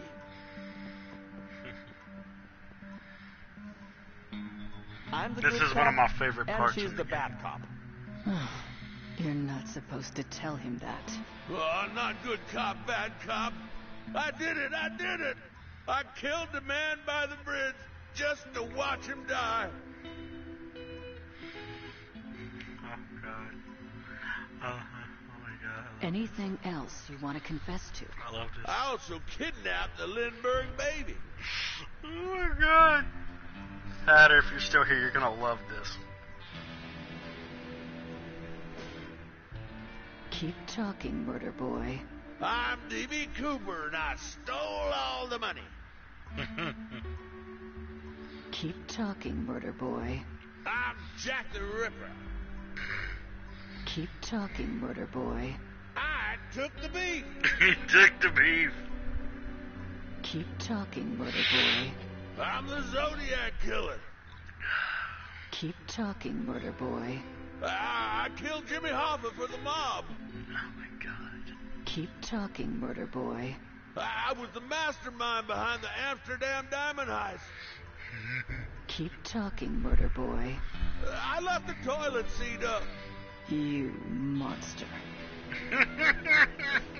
Keep talking, murder boy. I caused the 3 Mile Island meltdown. Keep talking, murder boy. Chernobyl was also me. Keep talking, murder boy. I designed the O-ring. Ooh, too soon. Yeah, too soon. Show some respect. Keep talking, murder boy. I was the one who really shot Greedo.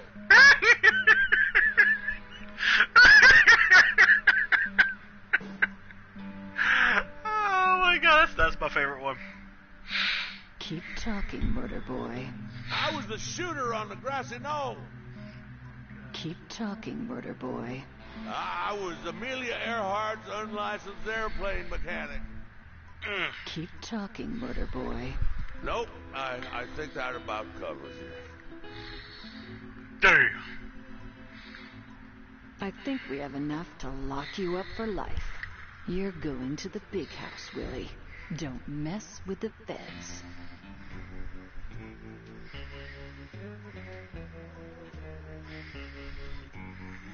I'm glad I caught the killer, and we can finally leave this stinkhole. That's not such a bad place. I learned a lot from working with you, Agent Ray. Yeah, I'll look you up if I'm ever at the home office in Albuquerque. There is no home office in Albuquerque. No shit, Sherlock.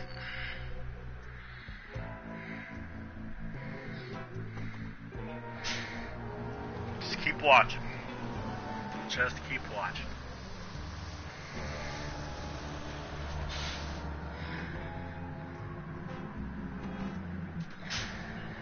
Just keep watching. Part 4, The Will.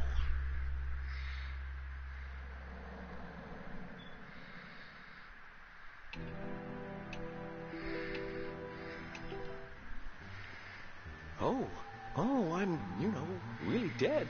It's just starting to, sink in. I'm never going to hold my Dolores again. I never told her how proud I was of her for getting that job designing games. I was, too afraid of what Chuck would think. Now I'm dead. I don't remember who killed me or why I'm trapped in this hotel. I need to find a way to escape from here. There has to be a way out. A magical book or a spell. Oh, Franklin, now you're going insane. That only works in games. Calling all geeks. ThimbleCon 87 is now open.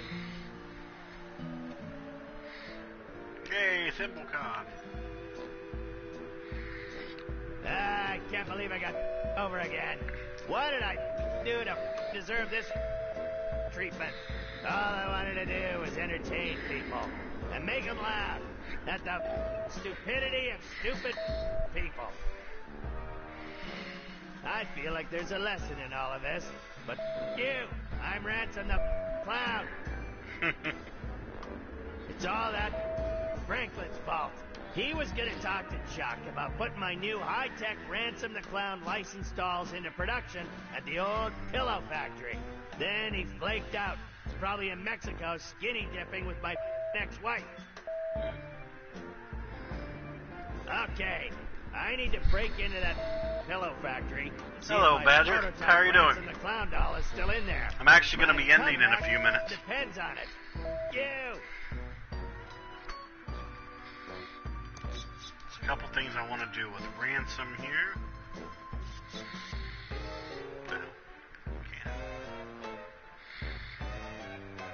It's my tube of Cosleric's patented anti-itch medicine. Oh, God. Works wonders. Oh, God. It's in his pants. Tastes great on ice cream, too. Oh, why would you eat it on ice cream? Oh. There's an inch-thick layer of dust on it. Hasn't been used in years. Oh.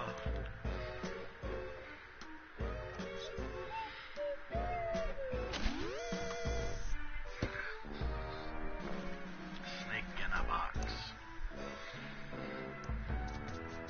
That still doesn't work.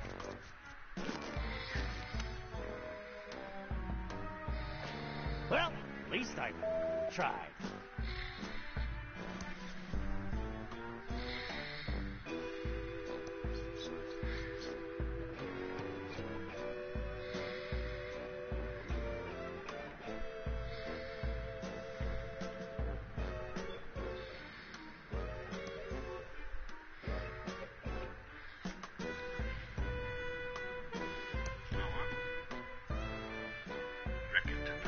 That's what I was thinking.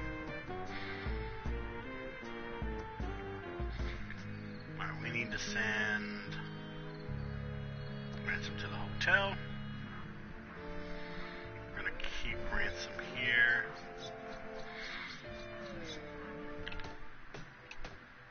I can't help but feel there was something suspicious about Uncle Chuck's death. He was a bit eccentric, but deep down he had always been a caring and thoughtful uncle. But in the last few years, he became obsessed, and more than usual, with that pillow factory. I'm glad you came, get inside and see if anything in his old office will help me make sense of it all. I owe it to him to find out what happened. Okay.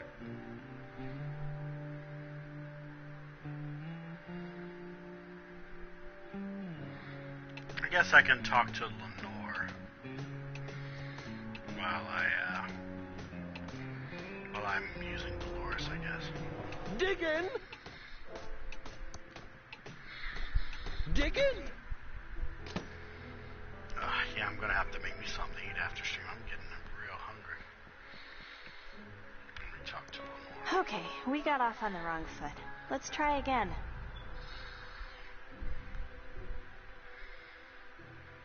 Hey, Lenny. Long time no see. Screw you, Dolores.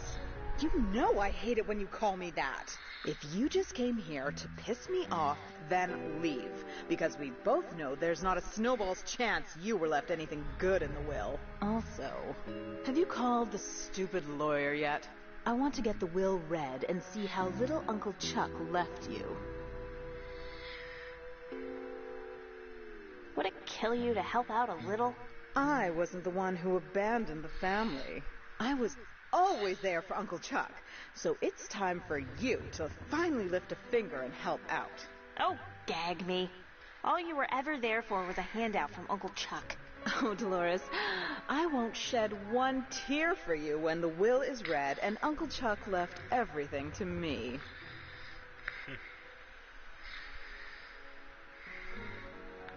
Do you know anything about Dad's disappearance? Dad probably ran off to hide somewhere. It's amazing that Dad and Uncle Chuck were cut from the same genes. One a powerful leader, and the other, well, spineless. Don't talk about Dad like that, Lenore. You're so cruel. I think we're done here. Don't let the door hit you on the way out.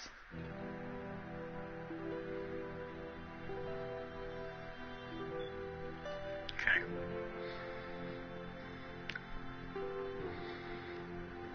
Send Dolores out. Here we go.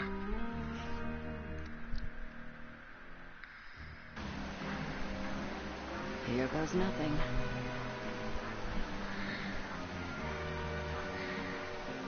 I wonder who that could be, chap. I'm checking in. Certainly, Abu. Here is your room key.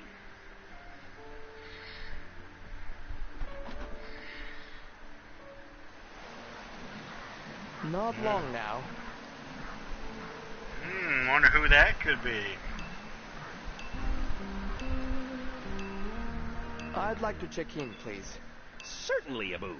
Here is your room key.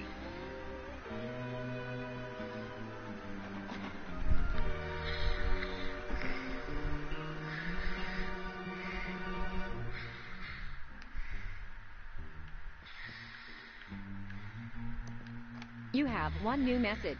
Message 1. Hola, soy mamá. ¿Recuerdas la vieja promesa que me hiciste sobre papá? He enviado un paquete a recepción. Es vital para nuestro plan. Come bien, llámeme pronto. Estoy preocupada. Un beso. No more new messages. You have one new message. Message 1. You know who this is? You must be close to achieving our goal. We send a package to the front desk for you. It is required for the next stage. Sayonara. No more new messages. Oh. We have package at door. Here's your package, Abu. Thank you. I love this. Oh, this is just great. Is that you, Reyes? No, I'm not Reyes. Drop the act. That's the worst disguise I've ever seen. Then I guess you haven't looked in the mirror lately. Touché. What are you doing back in town? I knew something was up with you. Same here, Sherlock. I don't think either of us were being honest. I think it's time we came clean and told the truth about why we're in Thimbleweed Park. You first. Okay.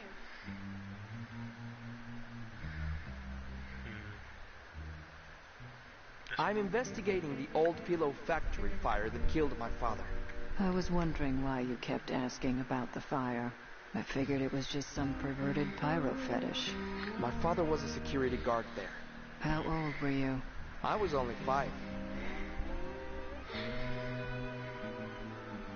Do you like adventure games? Do you like adventure games? Not really. They are too slow and often contain overly contrived stories that make no sense. Huh? Yeah, I hear you on that one. That said, clearing your dad's name is a very noble cause. I'm sorry I've given you such a hard time. I need to get into that factory. I'm sure there is evidence in there that will clear his name. Now, why are you really here? Well... Alright, so... watch this. Now I want you to notice what I'm choosing here. A Japanese company is paying me for the secrets of the Pillow Factory AI. Watch when I click it. A Japanese... I'm here to find the secrets to the Pillow Factory AI for the NSA. It involves top secret national security. That's pretty important. Sounds like we both need to get into the Pillow Factory. Let's work together. She didn't mention the Japanese. Total honesty. Wow. National security. That's some heavy NSA stuff. Let's split up. It will go faster. Good idea. Sir, I have a package move for you.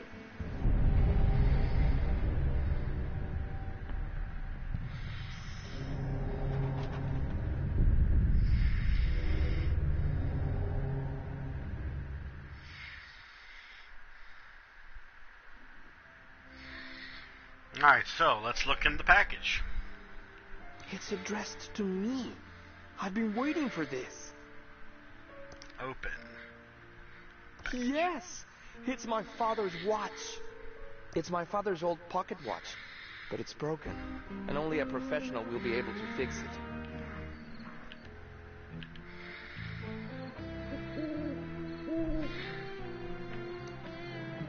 Open.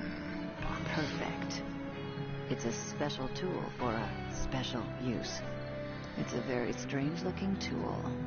I'm sure it has a very important use near the end of the game. Yes, it does. Okay, so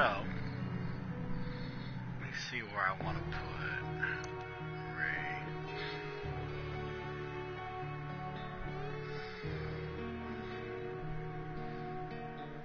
Technically, I could put Ray at the old factory.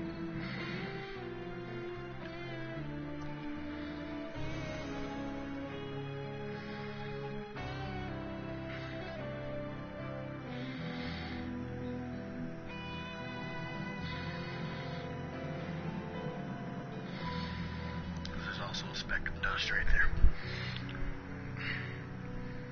Don't worry, I'm going to be in a minute. I just want to pick up a couple little things that I know I'm going to forget about the next time we play this next Friday.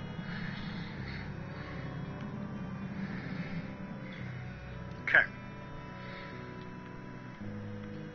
Just looking to see if there's anything on the ground. Okay. So we're going to keep Ray here. We're going to send Reyes out here. Because Reyes has some stuff that he needs to work on.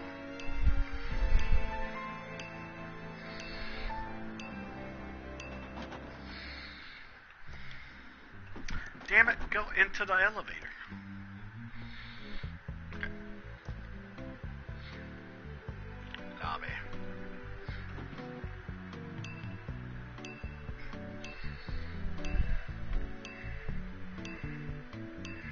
I know exactly where I'm going to put Reyes.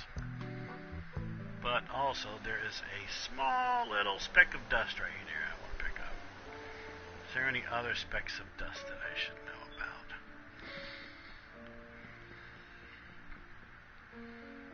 No.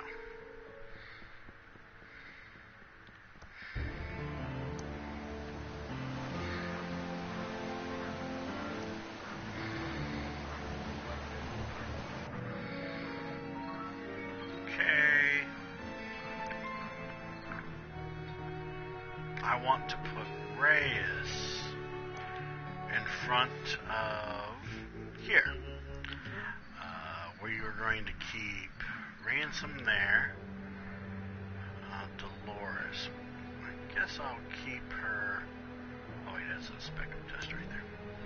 Yeah. I'm gonna keep her. Diggin'! Right here. Okay. We're going to save.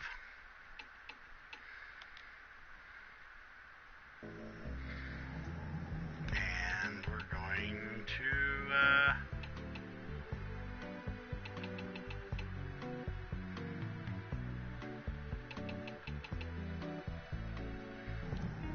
is there no way to go back to the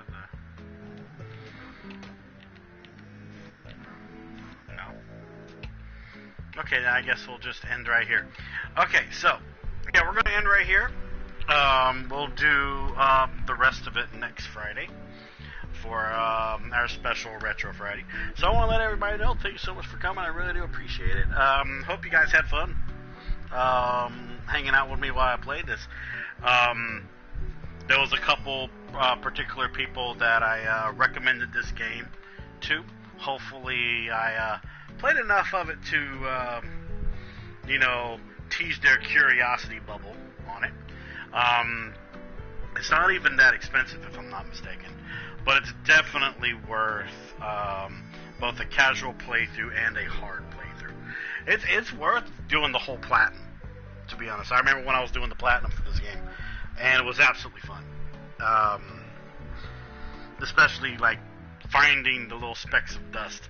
Like you have a counter like in your journal for everybody, but at the same time, trying to find the little specks of dust takes a lot of perception in terms of playing this game. But I love it. I love the characters. I love their backstories.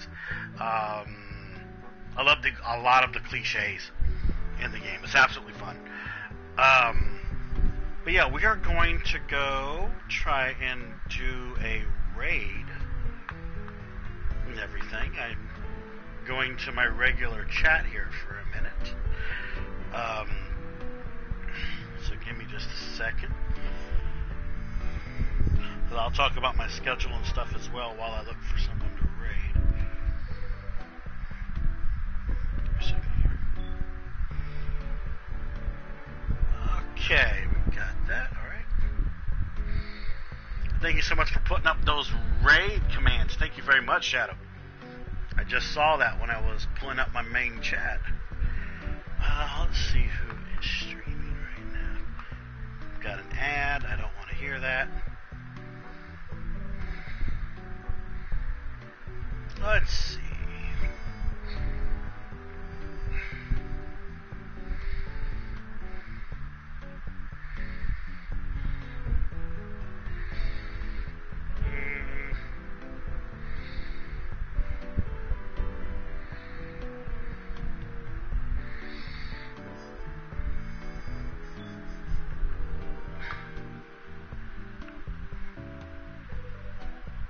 Sure. You can make a request. Oh, D20's online? Oh, for a minute. Let me get my raid stuff situated here. Because I want to copy my raid message. Let me do chat. Scroll down. Yeah, we can raid D20. Hell yeah. We will give him a raid. That was a really good idea. I actually did not know he was online. D20 thoughts. Okay. We'll give him a raid. Alright, so we're going to go raid D20 Thoughts. He's somebody that I met in one of Darth Hat Daddy's streams, and also I believe he popped in on one of my streams as well recently. So we're going to go and check him out, give him a raid. Everyone from my stream, please go give him a follow when we do our raid. He's becoming a very big supporter of the channel, so please go give him some love. I will see you guys on Monday for Random Monday, where we're going to do some Wolfenstein The Old Blood for Mr. Realm of Roses. Want to let everybody know, thank you so much for coming. I really do appreciate it. I love you all. From Darth Hat Daddy 13 to Twiggy Fett to the Brawling Badger to Mr. Rumble Roses, Shadow Seed, Rocky 4, all you guys, thank you so much for coming. I really do appreciate it. I will see you guys on Monday, 1 a.m. Eastern Standard Time for Random Monday. So as always, everyone, thank you so much for watching. I'm your friendly neighborhood game machine, and this was a special episode of Retro Friday where we decided to play some Thimbleweed Park. And until I see you on the next video or live stream, peace out, happy gaming, my friends, and please stay safe out there.